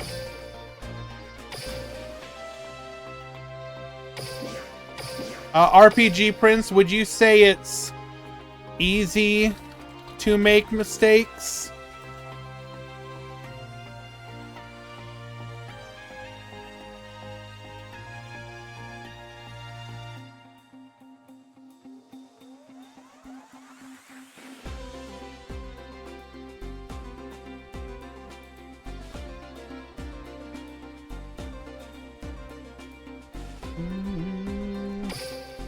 Yeah, we're gonna follow El Chico Cosmo.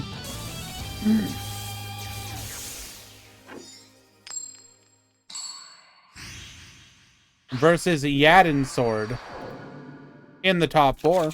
Get ready for the rush!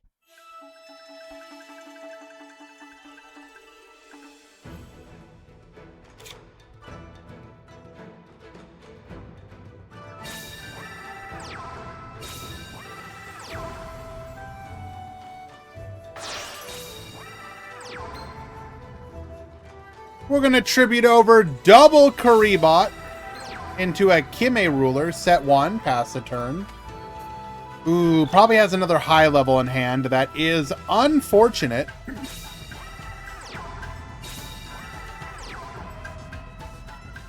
Set 2, show us a tribute.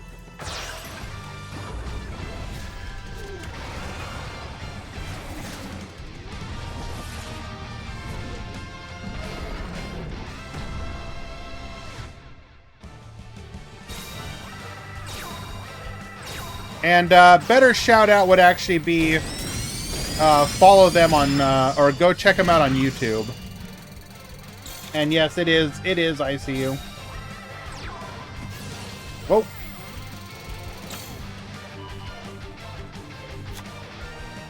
Makers of both very useful guides as well as clickbait drama videos. Starting beef in the Duel Links community. First they go after Loom. Who's next?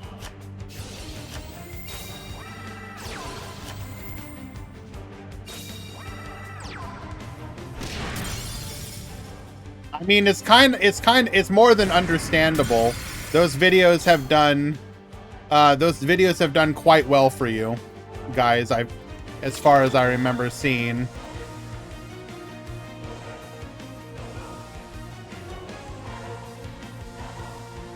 That said, I do want to stress that I still love your guys' guides, just because it's nice to have something that I can send people to.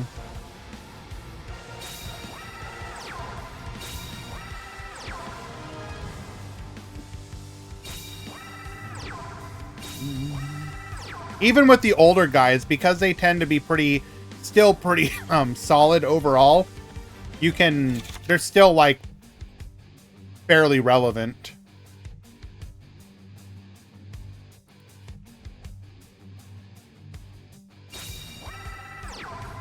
All right, we're gonna set 2 going defensive here. If we have another Kime ruler, we can start going over the top if we want to.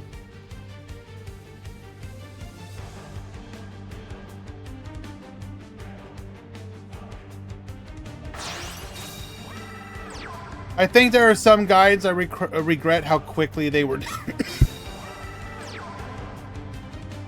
Excuse me. I regret how quickly they were done. I think that guides need to allow the community to solve decks first.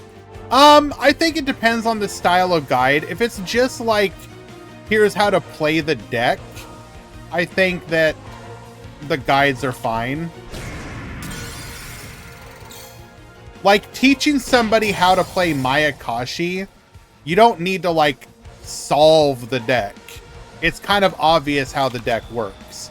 But it is still extremely helpful to tell people, here's how the deck works.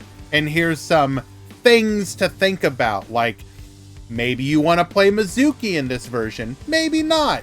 There's an argument for both of them. You know, that sort of thing does make sense from a guide standpoint. Also, like, basic combos, like, you know, I don't know.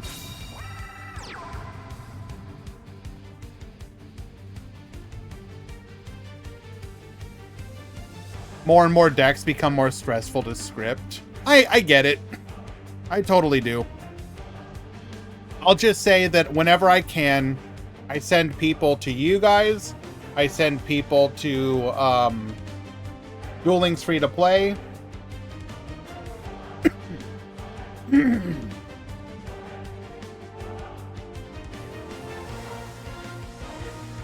It's good to have resources to send people to, is all I'll say. And if in between that stuff you guys got to do the clickbait, trust me, we all get it. Actually, I don't know. I think I will also say that I think that you guys have done a pretty solid job of the clickbait still being, like, good, if that makes any sense. Like, it's definitely like, what are they trying to say here? Do we send people to the Pokemon server? I mean, sure, I guess. If you want to.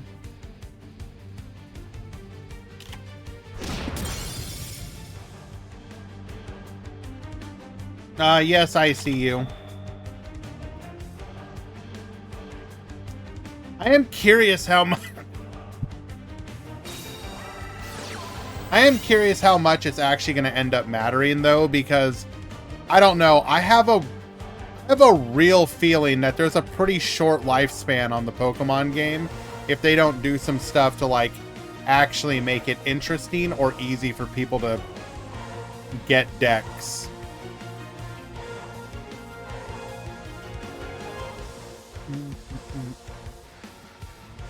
But anyways, that's neither here nor there. We're gonna go for the Dragonic Pressure, wipe the field. Don't trash talk Pokemon. I'm sorry, dude. The game is just eh.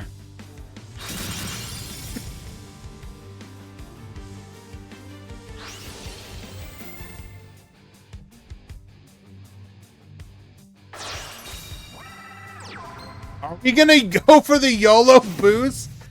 Oh, this could be lethal, and in fact it is! That back row is nothing!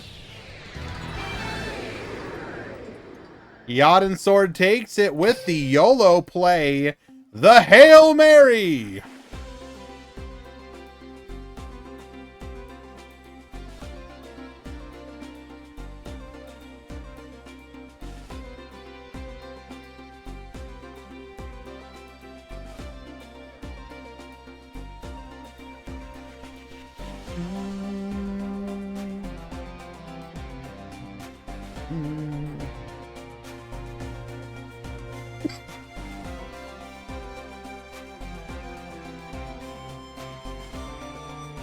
I mean, it also doesn't help that, like, the only good decks are, like, the EX decks. Like, every other, almost, okay, not every Pokemon, but almost every other Pokemon is basically bad. You play the EXs.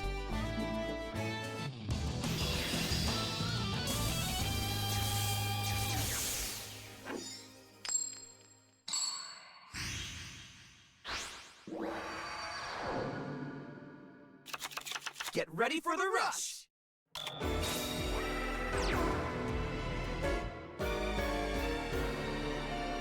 Marowak doesn't play EX? Are you not playing the EX Marowak? What are you talking about? There's no way you're playing normal Marowak, Desmume.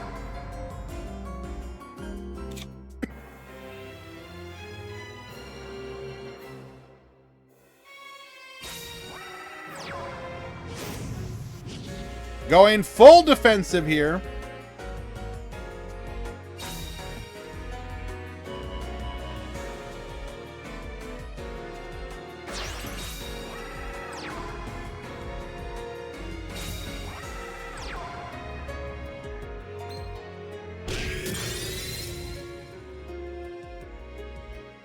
But where's meme? What?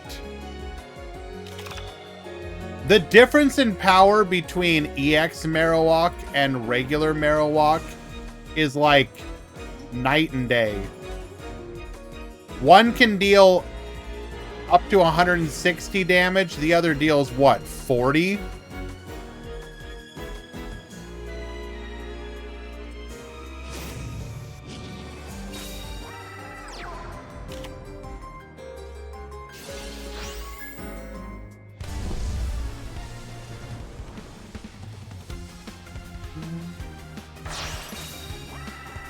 Tribute's over for the Doom Metal. Gets wiping. Burn for 1,000.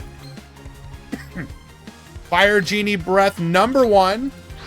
Do we have another? Show us another. Do we have another body? Do we have another body? We don't! There is a delay on attack. Widespread ruin. Take out the doom metal. Get in for 15. We hit the wrong back row.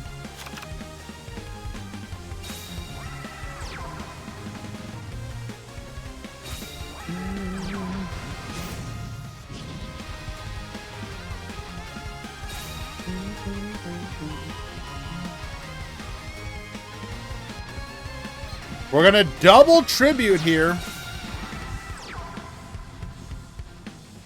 Wait. Yes.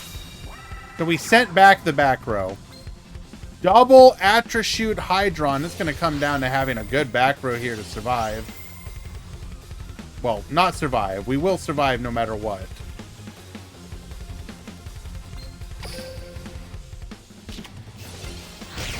Buffered Slime, reduce the damage to only 2,000.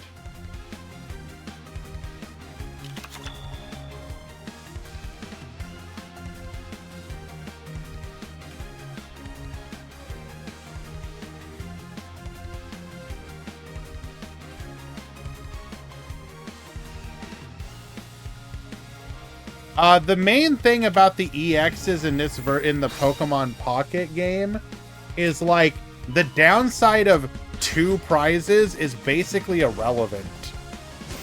And the amount of damage they do is absurd.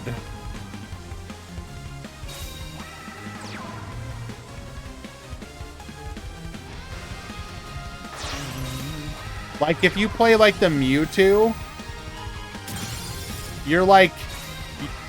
you're dealing 50 damage for 2, and then once you ramp up to the top end, you're dealing 150 damage per attack every turn. It's insane. Then you have like silly stuff like the ramp you can do with the fire deck where you're like, I played it in one game where the Moltres put like turn 3 they had like 8 energy, and I'm like, I have 2 energy to your 8. How is this fair? And then they just like rolled me. The 2-0 victory for Yadin Sword, who will be moving on to the grand finals.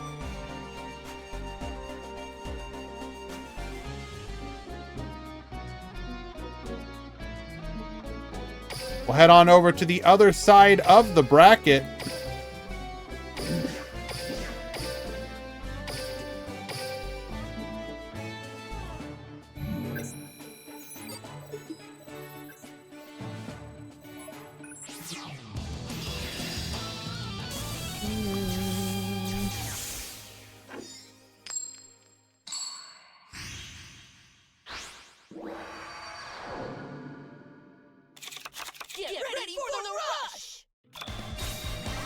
Okay, Paco at the bottom. We're going to go full defensive. Elsilis into the Dragius first turn. 1 back row, and Dragius able to clear 2 here. We're going to go Triad Drago. We're going to draw... No, just tribute... Sorry, draw a card, then tribute over. Pop the back row. We're able to attack in. Take out the Dragius, getting in for a good chunk of damage here.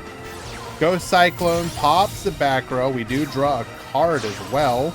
Tributes over for another Dragius. Double bodies on the field. We're going to be able to attack in, clear, and even out the damage. Slugger effect, bring back the pitcher into the Bunker Strike effect. We're going to go ahead and fix our hand. Triad Drago draws another into another Bunker Strike. We're then going to double Baboost. And ignoring the Dragius, we are able to just go for lethal. Paco takes game number 1.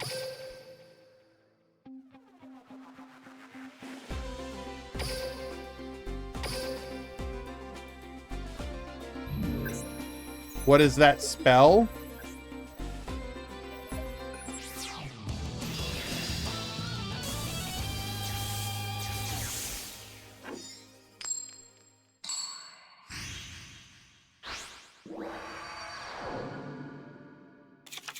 Get ready for the rush!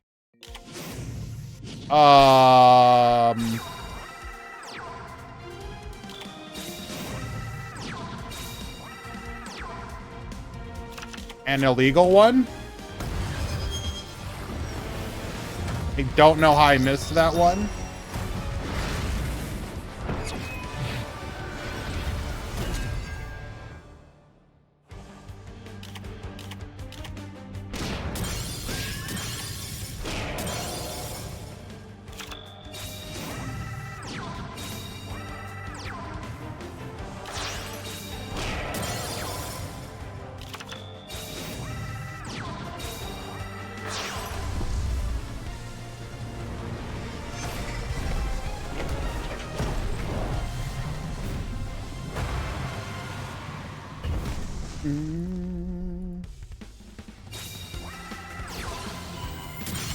That is completely my bad. I don't know how I missed it when I did the deck check. I told them their deck was fine.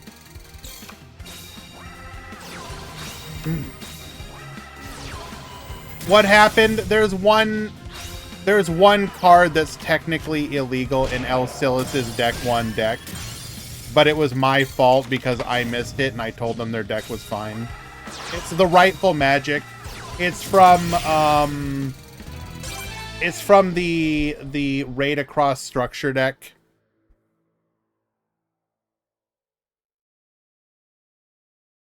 Which originally I listed it as being legal for deck 1. And then I edited it to deck 2 because the date was wrong. So they didn't do anything wrong. That's all me.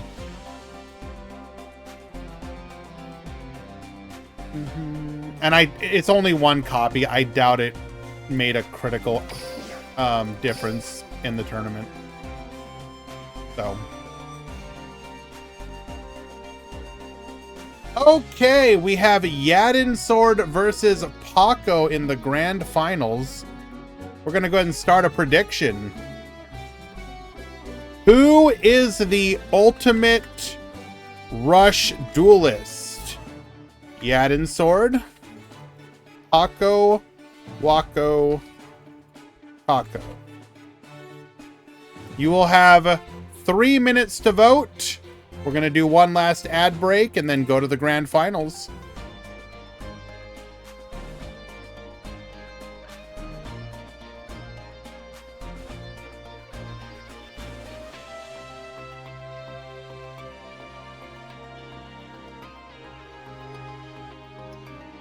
Be right back.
Alrighty.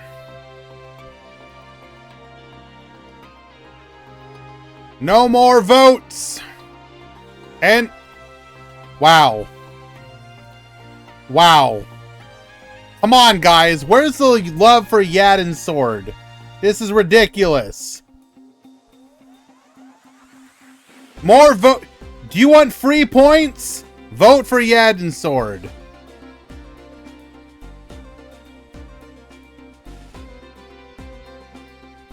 Five, 4, 3, 2, 1. End submissions.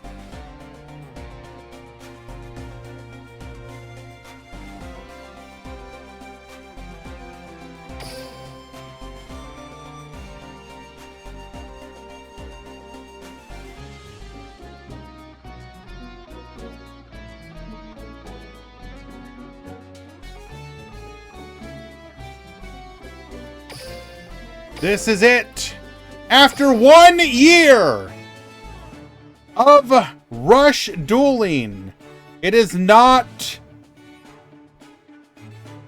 Quantum Cube who won the Worlds. It comes down to Yadin Sword versus Paco Waco Taco. Who will be the ultimate Rush champion?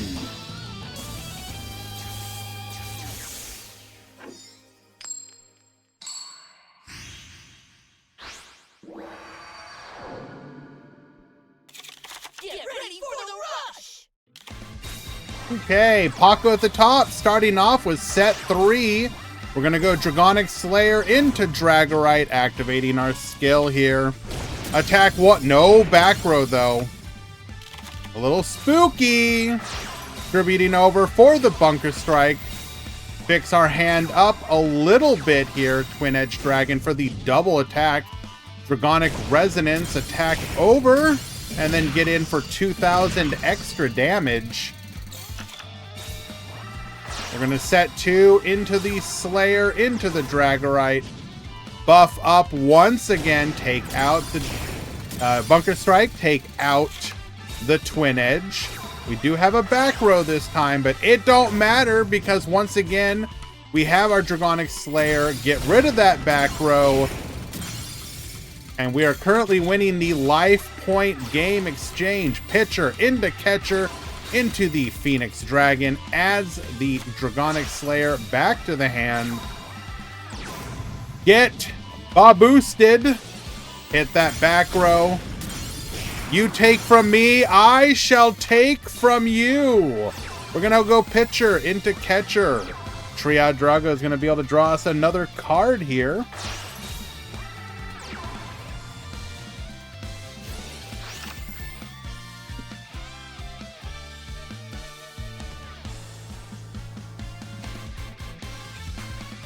No back row to contend with.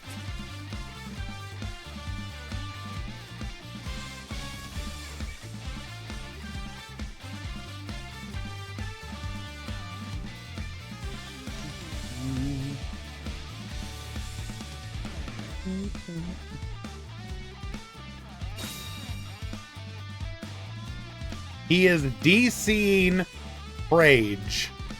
No, you do not pray for the DC.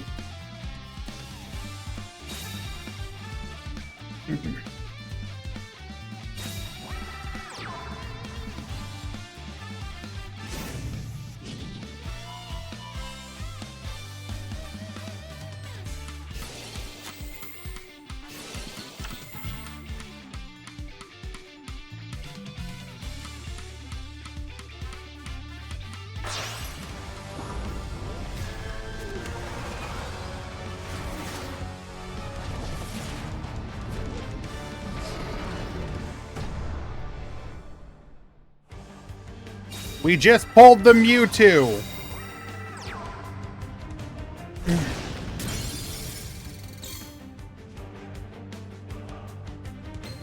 Multi-strike Dragon Dragius, but we will not be able... We really didn't have lethal 400 life points left!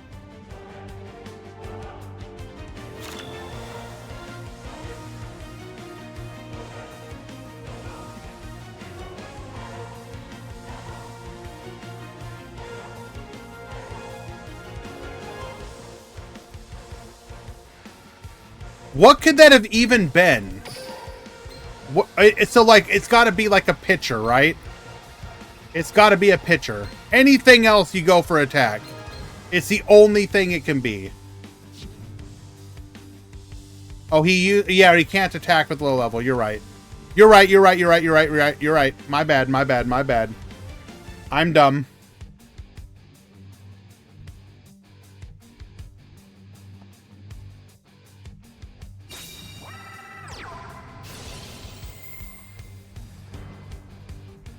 Still, surely, it's going to be a struggle to come back from this.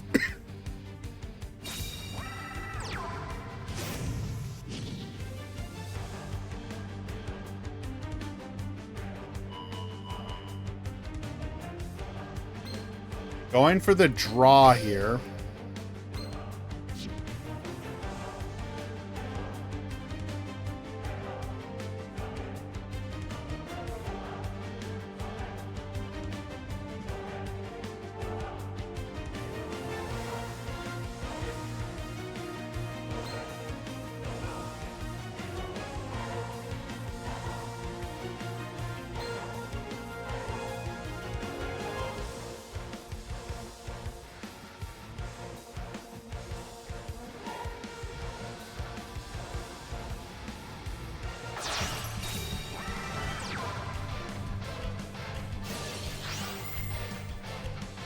Yeah, that was a miss. That's actually a common... That misplay is more common than you realize. I have personally done that play more than once. So for those of you that don't know, you need 2. Not 2 or more. 2 non-level 3s. So in that situations, we had 3 non-level 3s, which is the issue.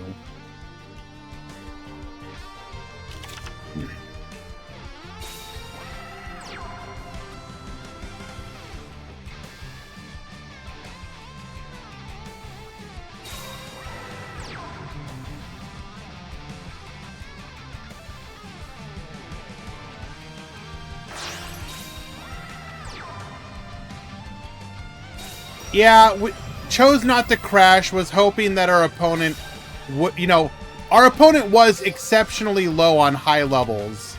There was a chance we wouldn't get one of the monsters to trigger.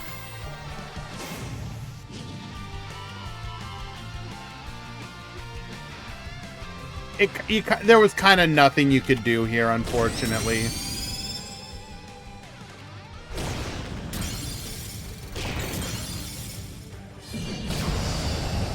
Akko will take game number 1. That early life point lead just became insurmountable, especially with that slight misplay at the end there. That's okay, though. 2 more games.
Alrighty, game number 2.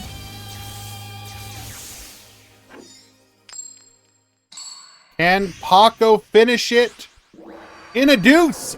Or will Yadin Sword force it to a game 3? Death Doom Requiem is going to put our invasion on the field. Paco going full defensive here.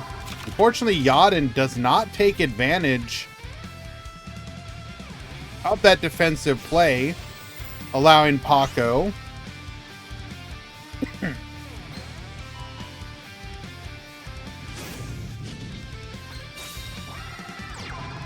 goes for the Rogue of Archfiend effect just because we want to be able to get 2 on the field here. We're going to go for Fire Genie's Breath. Stop defense. Get flippin'.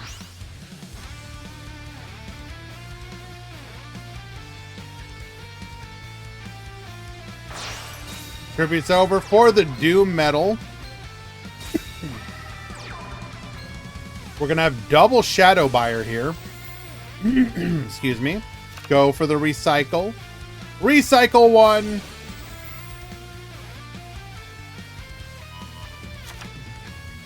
Recycle 2. Get poppin'.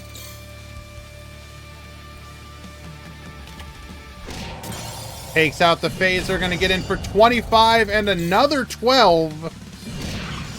Putting Yadin's Sword on the ropes. 1,500 already.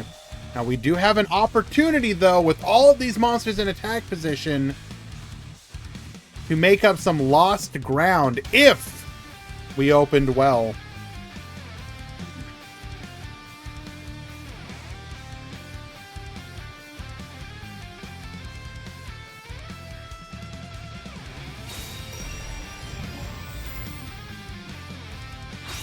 Reincarnation. Add the phaser back to the hand. Okay. Hold. Death Doom Requiem. Invasion to the field. We're going to set 1. Tribute's over for the Doom Metal. For the Heavy Metal. Interesting. Fire Genie's Breath. Send that back to the hand. We're going to go Nessus here. We will clear the board and put our opponent on only 4 new cards.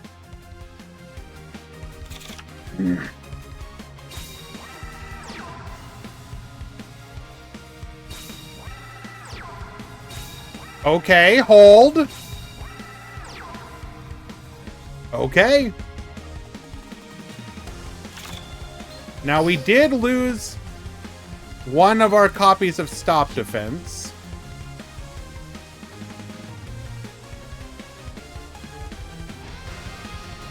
I mean, Paco is still in a great position here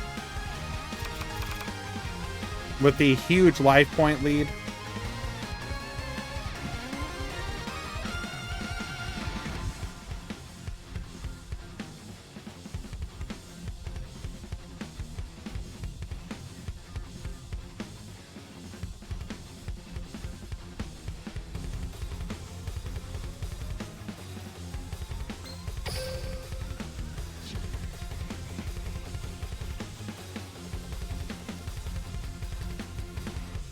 What's the game plan?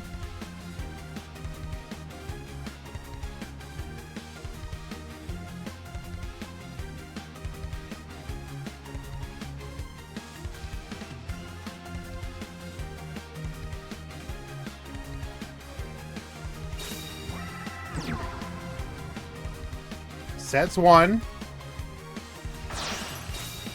Tribute's over for another Heavy Metal. Fire Genie's Breath.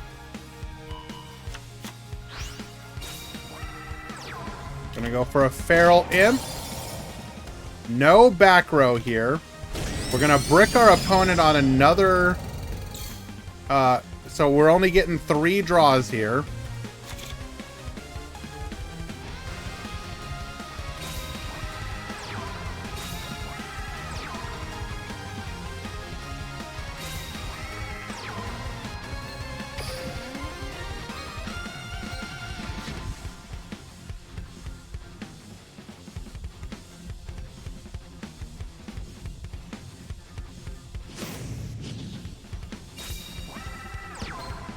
Alright, going full defensive.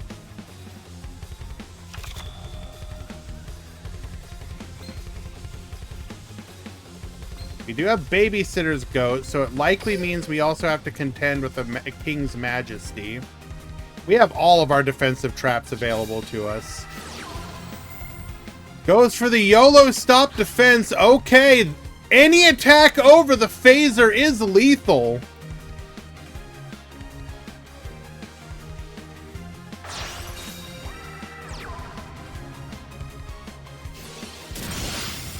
Doom Metal also going to be able to potentially open this board up.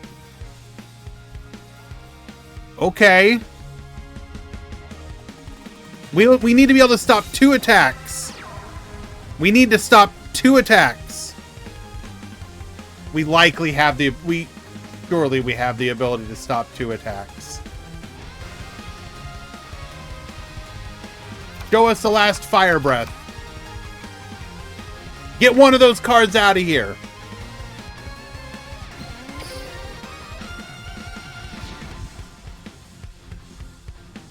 We go to battle. There is a delay.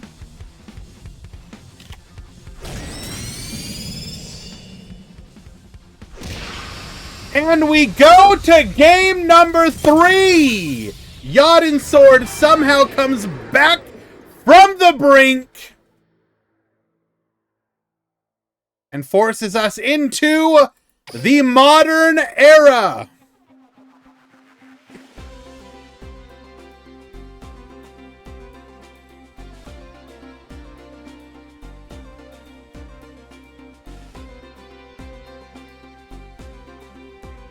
Since it no longer matters, I can actually take a peek.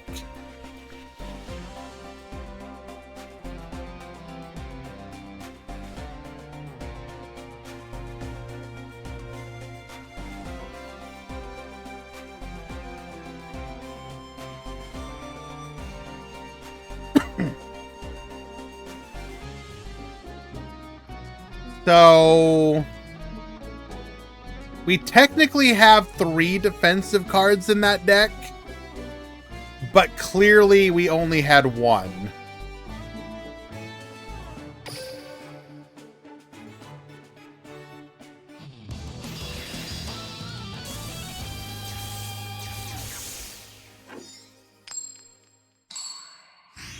Alrighty, game number 3.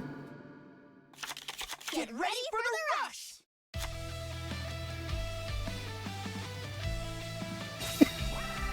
Yodin Sword. Likely on Psychics. But who knows? But it is a non-archive skill. Paco going second. We do have Essel. Oh my Jesus. Oh. Milling Cybertech, Alligator, and Innovator. Able to revive the Innovator with a target to give it boosted piercing. Bro. Illegal. Barrage of Steel. We're going to be able to pop one of those back rows. It is a Jam P up. We go to battle. 2,800 over the Candy. We will get walled by the Essel, however.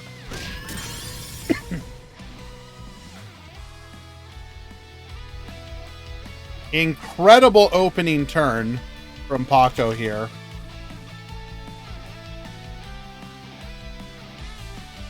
But Psychics do have the ability to gain back a non-insignificant amount of life.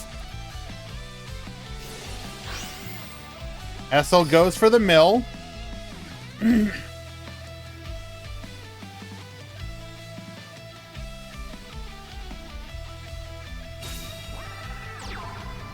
Candy to the field. Okay, you love to see that.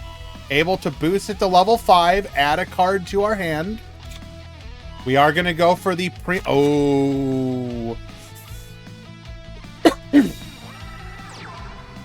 We have the Roman pick as well, sending a Melody and a Melody to the graveyard, adding one of those back to the hand.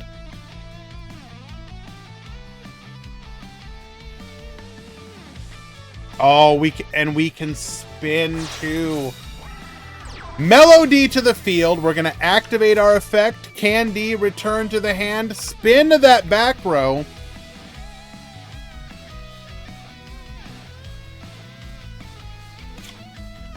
Also adding the candy from the graveyard back to the hand. 1, 2, 3, 4, 5, 6 cards still in hand.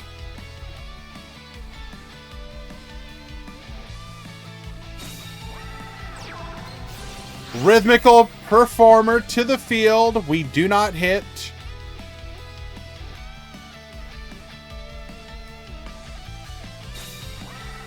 Another body. Likely going to see a tribute of Prima Guitarna here.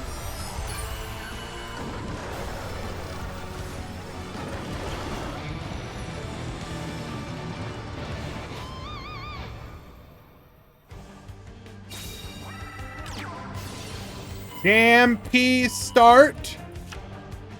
Adds the candy back to hand. Gain 1,000 life points. We just can't stop drawing. Do we not have another normal summon, though? We don't have another normal summon. Okay. This does minimize the damage a significant amount.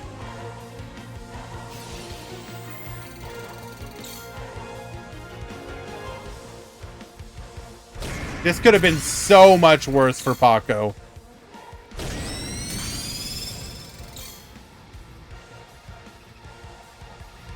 We will equalize the life point difference, though.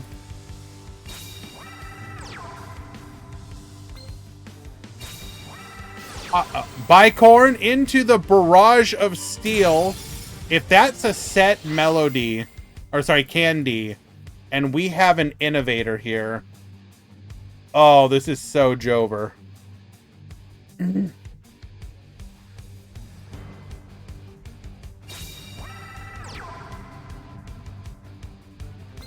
Okay.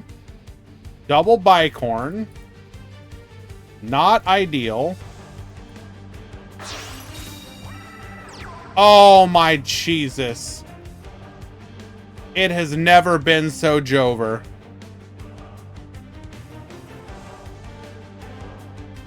Did we actually misplay by setting the body on the field?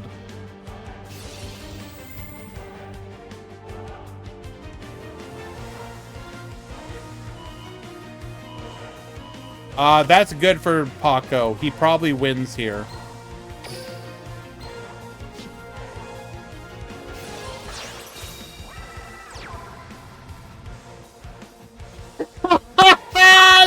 Double Innovator!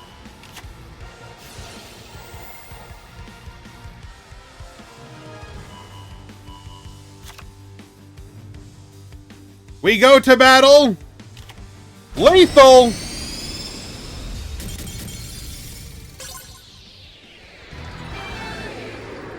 And with that, your grand champion of the Rush Duel Retrospective Tournament will be none other than Paco Waco Taco. With Yadin Sword having a non-insignificant, desperate comeback. That was actually an incredible, a great game 2, and almost the perfect combo turn in game 3.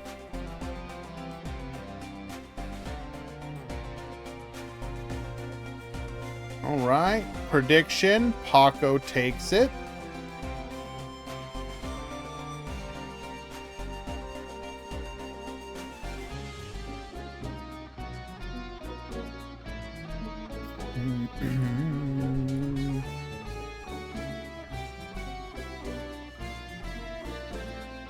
Okay, let's go ahead and push these through.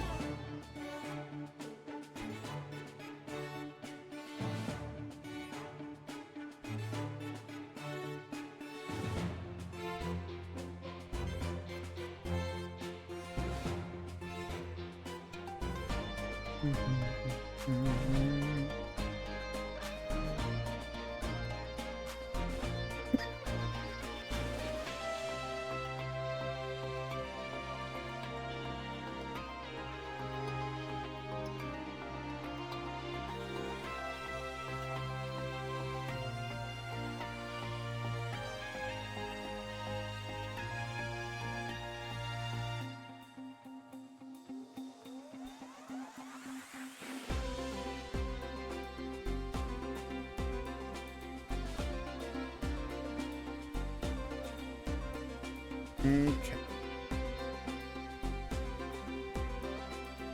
All right. Paco, deck number 1. Very simple, very basic Dragonic Resonance. Rather hefty. So we're running 4, 5, 6, 7 high levels. We are going with the only one Dragius double Phoenix lineup. And our only spell and trap are Reincarnation and Widespread Ruining. I'm a beginner. I had a lot of fun. Well, congratulations. You did amazing, my friend. Well done. Deck number 2. We got Death Doom Requiem Royal Rebels here. Running 3 Fire Genie's Breath. Double of the stop defense. And then the 3 defensive traps that are very common during this second era of the game.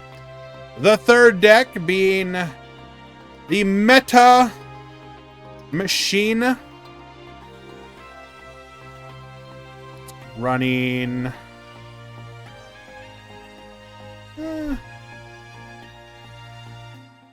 interesting. Very good. And then Yadin running dragons as well. Similar lineup, although we are running 2 copies of Dragonic Pressure.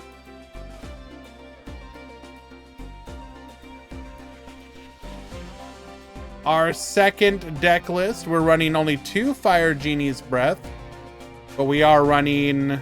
We did not elect to run King's Majesty, instead going for the Guard. And then deck number 3. This is going to be our Psychic deck list. Little heavier on the normals here. Well, sorry, the 1500 normals. A little light on the boss monsters, though. Normally you see like, oh, well, I mean, I guess technically 4, and that's not that light. Only 1 Prima Guitarna is an interesting choice, though.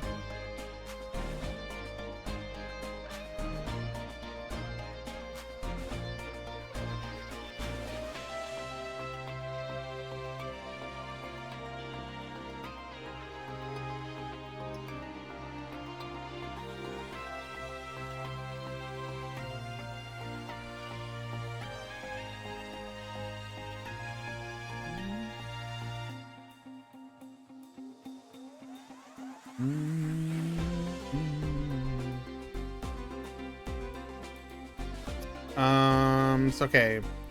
We got El Chico Cosmo. We're running Dark Art of Celerity.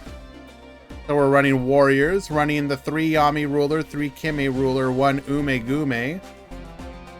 Running the Seahorse Carrier package and are the Karibots for Tribute Fodder. Running a little defensive package here with our 2/1 Phantom Bind. Deck number 2, as we head into the middle era, we're playing Maximum Ragnarok. This is where you're also seeing Talismanic Seal Array become legal. The 1 random Ghost Cyclone is interesting in addition. Normally you don't see something like that. And then deck number 3 looks like fairly standard Psychics.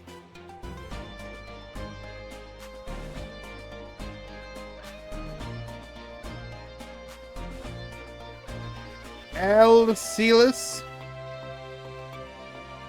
We're running the dragon package. Running Ghost Cyclone here and a bunch of defensive traps. So this right here was the mistake that I was talking about. The rightful magic. This is not legal in this particular one. I okayed it because I forgot. So I do apologize. They didn't do anything wrong. This was my bad. And before the edit yesterday, this was legal. So keep that in mind. But that didn't make a difference, in my opinion. Running Maximum Overload for deck number 2. Only one Talismanic Steel Array, but I guess it doesn't really matter.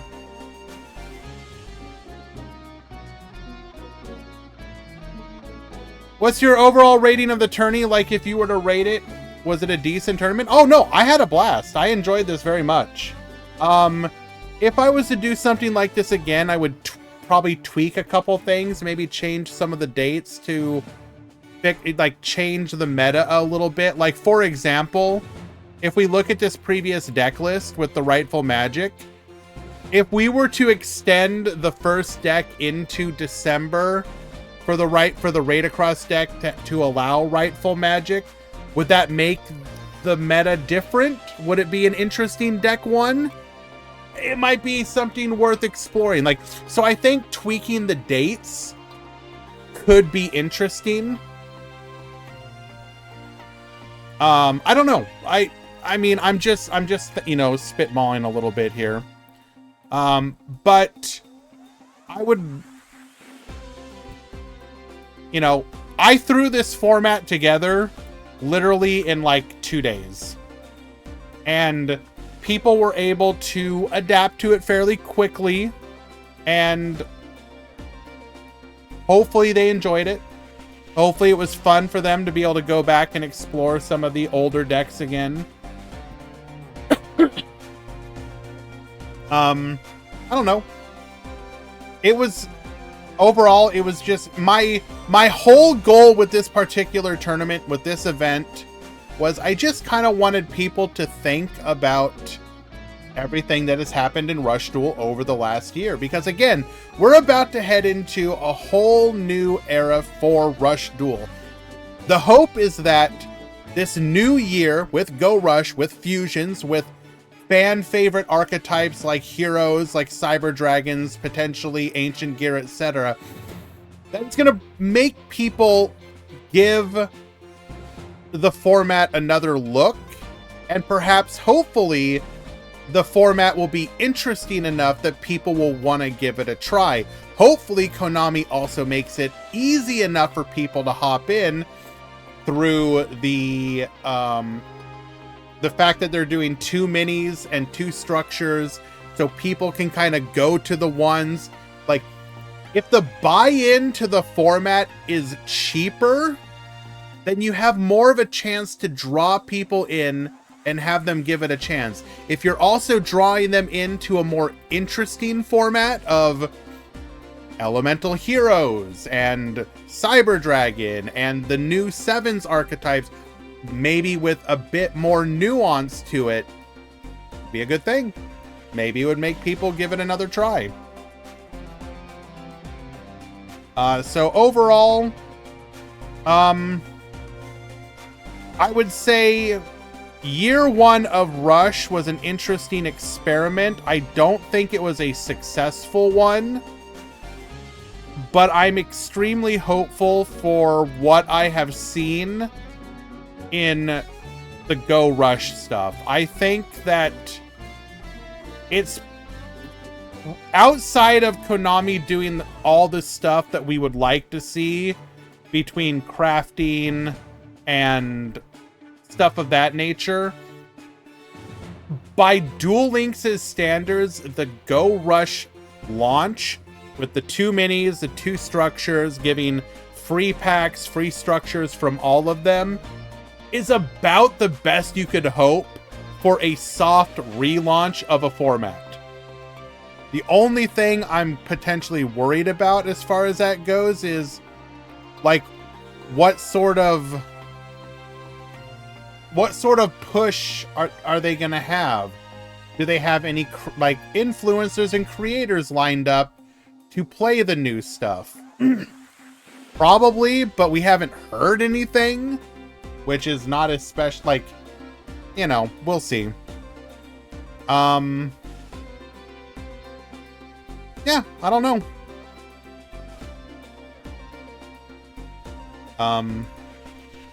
From a creator standpoint, it's been a lot of fun to run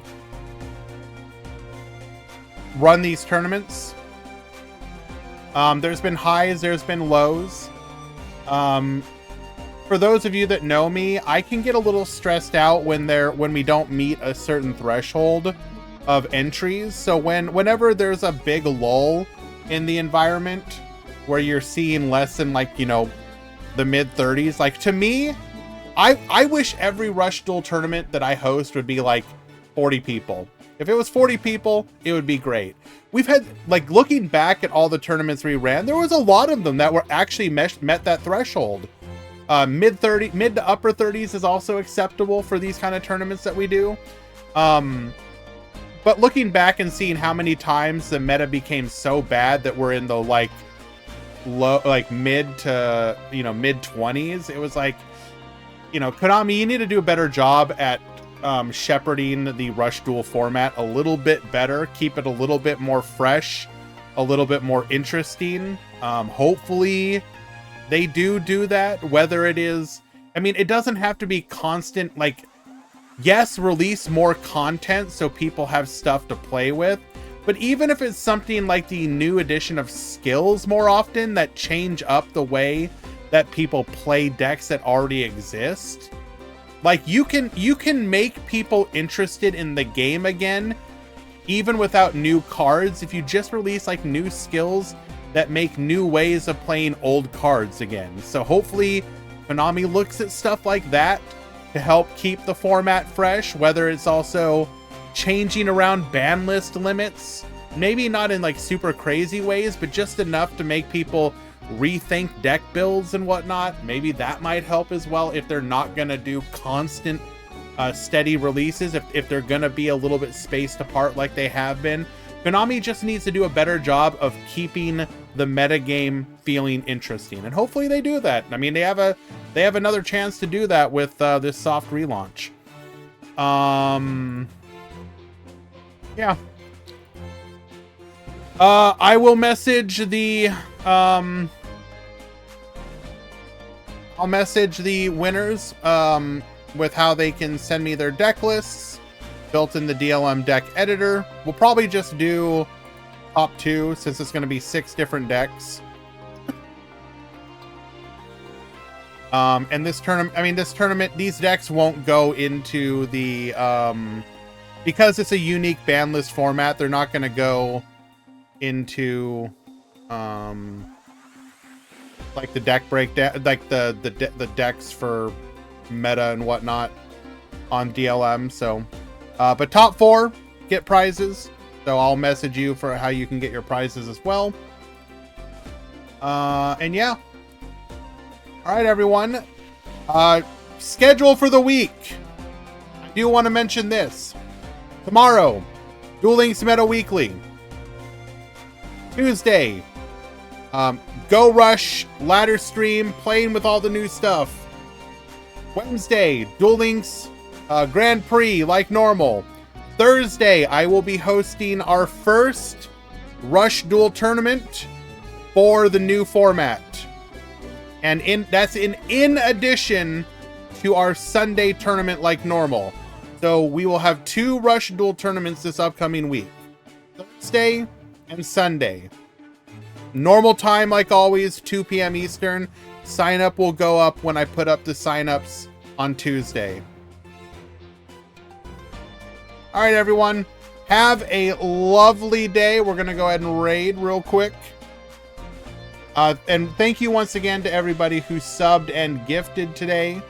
ICU, Pimp Jr., as the gifters and all the other subs as well.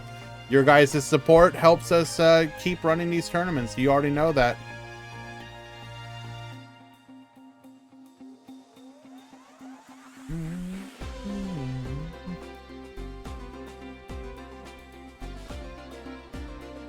All right, we're gonna raid Quantum. Congrats again to Paco Waco Taco, the greatest amongst us, and Yadin Sword for almost defeating the legend himself. All right, take care, guys.